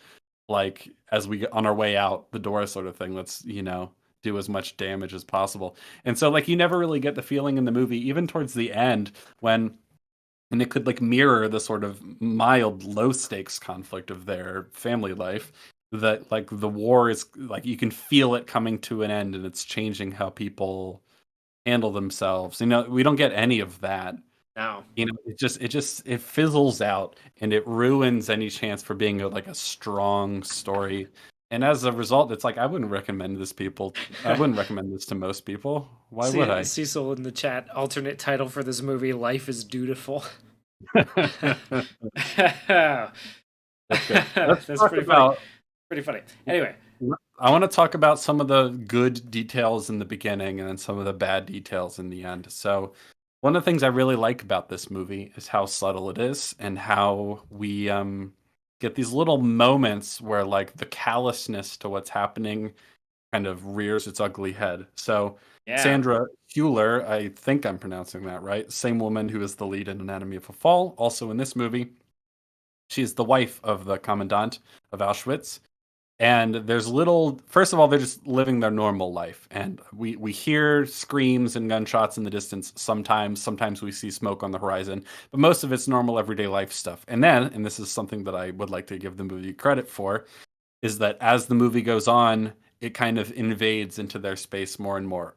And also that we get little bits of how they're reacting to this whole situation more and more. One detail that really stuck with me, that I thought was poignant in a sort of brutal, ugly sort of way, is the maids or the the people who help run the house. They come bring like bags of stuff in, and they're like, "Oh, like take your pick," to all the women of the house or whatever. And there's like dresses and perfumes and lipsticks and hats and things like that that they can Yeah. just take whatever they want. And it's like, oh, where do you think those are coming from? It's not said, but it's not, It doesn't we need know to where be. those Yeah, are we coming know where from. it came Yeah. from. Yeah. And then like for example, there's a scene where Sandra Hüller is trying on this nice fur coat, and she's looking at herself in the mirror, and she clearly got this from one of the victims who's in the camp. And she finds like what is it? Is it a gold ring in the pocket or something like that? It's the lipstick. Oh, She finds a lipstick. lipstick in the pocket. Yeah. And the lipstick in the pocket has something in it. It's like a ring or something, isn't it? I don't. I think so. I think so because if I remember correctly, she's like because the lipstick had something in it, something valuable. Like it was either like a ring or a gold tooth or something valuable in it. If I remember correctly, it's been a while, so correct me anyone if I get this part wrong. I don't remember seeing that Because part. I thought there was a line where she says like, "Oh, next time I'm going to ask for lipsticks because that's No, where no. they." Okay, so she says she found a diamond in a toothpaste tube, and Oh, that's what it was. yeah, Thank you. yeah, yeah, Yeah. and She finds a yeah, diamond in a toothpaste tube, and then when she's joking around the dinner table or like a lunch table with the other maids and people of the house, that like, "Oh, I'm gonna start asking for toothpaste now." They're clever. yeah. Like she says it something like that, like, "Oh, they're They clever." say how clever, and she goes, "Yes, they are very clever." Yeah, and it's like, "Oh God, that stings." That's Yeah, there's some stuff like that that really hits hard, and it's the because one it's for subtle. me, the one for Go me ahead. that really hit was when her mother comes, and Topaz mentioned this in the thing. The mother comes to stay with them for a little while, and Yeah. she talks about how the woman she used to clean for, she used to be a Mhm. maid for, is probably in the camp over there, and how tragic it is that she got outbid on her curtains. That her curtains went up for Yeah. auction.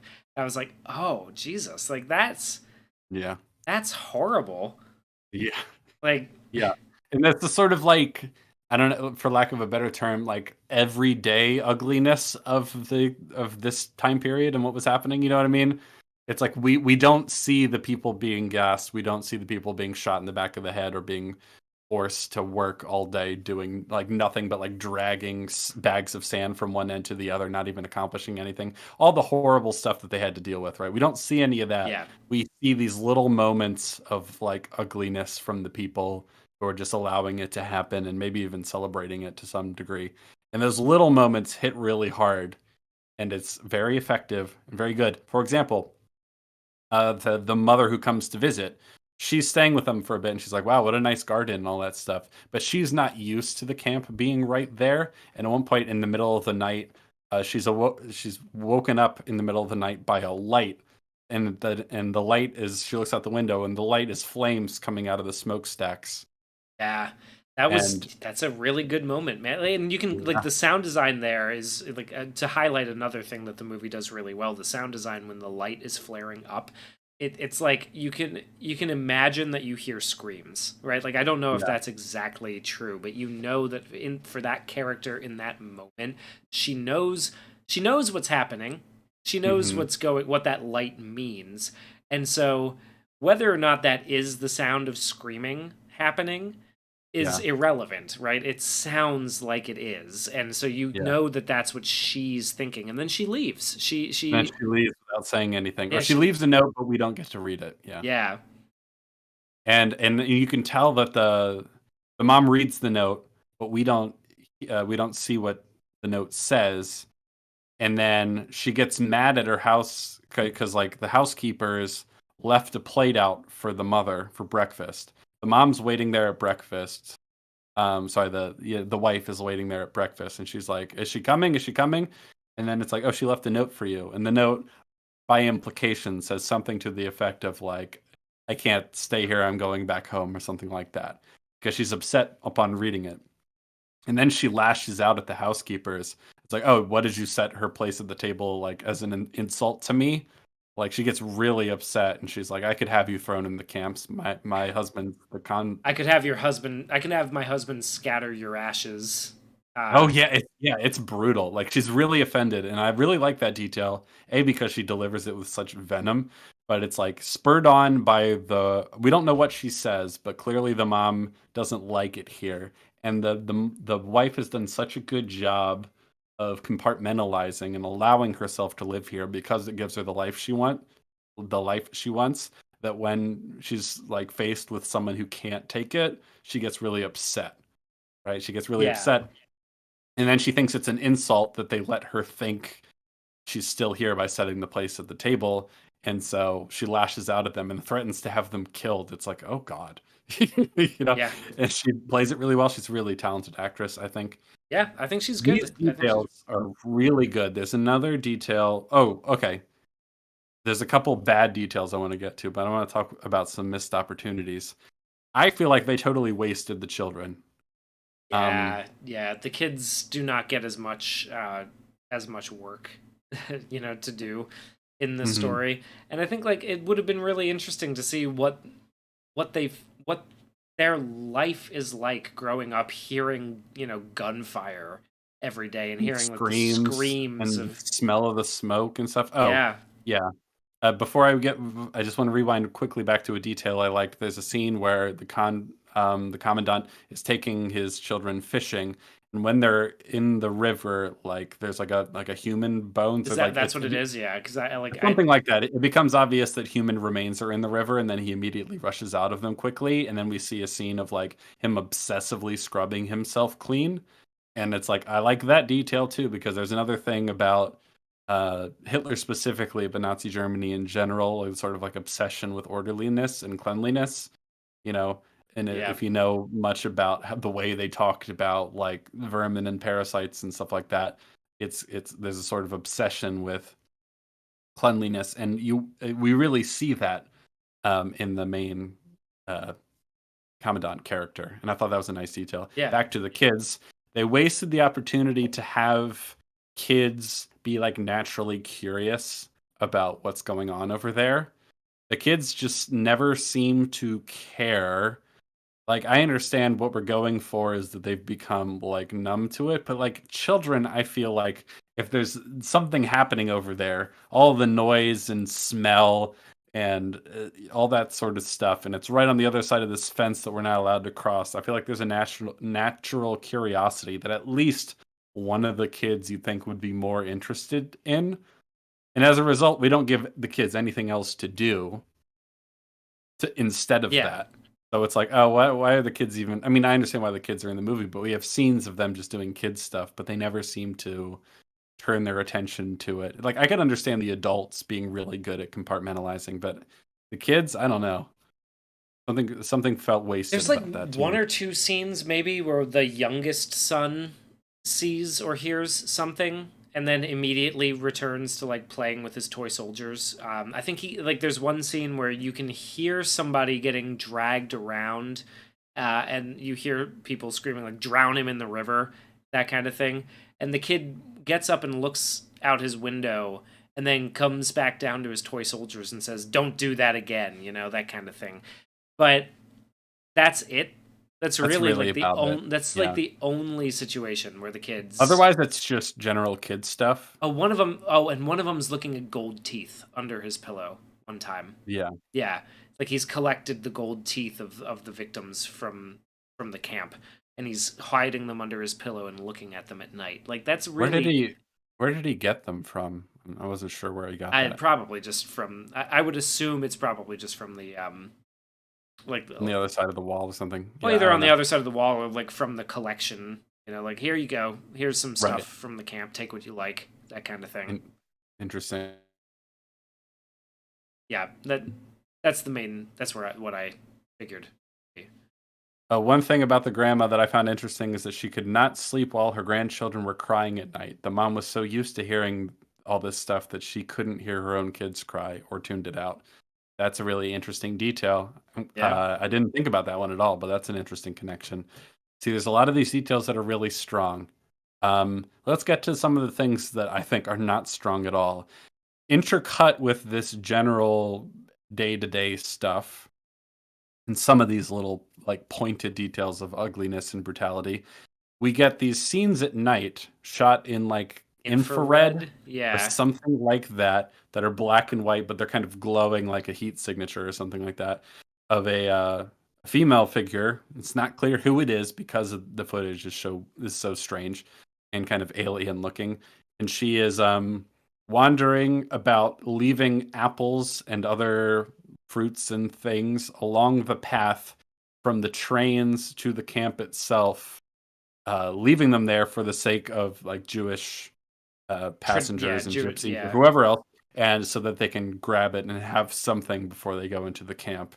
Sort of like, there's even a song they sing at one point, like a little story about a bird, and like that's clearly what that character is supposed to represent, who's like trying to do something for them. Most Yeah. of the movie, we don't know who this is. It looks very strange and stylized in a way that I wasn't quite sold on compared to how naturalistic everything else looked. But fine. Do we ever find out who it is? Yeah, the implication is that it's one of the housekeepers. One of the maids? Okay. Who I think the housekeeper is Polish. Yeah. But I don't they either not Polish but not Jewish, or Polish and Jewish and is hiding the fact that she's Jewish. I'm not sure which. It's not made explicit. But one of the housekeepers has been doing this, has been like in the middle of the night sneaking off to go leave little apples and fruits and stuff like that for the Jews that are being led into the camps. And you're like, okay, there's someone here and it's a mystery person because we're not clear who it is. And there's even a scene, Hugh, where I really thought we were going to do something like a movie. There's a scene that happens where she's been doing this at night, and then we get this specific scene where the commandant is away in Berlin, and he calls home after that party where he like fantasizes about how he would dispose of everybody in the room because he's so like because he's ingrained in that way of thinking because that's his job, that he's fantasizing about doing it even to Germans, right? And she's like, "It's late. I need to go to bed." And I'm like, "Oh, the wife is up late at night. Oh, maybe we'll have something where she like catches or runs into." No, that just doesn't happen. Those scenes just basically fizzle out and go nowhere. They go nowhere. They don't lead to any conflict. I was like, oh my God, if she finds out one of the housekeepers has been doing this, like maybe there's something there. Maybe we'll get to see what she does to that person, and like the ugliness comes out in full display or whatever. No, nothing happens to that. We intercut this movie with all these scenes shot in weird kind of alien looking infrared of a woman leaving apples for the Jews, and it's just a detail that doesn't amount to anything, even though there was such a clear spot that it could have done that. Like the setups were there, and I'm like, ooh, I see what we're doing, I see where we're going, but we weren't doing, and we weren't going. Yeah, and Topaz is mentioning the blaring music in the infrared scene. It is very obnoxious, right? Like it is. Is that the vuvuzelas you're talking about? I think the vuvuzelas were at the end of the party, like when he leaves the party and starts walking. Yeah, I was just like, what the is, because I know that sound. It's a very distinctive noise for anybody who was watching the World Cup in, what was it, 2010? I want to say, in South Africa. The vuvuzelas are one of the most obnoxious instruments you could possibly play, and I swear I heard them somewhere in this movie. Some of the music is kind of grating and clashes with the movie and is kind of blaring and obnoxious. I totally agree. Yeah, but in particular in the infrared scene when she's walking around glowing like an alien, right? And the music is like usually accompanied by there's the song about the bird, and then there's Hansel and Gretel is being read over those scenes at one point. And then there's also some a poem by somebody who was in the Auschwitz camp that's being not read but shown on the screen while a piano is being played. Like all of that is happening sort of interchangeably while the infrared girl is leaving apples and fruit and stuff in along the Yeah. path. But essentially what you see from that plot line is she's leaving apples in a wall, and then she's leaving apples by a bunch of shovels, with some And ashes, dirt right, and and dirt leaves and and stuff. Yeah. yeah, and that kind of thing. And then she rides her bike silently, sneakily past a patrol and a pig that's following the patrol. And then she gets home, and her mother opens the door and goes, "Oh, finally, you're back." And then closes the door. Her mother goes out onto the balcony to pull some laundry in while the rain is coming. And that's it. That's the only Nothing place. happens. Nothing happens. Doesn't go anywhere.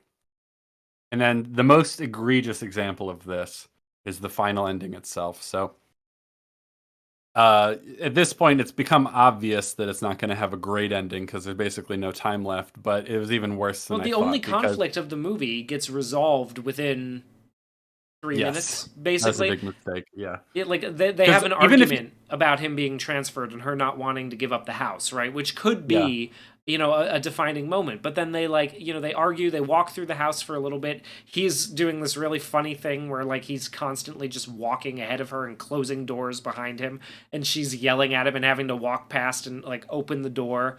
After he does that, and then we're cutting to him closing another door in her face and everything like that. It's kind of funny, but then like eventually she ends up getting to him while he's standing on a dock, and she goes, "So she's like, "Well, we don't have to leave with you." He's like, "Huh?" She's like, "Well, we don't have to leave. Like, this is our house. You can request that our house stay ours, you can right? call in a favor. You can Yeah, call in a favor." And he goes, "Well, I just never figured you wouldn't be with me." She's like, "Well, I mean, like, you can come home." He goes, "Oh, yeah, I guess so." And that's basically where it resolved goes. now. Resolved, Yeah, problem solved. Now he's off in Berlin, and they're just having a worse time because it's winter and the garden's dead, and it's a little less fun. yeah. It's a little less, a little more difficult to pretend everything's okay for them. I think is maybe what it's going for, right? Like to pretend that it's all normal when everything, The when all the conflict is yeah, over. The but the conflict is conflict's done. done. That's it. It's You know what you over. could have done, even if you didn't want to end with like them facing the music in any real way, or even ending tragically, like he kills them all or something like that, like you said, you could still have it be like, what if it's just that they get divorced and their family breaks up and they have to move, and it's a tragedy for them, but the fact that it's like a simple family drama set against all this ugliness is interesting as an audience member. That could Yeah, work too. But yeah. instead, once that conflict is resolved, he's in Berlin. He has this sort of party, sort of thing where he's schmoozing with other high level German people, and then he's like in his office late at night. He's walking down the stairs, and he starts like gagging, like he's about to throw up. And then we do the most bizarre and like awful decision in the entire movie to flash forward to modern times, and there are people at Auschwitz now, which is a museum, obviously, or whatever you would call it, and they're like vacuuming the floors and tidying up the Wiping museum. down the glass, on the Yeah, display they're just cabinets and cleaning it. everything. They're just like custodians of the museum, and they're just cleaning it. There's no dialogue.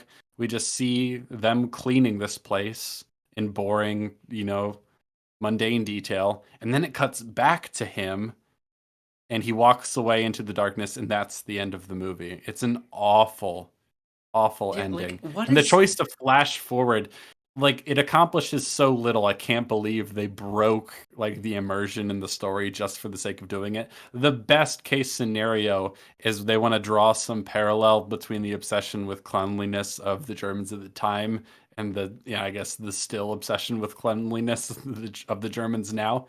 Like that's the only connection other than like a flash, like because it's not a flash forward to what he imagines his fate is going to be or anything of that sort. It's a flash forward, like why would he be imagining this, that it's a museum in the future and they'd be cleaning it? It's not something he'd be imagining. it's just yeah, like it's just something that we flash forward to break the immersion of the sort of period piece story that we're in the middle of. to jump ahead and be like, oh wow, isn't it interesting how they're cleaning? And then we cut back and that's the end of the movie. It's awful. I was so confused because I was like, is he trying to tell me that he had like a moment of clarity where he realized how history was going to view his role in this whole But debacle? that's not even what he saw. He didn't see that. No, he just saw like he just saw the aftermath of the Auschwitz incident, right? Like he like if I don't that's what believe it. I don't believe that that's what it's going for either. Not like, but like I don't think that that's what it was trying to do. I really don't understand what he thought he did in that situation, like in that moment. Like, The only connection is the cleanliness thing. yeah, That's it. that's it. And Because I that's don't believe that's something he would have seen or it's so envisioned. minimal. Like it's such Yeah. a minimal. There's one scene in the whole movie of him being obsessed with cleanliness, and it's when like they think that there's Well, dead people. Well, like apart from the fact that he's a like that he's a Nazi and like that they well, come and to he's grips with always that. like he's very orderly, is what you could say about that. Yeah, but So like the like, one time we see him obsessively cleaning, the one time yeah. Well, there's is two. when There's they. two times. What's the second time? The second time is when he cheats on his wife with that Oh Jewish right, yeah, prostitute, yeah, yeah, yeah. Yeah. I and then he forgot about washes his that. Yeah. dick Oh, for like by the 5 way, minutes. he cheats on his wife with a Jewish prostitute at one point in the movie. Yeah, I totally forgot about that until just now. And then we see him like washing his dick. It's weird. Yeah, it's odd. Yeah, but like, okay, I don't that flash forward, I don't believe it's character motivated. I don't know why he would have imagined that. That doesn't make any sense. So No. it's not a character imagining the future. It's just a flash forward to make some thin connection between like cleanliness and orderliness and like how, what things are like now. Totally unmotivated, and then he walks away into the darkness, and that's it. It's the worst ending of any movie on this list of Best Picture nominees. It really is. It is. And I find this Yeah. movie so frustrating because it could have been good. It had so much potential. I was actually It kind of really like did. on board for the first half of it. I was like, Yeah. wow, I'm really into this. This is terrible, but Mhm. fascinating, right? Yes.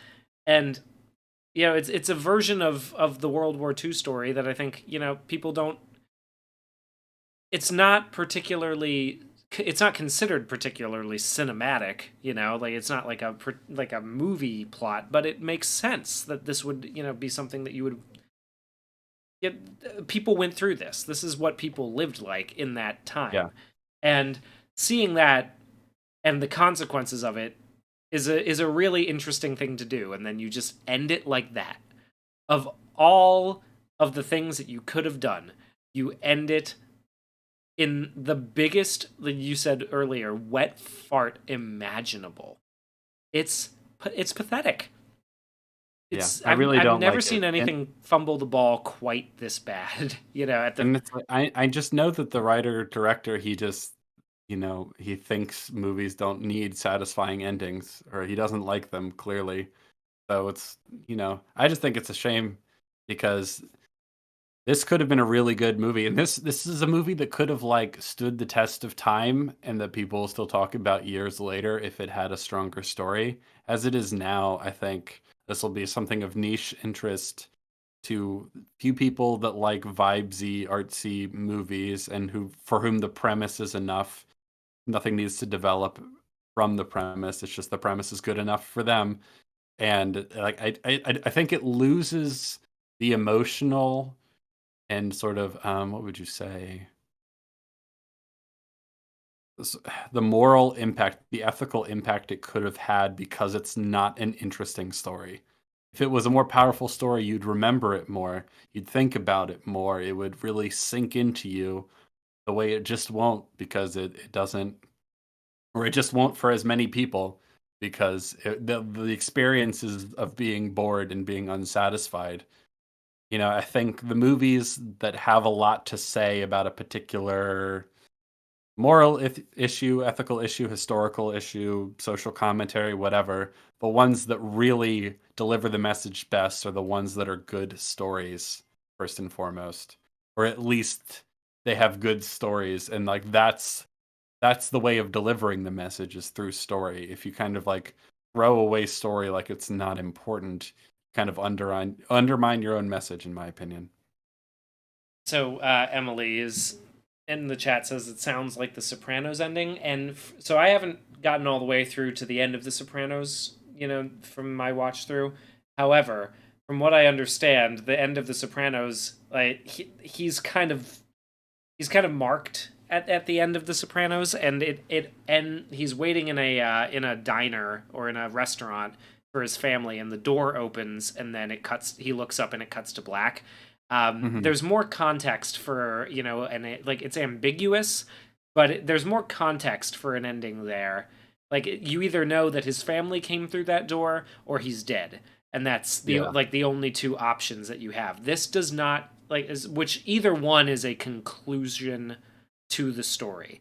And it This kind one, of lets you pick which conclusion you want, essentially, or what you yeah, think is most likely or most narratively satisfying. This just doesn't have this just doesn't central end. conflicts or resolutions. It just Yeah, doesn't have an ending. Because there are movies with ambiguous endings that I think are pretty good. This is just a movie without an ending, essentially. yeah, yeah. And so then Topaz says he almost vomits because in that moment, it's not too long after he got his plan approved. Which is like he basically his whole thing is that he is sort of the architect of the final solution, right? Like that's kind of what the Yes. movie's going for. And it's kind of like I understand him vomiting. Yeah, he's not That's able to just not an compartment. ending to the story because, like, it's like almost like the body revolting against what's happening. The mind has justified it to itself, but the body is kind of revolting. Like, I can understand that, Yeah, and in but a movie that ends, I think I would yeah, like that scene. yeah, When that's presented as a definitive ending, that's when I start to take issue. yeah, yeah. I was very disappointed in this movie. Thought it could have been a lot better. I'll never watch it again. No real desire to. I'll remember certain details fondly and think Yeah. like, "Oh man, what if it had been a good movie?" What a waste of potential. Would it interest you to know that this was based on a book? This is so is Under the Skin, and from what I understand, both are based on books that have more solid conclusions and endings to them, It's and that yeah, from what I he has got. deliberately chosen to avoid those or eschew those both times. And I'm sick of him. I don't want to see Yeah. any more movies. I'm tired of it. Yeah, I looked up the book, while I was watching it, and it turns out the book is more of a one of those doomed love stories between the commandant's wife and the commandant's like second in command, I think. Oh, interesting. Yeah, so that has been completely removed. Basically, the whole thing is that he finds her after it's all over and after her husband has been on trial for war crimes, and she kind of reveals to him that she really wasn't into him. It was just the fact that like he was nearby in like the camp. Hmm. She was kind of looking for a way to escape the casual cruelty of her everyday life, and so Yeah. she's kind of gotten to a point where she doesn't want to deal with that anymore, and he's very upset by this, but he just kind of leaves. But there is a conclusion there is a narrative and a conclusion that were completely not present in this So here's what I adaptation, which wonder, is because that sounds bizarre. very different. That sounds very different. And because this is based on a real person, and you're going to change it that much, why even bother saying it's an adaptation of the book? Yeah. Why is this not just an adaptation of the real person, or like, you know what I mean, like the real story, quote unquote? Well, and it might be because I don't think it says like anywhere like based on the book, right? Like based on the. I I think don't it says remember if it, very loosely based, like I which is don't know if fine. it does say that in the credits or not. I don't remember, but it is nominated for best adapted screenplay. Yeah, yeah. Well, I mean, I can't. It can't really be nominated for best, original screenplay because there is a book called The Zone of Interest, that it is Yeah, no, I nominally understand. bringing from. Yeah, I understand that. My curiosity is if they changed it so much, and the book is based on a real person, and they changed. I guess maybe he wanted the title. In hindsight, though, I don't think it's a good title. I was wondering that. I was going to ask, what does the title refer to? um, What in the You movie can go does zone of really broad, interest refer but I to? don't know, the concentration camp. Maybe it's the use of like kind of dispassionate language that's the point. I don't know. Very strange. Someone says Barbie is also nominated for Best Adapted Screenplay. Yeah, there's been some kerfuffle around that. I don't see the controversy. It's based on an original character. You know, she didn't come up with the name Barbie or Ken or Barbie Land and Barbie Hey Dream House and any of that stuff. So Yeah. I think it's quite firmly an adaptation. I mean, well, we had this discussion last year when Top Gun, Maverick was nominated for Best Adapted Screenplay because like it's a sequel, right? Like so adapted, yeah. So like because there's an original property before it has to be adapted, you know, because Mm. it's based off of the first one, Yeah, which is based on characters. yeah, based on The it's weird strange, one, weird. it is strange. Well, because like Yes, you but would think that Top Gun Maverick, like a sequel, could still be an original screenplay, right? It doesn't have to, I don't know. yeah, yeah, because it's adapted is a weird word to use because it's like well, it's not totally based on original characters or whatever, but saying it's an adaptation is a weird thing to say about a sequel. It's a weird line. Let's see. Jen in chat says it is referred to as the zone of interest in real life. I'm assuming Auschwitz or the house Auschwitz next to is it. the I did house. not. I did not know that. I had not heard that. It's hard to Google now because the only thing that comes up for that is the movie in the book. So that might be true. I'll have to look into that at some point when I feel like dig into multiple pages of Google. Oh, okay. Um, During World War II, the Germans designated the area surrounding Auschwitz as the zone of interest. Interesting. Okay, that's an interesting detail. That wasn't communicated at all, but that's fine. Yeah, I mean, the story I, takes place in it. I guess that. and I think maybe the best you could say for the title is that like the sort of dispassionate clinical language is kind of indicative of their whole approach. You know what I mean? The Yeah, Nazis, that is. And so, yeah. I wanted to. He said I don't have to read it, but I'm going to anyway. Kevo in the chat says, "Hope all's well, guys. No need to read this. Just wanted to support. We we appreciate the appreciate it. support, so we're gonna read it out anyway. Thank you very much." Thanks, Kevo. Um, Adapted screenplay is really weird, wasn't Top Gun? Yeah, so Yeah, exactly. yeah, same thing. The other one that was kind of weird is it was nominated even though it absolutely did not deserve to be. Glass Onion was nominated for Best Adapted Oh, right. Yeah, Screenplay because it's a because it's sequel. technically follows the one character again, so it's technically a sequel. Well, I mean, it is a sequel, but it's technically adapted from that. It's a weird line. But yes, I that is did not watch Glass Onion. Oh, you lucked out. That movie was awful. Glass Onion is awful. I mean, I didn't like Knives Out either, but Glass Onion's worse. It's really bad. Actually, if you want the EFAP we did on it is really fun and entertaining. I thought we went pretty hard on that movie, and I think rightly so. There's a lot of fun memes that came out of that one. You could watch that. That's one I would recommend. Definitely one of my favorite ones that I've been a part of. Good stuff. Bad movie. So that's the zone of interest. A disappointment is the nutshell. Um, and as a result, I don't think it really deserves to be in the top 10 of the year. I feel like if I thought about it and looked at the movies I've seen this year, I could definitely come up with a better movie. May But December, man. That May December. oh movie. yeah. I like. Did you watch that? No, but I've heard a Oh, lot of very good things, and like I like it. I I can't like May imagine December. that it would be any worse than this. I want to like I okay, so I don't get a lot of time to watch movies anymore. I have a Mhm. very limited amount of time between when I get home from my office and when I have to go to bed to get up to go to my office in the morning. But like this week, I have watched a lot of movies that I really did not care for. Yeah. So it goes. And I would very much like something that I would something good to end the week on. So I think I'm gonna while I am gonna watch the Oscars, but I gotta pick You know what? something I we're gonna pick something very good, like that we know is good to either rewatch or watch for the first time. We'll talk about next week. Okay. We'll pick something out to reaffirm your belief that movies can be good. I It'll would prefer. I would appreciate that. I would. yes. I would like that. We'll do that. Someone asked, what are other 2023 films you would like to have seen nominated? May December is one of those for me.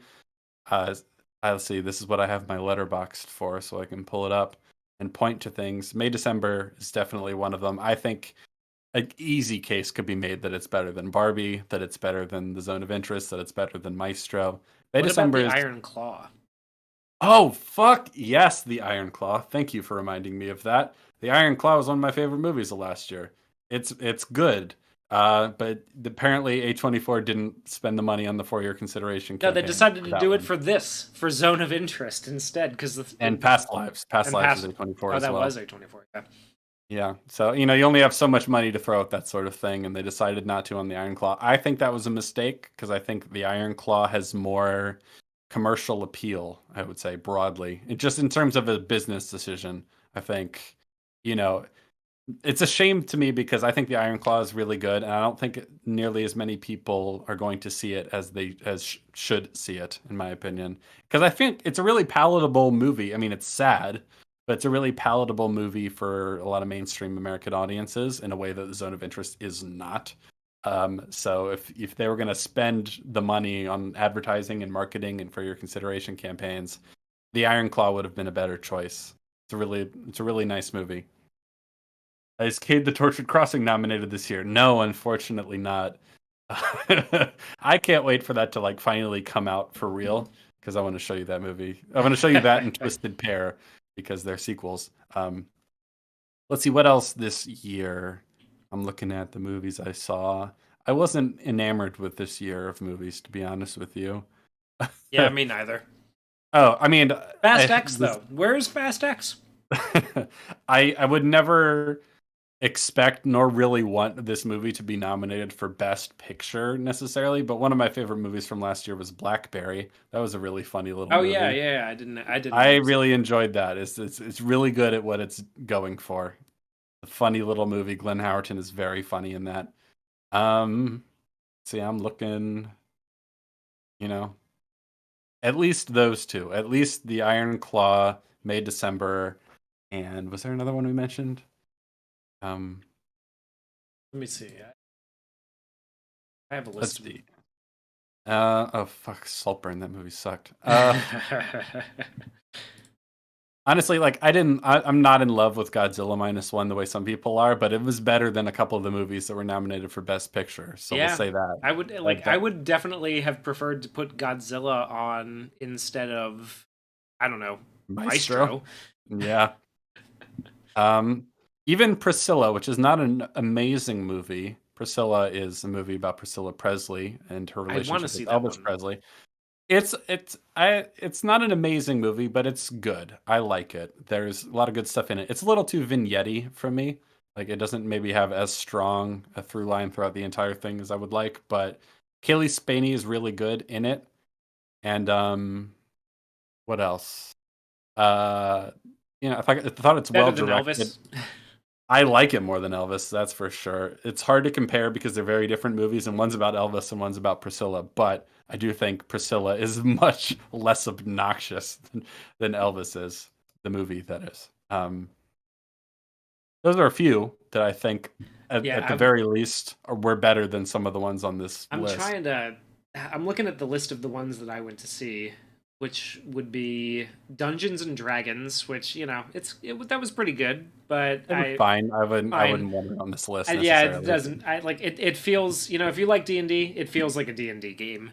It feels like a bunch of celebrities got together and played Dungeons and Dragons and they turned it into a movie. It's fine. Yeah. It's not a Best Picture nominee. Topaz has thrown Ferrari out there. I still haven't seen. I have not seen Ferrari. Somebody threw out The Killer. Which, even though I don't like The Killer all that much, I think it's well made. I just don't vibe with the story, and I didn't really find myself compelled by the story. That said, I'd rewatch prefer that than I definitely want to rewatch that at some point. It didn't really work for me, and I was disappointed by that because I'm such a big fan of David Fincher's other movies minus Mank. That I might rewatch it and get more out of it this time after talking with some people who do like it. even though it wasn't really my cup of tea, The Killer, and I wasn't invested in the story, I would happily put that above Maestro and probably The Zone of Interest because at least The Killer has a story, and Yeah, that's something. I thought it was. Yeah, Killer I is cool. Mahler would be pissed. I've already had a long, lengthy conversation with him in private about that movie. He was not pissed at me because we're cool. Uh, but he talked to me about what he liked about it. I told him what was alienating and off-putting about it, and he was like, "I get that." And we basically came to the conclusion that it's good, but I just didn't really care for it. So no worries there. We're not going to fight to the death yeah, about it. I thought The Killer was funny enough. I didn't hate it. I would definitely put it on here over Zone of Interest and I agree with that. Maestro. Man, I did not care for Maestro. Like I would rather rewatch The Killer than Oh, absolutely, 1,000%. And I feel like, honestly, if I watch The Killer again, knowing where it's going, instead of what I came in expecting it or hoping it to be, I might even like it more. Who knows? I'll rewatch it at some point. yeah. Uh, I we're being told we got to check out Ferrari as well, I so know I've maybe I'll heard a do that. lot about that one, and that sounds pretty Michael Mann. He's the guy who did Heat, right? Correct. Yeah, I've heard that I've heard that he's kind of comes out swinging on this one, so I'm good to check that out at some point. Didn't get nominated though. Like what? That's I don't know interesting. why. Yeah, I'm surprised it didn't, honestly. given the amount of praise that I've heard, I've heard more people talk about liking that one than I've heard talk about liking Past Lives, which is interesting. Or Maestro. No one's talked about it. Nobody I don't know nobody anyone. I don't. talks about Maestro, dude. Nobody gives a fuck about that movie. And for good reason. It's a mess. Yeah. Oh, Yeah. Netflix. You guys, What are you doing, guys? I'm so glad that I do not pay for Netflix. Yeah, I've not been impressed by their output recently. I'm trying to even think about the things I saw this year, like what was a Netflix movie and what I actually liked. I can't think of. I mean, The Killer is probably one of the better things they made. July was My my busiest movie with Barbie, Oppenheimer, Mission Impossible: Dead Reckoning Part 1, which Oh, is what a disappointment that yeah. movie was. They cloned Ooh. Tyrone and Talk to Me. That was my busiest month in July. Oh, Uh, I forgot Talk to Me came out this year. yeah, Um, I liked it. I mean, I liked it it's enough. good enough. Yeah, Good I liked it more than enough. Maestro, but I do Yes. feel like sometimes there's a danger with this sort of thing. Like if a movie that doesn't really have those kind of like grander aims of being considered one of the best of the year get nominated, then it's like an invitation to shit on them. Like I'm glad that Blackberry wasn't nominated for Best Picture because people will be like, really, this movie is nominated for Best Picture? I mean, it's just a stupid like tech startup comedy thing, and it's like, yeah, Yeah. but it's funny, it's good, you know. Oh yeah, May December was Netflix. Oh, it was. Right. I like that movie. May December's good. It's just got really good character writing, and I think the premise is a really interesting one to explore. For those that have not seen May December, I recommend it. I'll give you the gist of the premise without spoiling too much. Um, Natalie Portman's character is an actor who is studying a woman to play her in a movie, and this woman was at the center of a controversy years ago regarding when she was a teacher and an affair she had with one of her younger students. It's a very interesting character study. Um, it's it's it's it's it's kind of there are moments that are like really cringe and moments that are really moving. It's got it all. It's good. I liked it. I watched a 60 minutes interview with the woman who I think the May December plot is based off of. The It's roughly based on a real person, yes, but they changed names and details. yeah. I did see a CBS or a 60 Minutes Australia interview with that woman.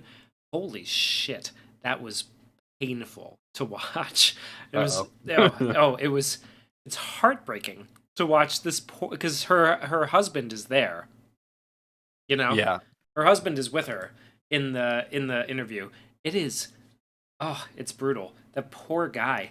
I Yeah, that's the takeaway from the movie too. Not to like reduce it just to this, but like they're like, oh, that poor guy. And he's played by Charles Melton, who does a very, very good job portraying someone who like ended up marrying Their abuser, basically. their abuser and sort of wondering whether they should stay with them after their kids leave for college. And he's got kids that are not a whole lot younger than him. Clearly wasn't ready to be a father when he was thrust into it. And like, but he's just trying to do the best he can. Man, it's good, but it's tough. you know? Yeah. Are the Oscars always in March, or am I misremembering previous years? They're usually in March, right? Sometimes they get February. Maybe. Okay. Yeah.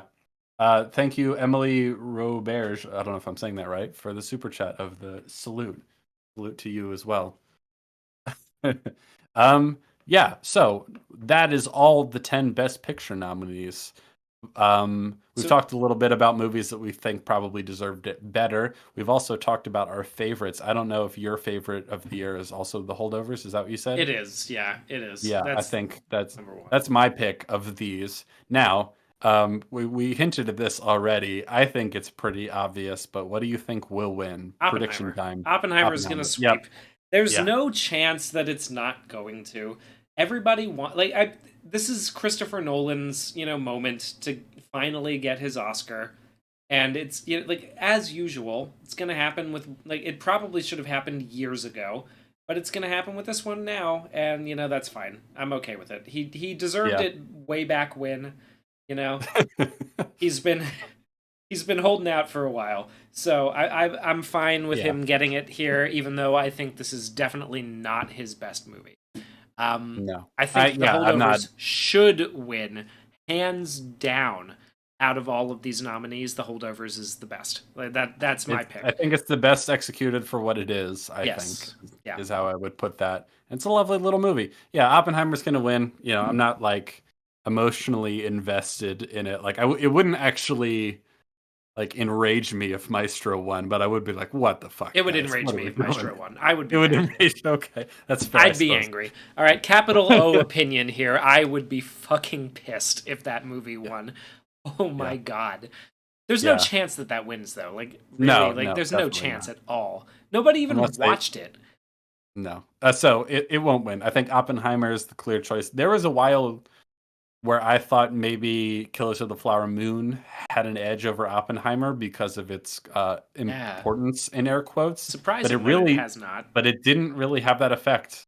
It really didn't. I'm not actually sure why the critics aren't vibing with Killers of the Flower Moon. They don't seem to be saying it publicly, but at least compared to some of these other films, like it didn't really work for them. That seems to be the implication, right? It's got great reviews, but like it's not winning any of the awards really, which is interesting. I'm surprised by that. I thought for sure that it was gonna like give at the very least give Oppenheimer a run for its money. Yeah. It didn't. It doesn't seem to. Obviously, it's nominated alongside it, but then again, so is Maestro. It seems like it's really playing second fiddle to Oppenheimer, which surprised me. I thought this would be more up the Oscars alley, but Oppenheimer seems to be the critical favorite. I think it won Best Drama at the Golden Globes. That's usually a pretty good sign. Yeah, so Oppenheimer, lock it in, folks. If you're in any polls with your that's my guess. Now lock it in. The capital L lock of the capital. I wanted L to run lock through some of these. Century of the week. Yes. We've been focusing on the best pictures. I want to just dip our toes into some of these other categories just to see if there's anything interesting to talk about before we wrap it up. That's cool with you. Sure. Yeah, let's just run through them. At least the ones that we have any interest in. Actor in a leading role. We have Bradley Cooper in Maestro. God, no. Coleman Domingo in Rustin. What's that? Paul Giamatti in The Holdovers. I'd be cool with that. He probably won't win, but it'd be nice. Cillian Murphy in Oppenheimer, a shoo-in as far as I'm concerned. And Jeffrey Wright in American Fiction. What do you think? Yeah, Cillian Murphy probably. He's pretty good in that movie. I don't think it's none of the things that I had a problem with in that movie are his fault. So no, definitely not. I agree. He'll definitely win that. If it was Paul Giamatti, that would be really nice because I just really like him. But it's probably not going to happen. Actor in a supporting role. We have Sterling K. Brown in American Fiction, Robert De Niro in Killers of the Flower Moon, Robert Downey Jr. in Oppenheimer, Ryan Gosling in Barbie, and Mark Ruffalo in Poor Things. Well, okay. I would like it if it was Ryan Gosling. I think that would be really fucking funny. It would be funny. It'd Uh, be fun as well as funny. yeah. If Ryan Gosling was the only person who won for Barbie, that would just make my year, right? Like that would be that Yeah. would be fucking fantastic. Yeah. And also not just for the memes. I do think he deserves it. Yeah, he puts in a He, great comedic performance. I think he he's kind of carrying the carries. movie. Yeah, he He's carries the carrying the movie movie. on his back. Yeah, that's something worth praising, I think.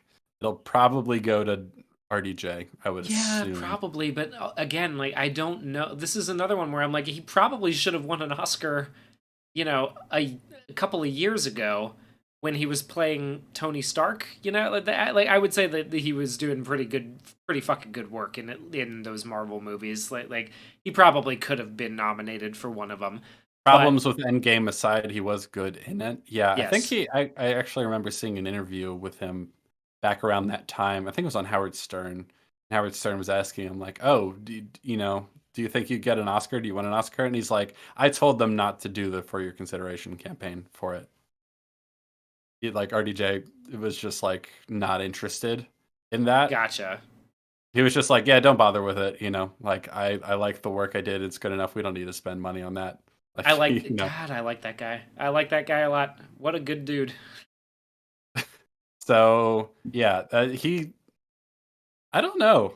I don't know. I mean, because I could also see it going to Sterling K. Brown from American Fiction. He It was good in could. that I movie. would. I wouldn't mind it going to Robert De Niro either. I think Robert De Niro does a great job in Killers of the Flower Moon. It's one of the better performances I've seen of him for a really long time. So it's a pretty stacked.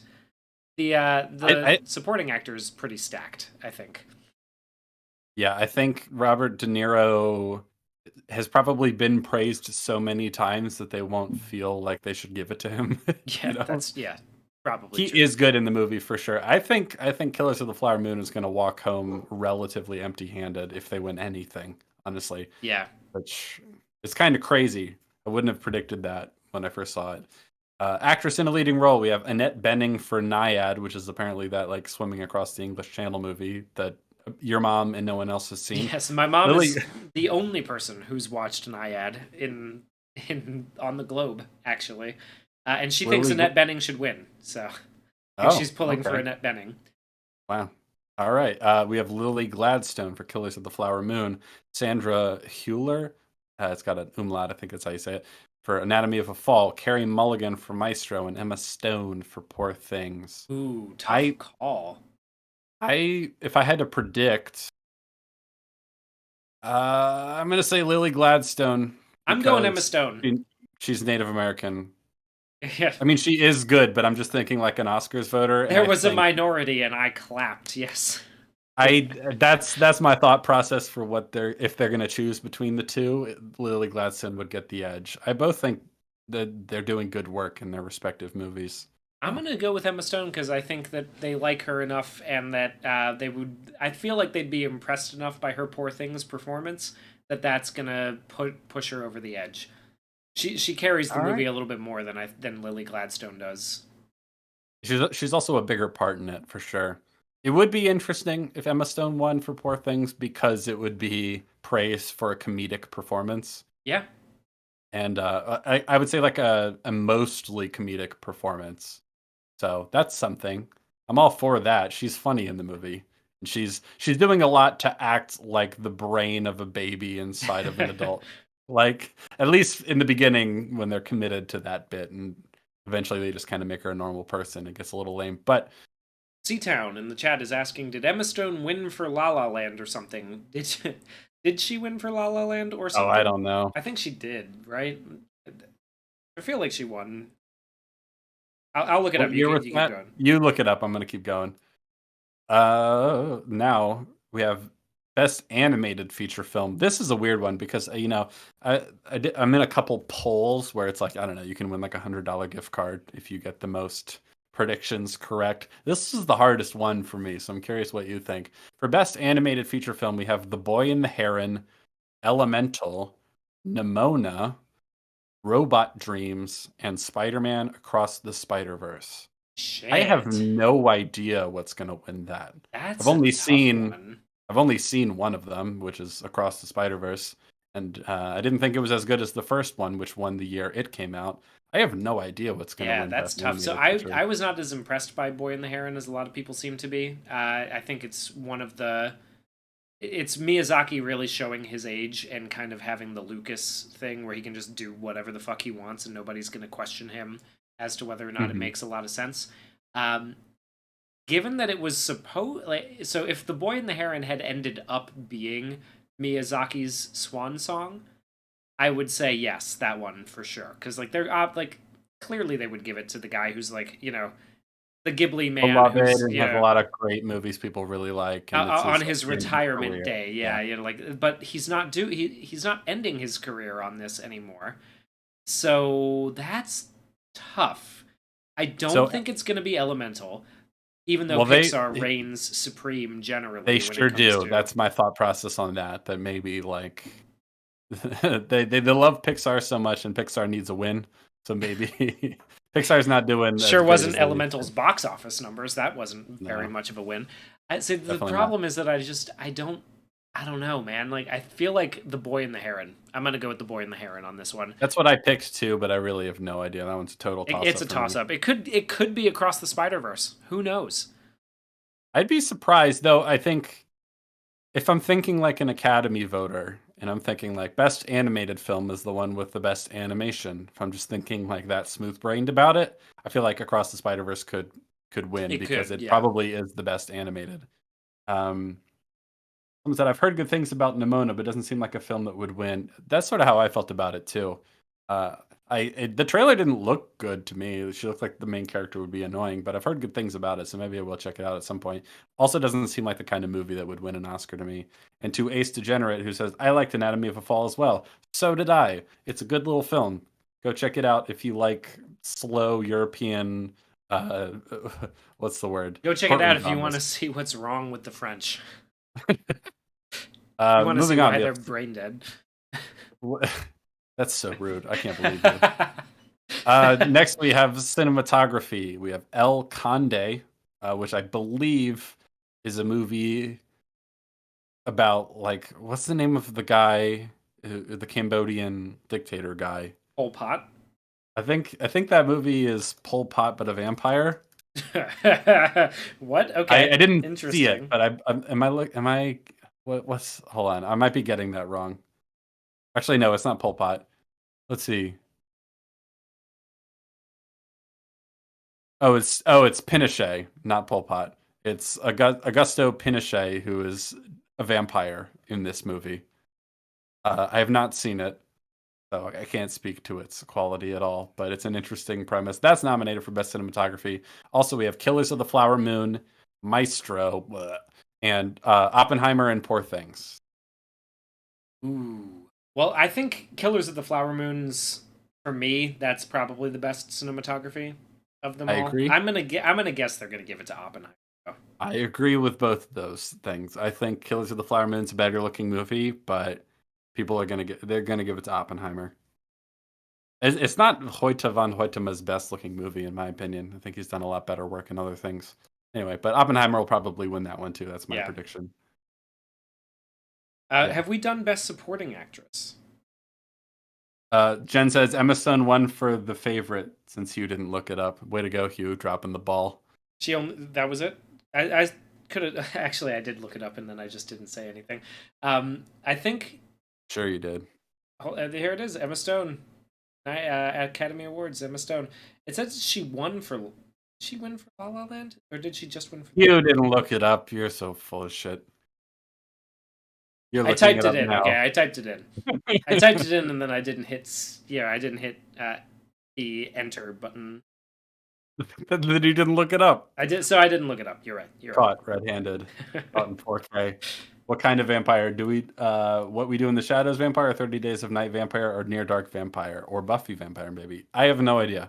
I've not seen El Conde. The only thing it's nominated for is best cinematography. So no idea.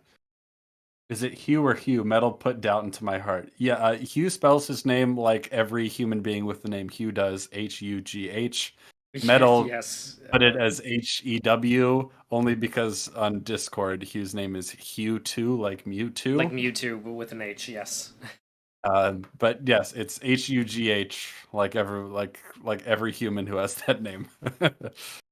Metal's a silly goober. She did Um, win for La La Land. she did? Yeah, it says she won her first Oscar for 2016's La La Land when she was up for Best Actress. Well, I'll be. Cinematography, yeah, I think we covered that one. Costume design, Barbie, Killers of the Flower Moon, Napoleon, yuck, Oppenheimer, and Poor Things. What say you, Hugh? Yeah, probably. Personally, I think I'd like to I'd like to give it to Barbie. That sounds like a fun That seems of like one all you the could things that deserve, yeah. honestly. Poor Things is another contender because the costumes are really funny in that. They're Yes. like fun and weird. But I imagine it'll go to Barbie because all the Chanel they shoved into that movie, all the pink Chanel. But honestly, though, I mean, a lot of it is just like she's in designer clothes. But some of the fun stuff with like the cowboy outfits and when we go to Mojo Dojo Casa House and he's like shirtless wearing the giant fur coat and the bandana, like that stuff's really fun. That's really like comedic costume design. So I feel like that deserves some love. I could see it winning for that.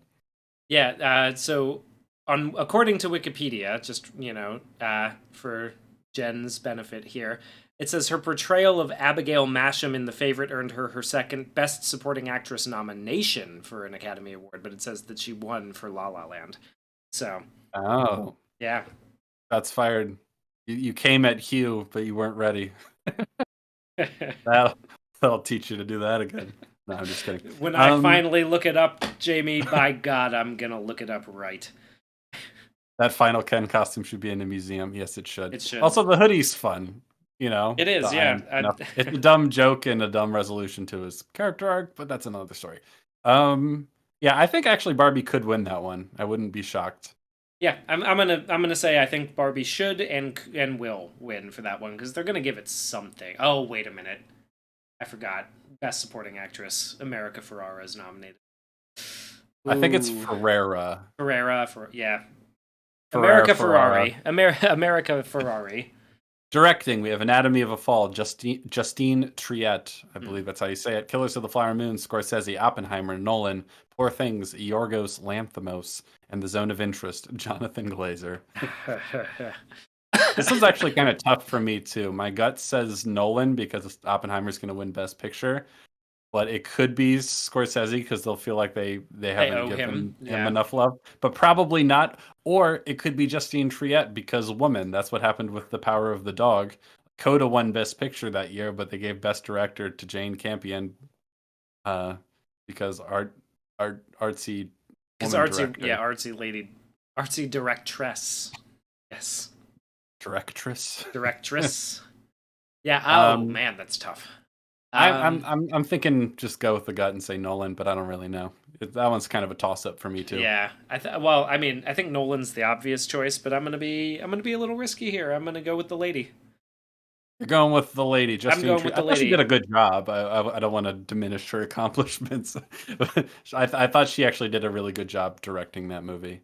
I wouldn't be mad if she won. It's one of those moments where I'm like, you made me mad when I was watching your movie, but that means you made a good movie. So there you go. Good on you, champ. Well done.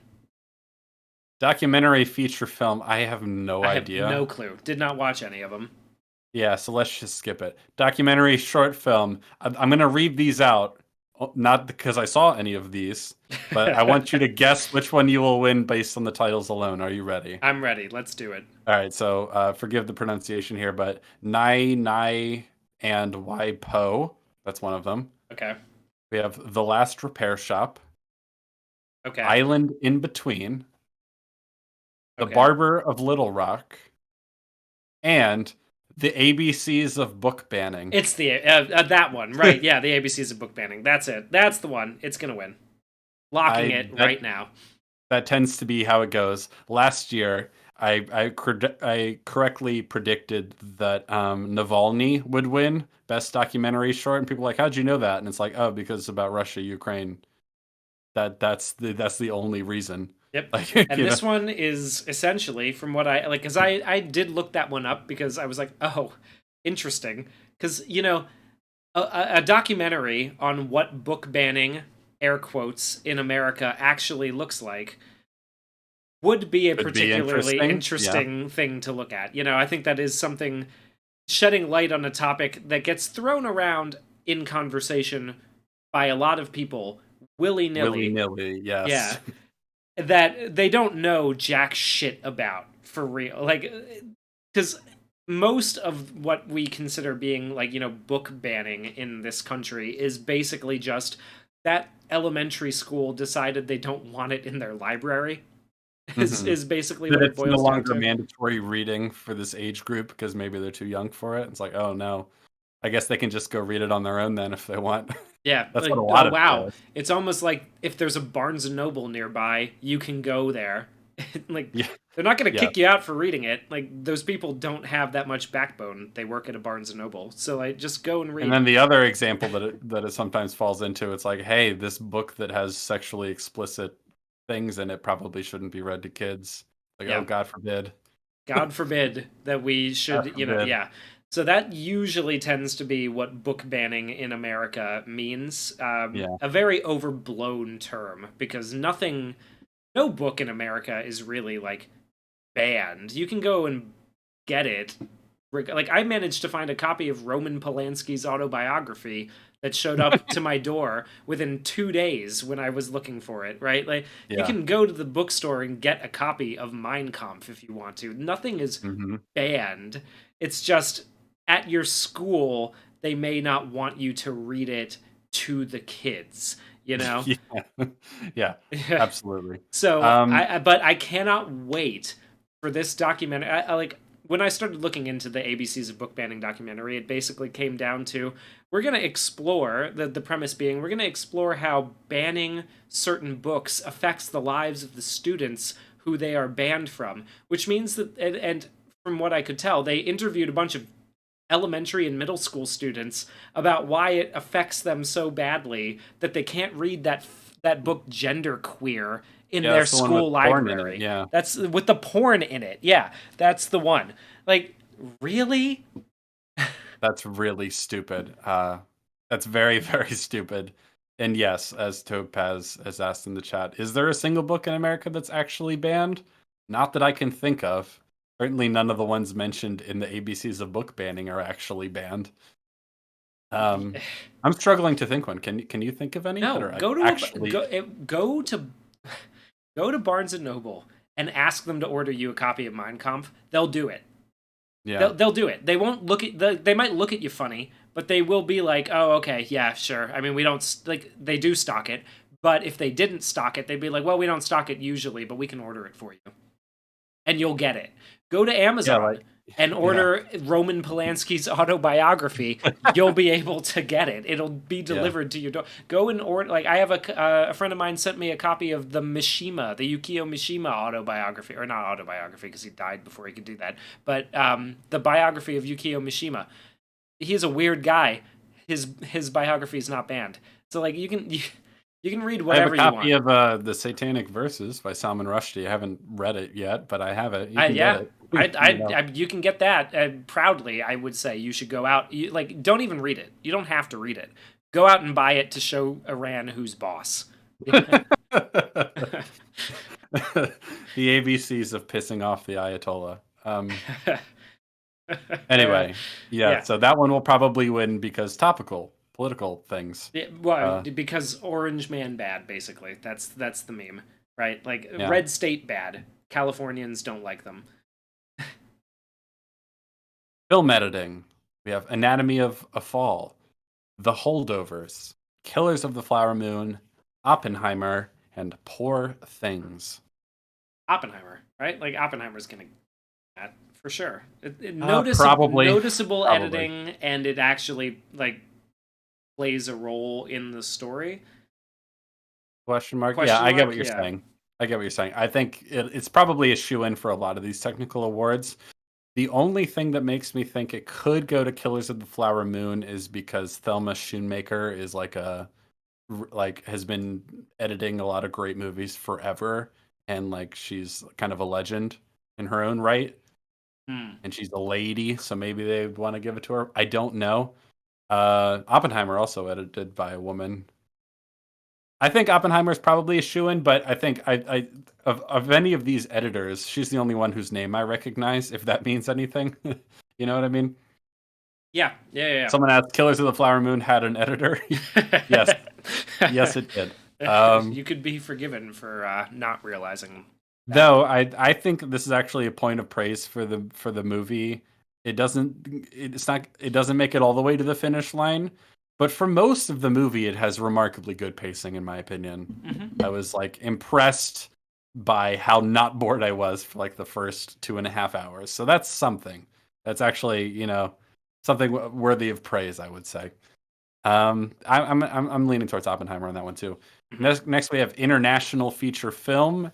We have Io Capitano from Italy, Perfect Days from Japan, Society of the Snow from Spain, The Teacher's Lounge from Germany, and The Zone of Interest from the United Kingdom. I'm going with Zone of Interest because it's nominated for Best Picture, and for only that reason. I think you're right. That will win. The Japanese fanboy in me is going Perfect Days. I haven't seen it, but I'd like to see I'd like to see one of them Japs win Best Picture. Let's go. Akira Kurosawa will be proud. Let's do it. I really wish that, Ran had won back in the day, because Ran is spectacular. If you haven't seen Ran by Akira Kurosawa, go check it out. It's fucking incredible. Yeah, that guy's got some good movie films, to say the least. Oh my gosh. Does he have some good movie films? You know what? Throne of Blood wins this year. It comes out of nowhere. Dark Horse, Throne of Blood, Best Picture 2020, Best International Feature 2024, sweeps the Oscars. Toshiro Mifune, Best Actor. I honestly, I love Throne of Blood. It's an incredible movie. Go check it out if you haven't. That's something maybe we can do at some point. That's we watched probably them. my favorite movie. It's evolved, but that might be my favorite movie of all time now. It might have edged out. Yeah. Pretty damn good. Next, we have makeup and hairstyling. Golda, which I actually saw that movie. Not a lot of people did. It's a movie about the female prime minister of Israel during the Yom Kippur War, played by, oh God, what's her name? Gal Gadot. Why am I blanking on her name? No, not Gal Gadot. Helen Mirren is her name. Oh, and shit. One of the reasons I believe this is nominated for Best Makeup and Hairstyling is that they really do transform her kind of beyond recognition. That like it took me to like quite a bit through the movie to like when I saw the trailer and it said Helen Mirren's name, I'm like, wait, what? So that's impressive prosthetics. And another movie that made their main actor look more Jewish, we have Maestro, which is nominated for Best Makeup and Hairstyling, which is hilarious to me. It's hilarious to me because it was a controversy that they gave him a big nose to play Bernstein, who's obviously Jewish. I actually do think the makeup and hairstyling is pretty good, though I think the enlarging of the nose is not really necessary. Like when he's in old age makeup, it actually does look pretty good. So yeah. It would be funny if that won just for the meme of it because it was so controversial. Though I think in that respect of like turning someone unrecognizable, I think they did a really good job with Golda. Oppenheimer, best makeup and hairstyling. I'm not really sure Really? what for. Poor Things. They aged him up, I guess. I guess. Yeah, I guess they did. I wasn't like wowed by it. Poor Things. Okay, so Poor Things is. I do not think that that's gonna win, just because like it's just the only thing that I can think of is Willem Dafoe, right? Like that's the main thing, right? That's not an important enough part of the story, and it is like goofily transparent. Oh, but it's fun. It is. Yeah, no, it's fun. It's just like is that like like an Academy Award winning fun? Like I don't know. Well, some of the hairstyles are fun and some of those other characters and stuff. I mean, I like it. I think on a technical level, Poor Things is great. I wouldn't be mad if it won. I don't think it will. And then Society of the Snow, which is that international movie I didn't see about people who resort to cannibalism after like a plane crash or something, right? I think that's what that one's about. Wow, sounds rough. In the chat, Andre says Oppenheimer age makeup wasn't good. Interesting. I don't remember it super well, but I don't remember. I don't think they made him look like. Oh, I guess maybe the guy they made look like Albert Einstein. That didn't look good. No, to me, though. yeah. If I had to guess, it probably like they'll probably give it to the. Don't say it. Don't say what. Don't say what, Jamie. I'm just making predictions. Yeah, make your prediction. Let's hear it. They'll give it to the Jewy one. Honestly, it could go to Maestro, and that would be funny. I was thinking Golda. That's wow, you bigot. Next, we have music original score, American Fiction. Now, I just want to say right now, I don't remember a note of the score of American Fiction. Indiana Jones and the Dial of Destiny. Oh, John Williams. I love you, John Williams, but no. Killers of the Flower Moon, Robbie Robertson. That was a pretty good score. Ludwig Göransson. Sorry if I butchered that. For Oppenheimer. And, oh God, I'm not even going to say that one. Poor Things. Jerskin Fendrix. Oh, that can't be real. Interesting. That's not a real name. That's not a real name. Yeah, I think I would like Poor Things to win because I that one sticks in my head a lot more. Mm-hmm. That really weird, like it was wonky and weird and like strange and funny, very thematic and funny. But if I'm gonna guess where it goes, Oppenheimer. It's going to Oppenheimer. For sure, it is. Andre has said that Society of the Snow has great makeup with the frostbite skin and everything. I imagine that making them look gaunt and starved probably as well. I would not be surprised. I've actually heard good things about Society of the Snow, but I haven't gotten around to it. There's just too many things to watch. I'll watch that at some point. Yeah, I'm going Oppenheimer for score too. Now we have original song. We have The Fire Inside from Flamin' Hot, which I believe is a Flaming Hot Cheetos movie. What? That's real. Oh, right. Yeah. Wait a minute. Oh my God. I remember that. I remember seeing the trailer for it, and it was like billing it as like an iconic moment for Latinos in America that Flamin' Hot Cheetos became a thing. I don't remember them hyping it up like that, but yeah, I think it's kind of like a. It is, yeah. That's what I remember. Joke biopic? Like, is it a Spinal Tap biopic equivalent, or is it? No, like I think it's like Tetris.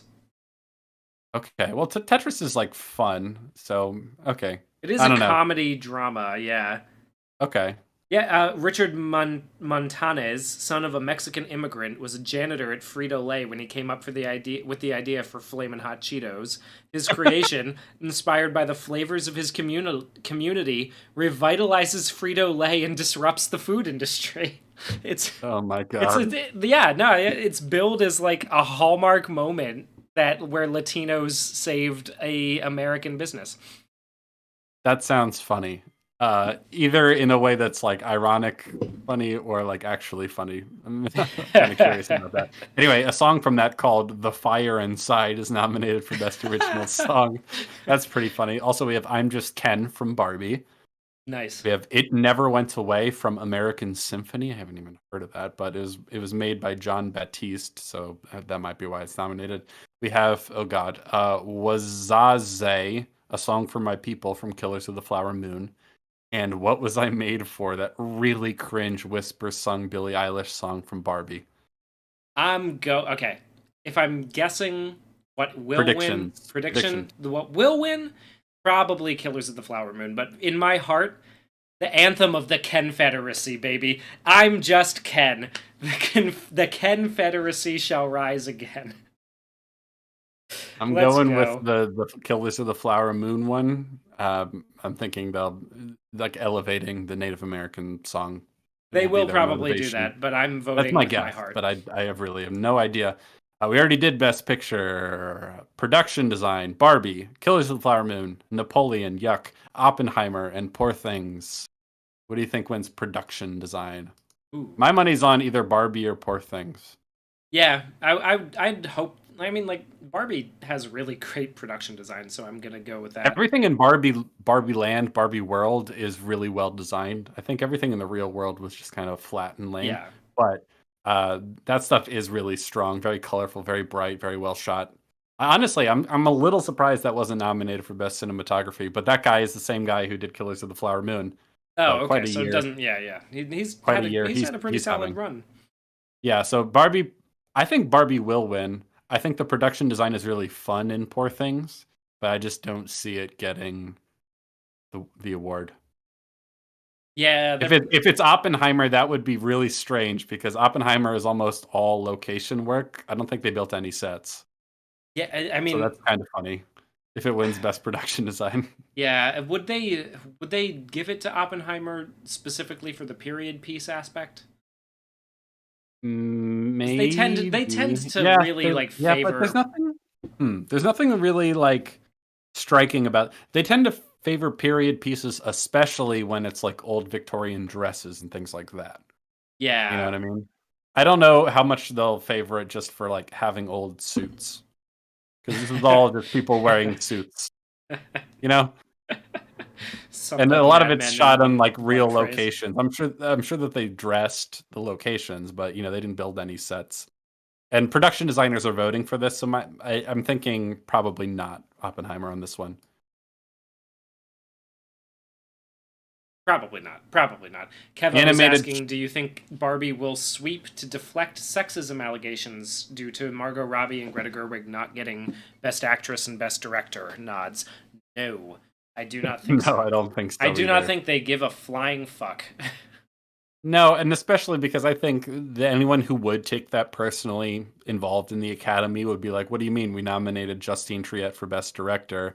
We nominated Celine Song for Best Original Screenplay. All this sort of stuff, and all the actresses, and blah blah blah blah blah blah blah." I don't think they would really. I don't think that critique would hit too hard. There are like Barbie stans and super fans who are really annoyed at it, but like those people are just kind of pathetic a little. A little bit. I don't know if they're too concerned. I think they feel that Barbie getting a nominee for best picture is enough. Yeah. Well, and I Best Supporting Actor.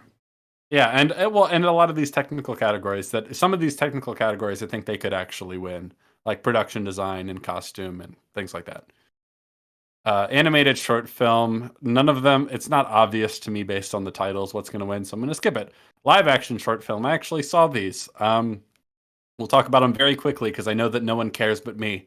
Uh, there are three that are good, and they are Invincible, Night of Fortune, and The Wonderful Story of Henry Sugar. My favorite of which is The Wonderful Story of Henry Sugar, which is a Wes Anderson movie, short film that is, I think it's about 20 minutes long. It's on Netflix. It's good. Go check it out. It has Benedict Cumberbatch, and one of my favorite roles I've seen him in a long time. It also has Ray Fiennes Oh, and Ben Kingsley and the guy who was in Slumdog Millionaire, whose name I can't remember, Dev Indian guy, Patel. Dev Patel, and You Richard mean Prince Ayoade Zuko? plays a small part in it. Yeah, the Wonderful Story of Henry Sugar is based on a Roald Dahl short story, and it shows. I Hmm. think it's the best thing Wes Anderson has done in a few years. I liked it way more than Asteroid City. It had more story in it than Asteroid City, even though it's like a fifth of the length. Yeah, the Wonderful Story of Henry Sugar is one of I think three, maybe four short films that Wes Anderson made for Netflix using a lot of the same cast members like Benedict Cumberbatch and Ray Fiennes and all that. Um, they're fun. Well, actually, sorry, I haven't seen all of them, but this movie was fun. The Wonderful Story of Henry Sugar. I highly recommend it. It's a fun, charming little movie with a nice little kind of moral message to it, and it's funny. It's got very inventive kind of fourth wall breaking set design and stuff like that. I want that to win. I think it might win because it's made by the most famous person. The only other one that could win, I think, is Red, White, and Blue, because that's the really preachy political one. Red, White, and Blue is a movie about abortion. So Oh that boy.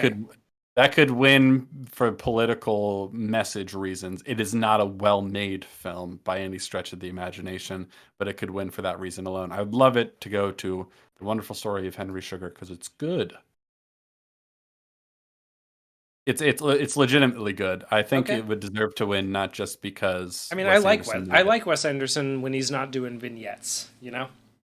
Yeah, I watched The Wonderful Story of Henry Sugar, and I was reminded of what I like about him so much.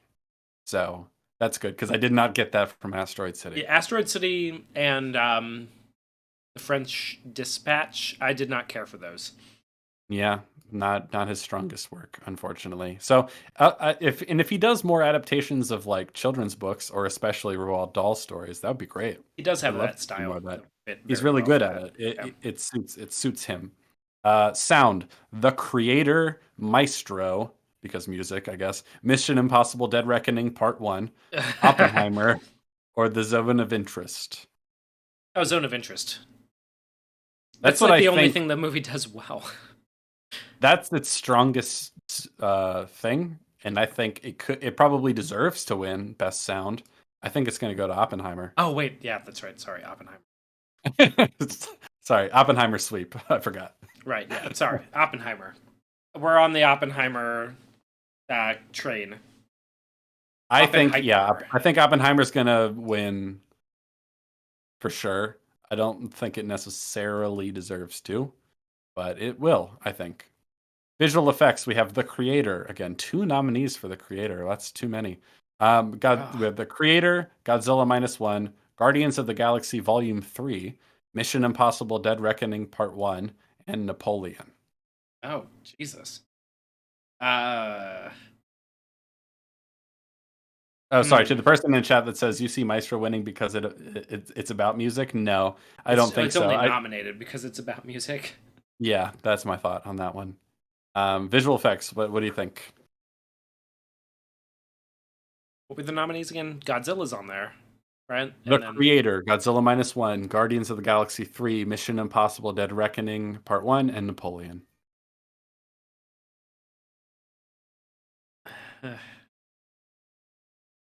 okay, like I like Godzilla. Godzilla minus one is not, you know, the special effects are not, or the visual effects are not fantastic.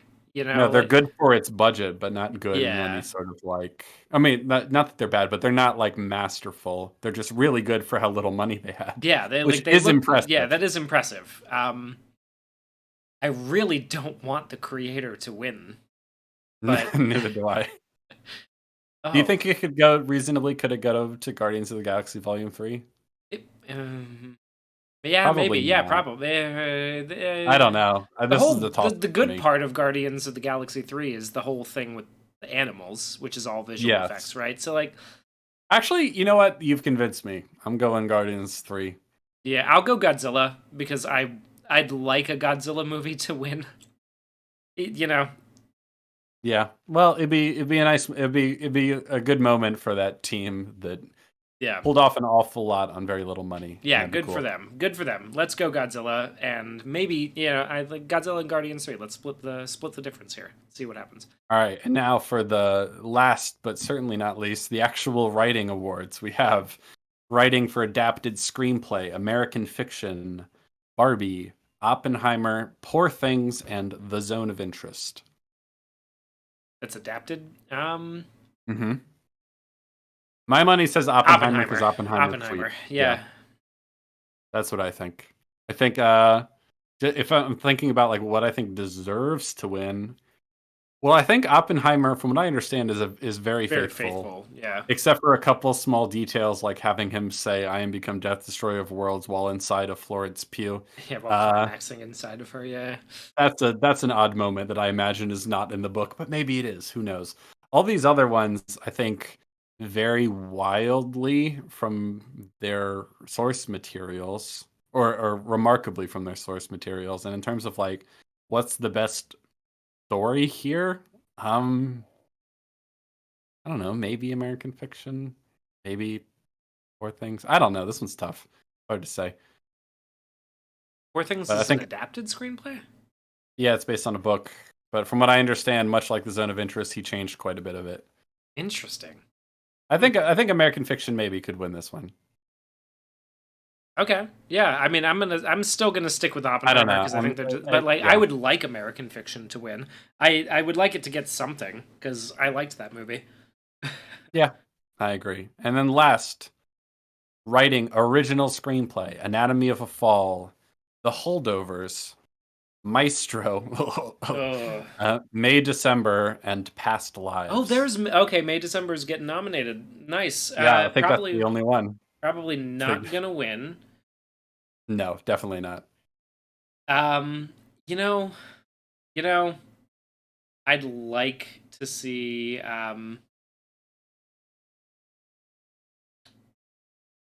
Sorry, read them off again one more time. Okay, last time. Anatomy of a Fall, The That Holdovers, one. Maestro, May, December, or Past Lives. I would love for the Holdovers to be the winner here.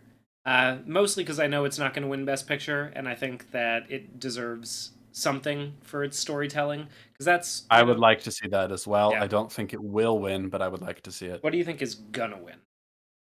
I really think it's between Anatomy of a Fall and Past Lives. Hmm. I think Past Lives has the benefit of being like it's a very well liked, and it's also like a debut from someone that they'd probably like to give Give a a little little like, incentive, yeah. well, yeah, Because they're they not like going to give a give her little Best praise. Director. No, but it could go to Anatomy of a Fall because Yeah. that was also nominated for Best Picture and Best Director. So I think it's between those two, Oh, I would and not be obviously happy they're about both that. women, they're both women, so neither has the advantage on that one. I know in the chat that's going to be some disagreement. I would not be happy to see Past Lives win that one, but I'm going to go with the Holdovers here. I'm sticking with the Holdovers.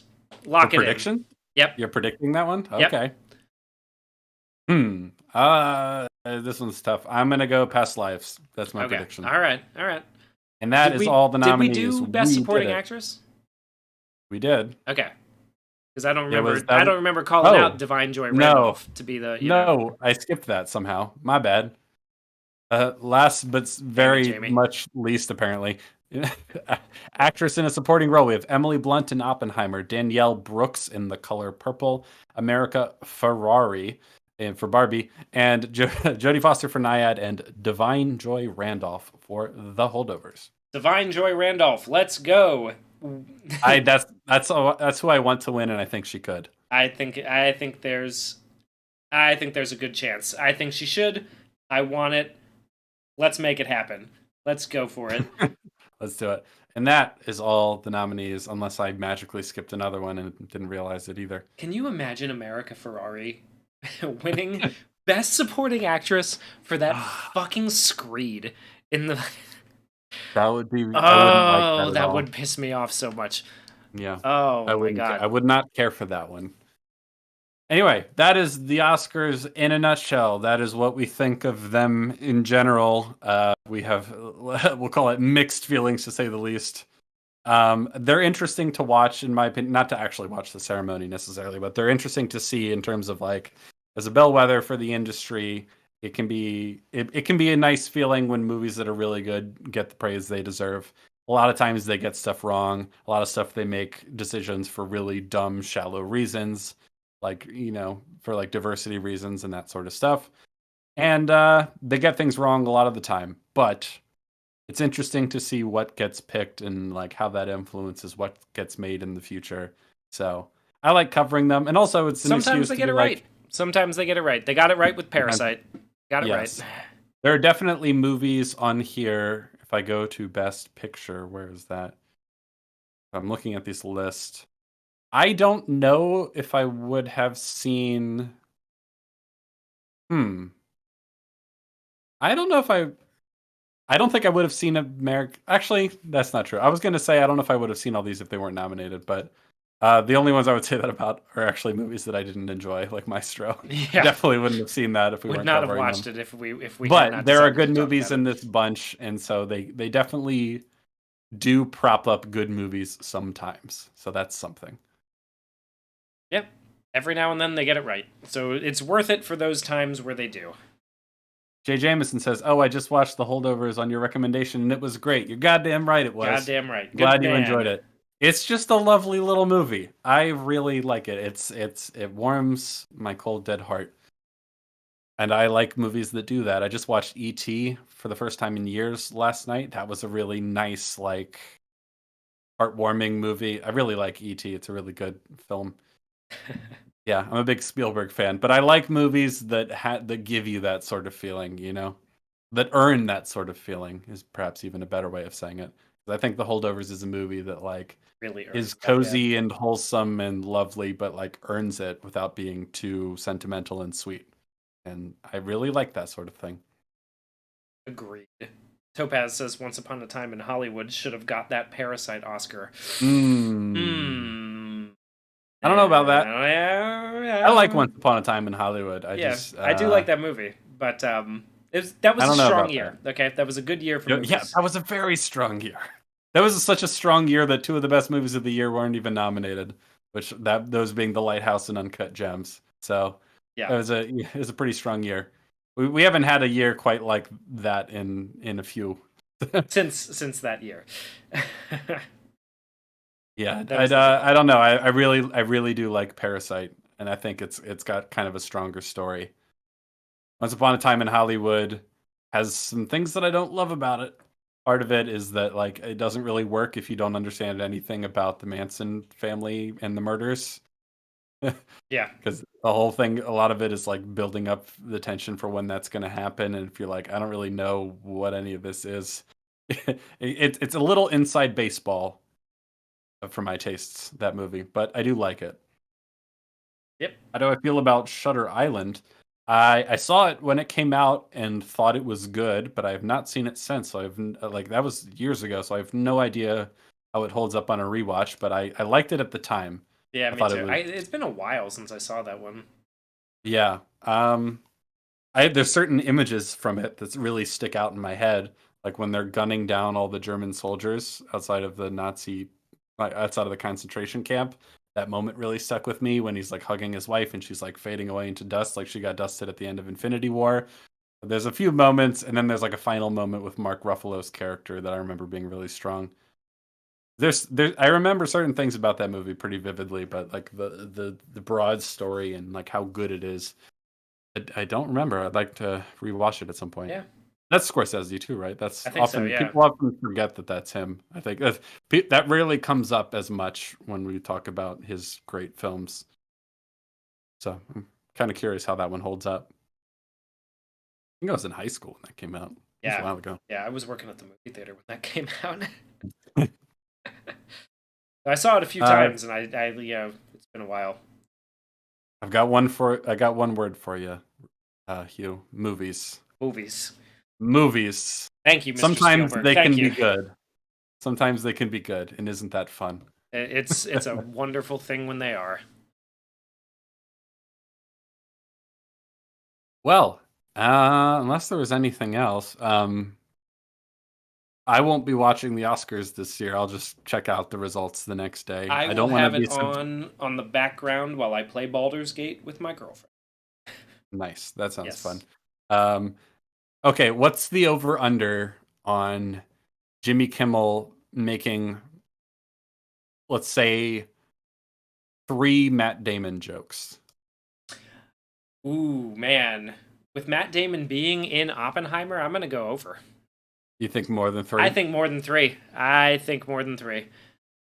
He's not. He was in Oppenheimer and he wasn't nominated. You don't think that's ripe for one of Jimmy's Oh, patented apologies to Matt Damon? We ran out of time jokes. I think he'll definitely do at least one. I'm not actually going to watch it to find out the answer to this question. I'm just going to look at the results tomorrow. And But with Matt Damon and Ben Affleck being the new Dunkin' Donuts spokespeople, that's got. here's the thing. I'm a little sad Matt Damon's not nominated for Best Supporting Actor because he's one of my favorite parts of Oppenheimer. Honestly, I actually really like Matt Damon, and I think he's good in that movie. He's that kind of, I don't know. He provides a very important perspective that really is part of what makes Oppenheimer work as a movie, and I like him in that movie. I think he's doing a good job. Yeah, me too. He was also good in Air, which was a decent but not amazing movie. Came out this year about the creation of the Air Jordans. Is that the Is Adam Sandler in that movie? No, that's Matt Damon and Ben Affleck and Jason Oh, Bateman. they're back together. The boys are Yeah, back in town. Very nice. Eric kind of fumbled one of the big climactic scenes in a way that I didn't love, but in general, it's an interesting story. Actually, it's kind of funny. It's like a sports biopic movie about like nerdy white guys trying to get a big account. You know what I mean? Like Okay. like they're trying to get Michael Jordan to wear one of their shoes or whatever, and that's kind of the whole gist of the story. But like they make it compelling, and it's a good dad movie, is what I would say to that one. Gotcha. I like Emily in the chat saying, "Are you gonna watch Spaceman? Because I'm not."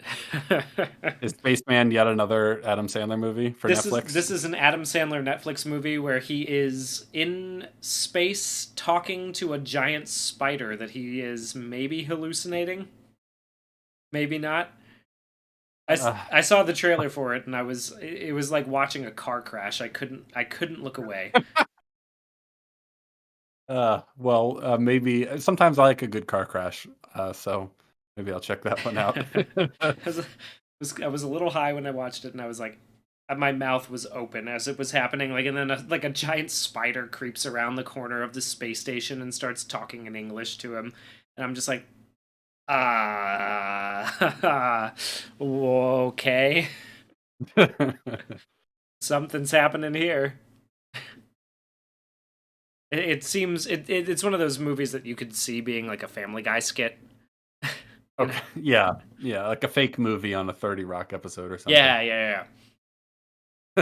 Emily says, "I'll watch it if you do." I mean, I don't know if we're gonna cover it, but I might watch it. Jay Jameson says there's a film recommended called Margin Call. Pretty sweet film. If anyone wants a recommendation, I had not heard of it, but I looked it up and it's got some people I think are really good in it. So maybe I'll check it out at some point. I remember last time I talked to Fringy, he had seen oh god, what's his name? There's a movie with Paul Newman that he was recommending, and I'm like, oh, that sounds good. I'll see that. And I recommended The Sting to him. Have you seen The Sting? A long time ago. Okay. Well, if we're in the hunt for good classic movies to watch, maybe we can talk about The Sting and how great that is. The Sting is Robert Redford, right? And Paul Newman. Paul Newman, yeah. And yeah. then the guy from Jaws is in it, I want to say. Quint from Jaws is in the movie, right? Maybe, I can't remember. Anyway, it's very, very good. That's another good movie recommendation. But Margin Call, I'll definitely put that on the list. Thank you, Jay. And yeah, unless there's anything else you wanted to chat about, I think that was a nice, lengthy, and substantial chat about the Oscars and the Best Pictures and all the best movies of the year. So, thank you very much for joining us. Is there anything you wanted to add, Hubert? Are you there? Hello? I love the Money Pit.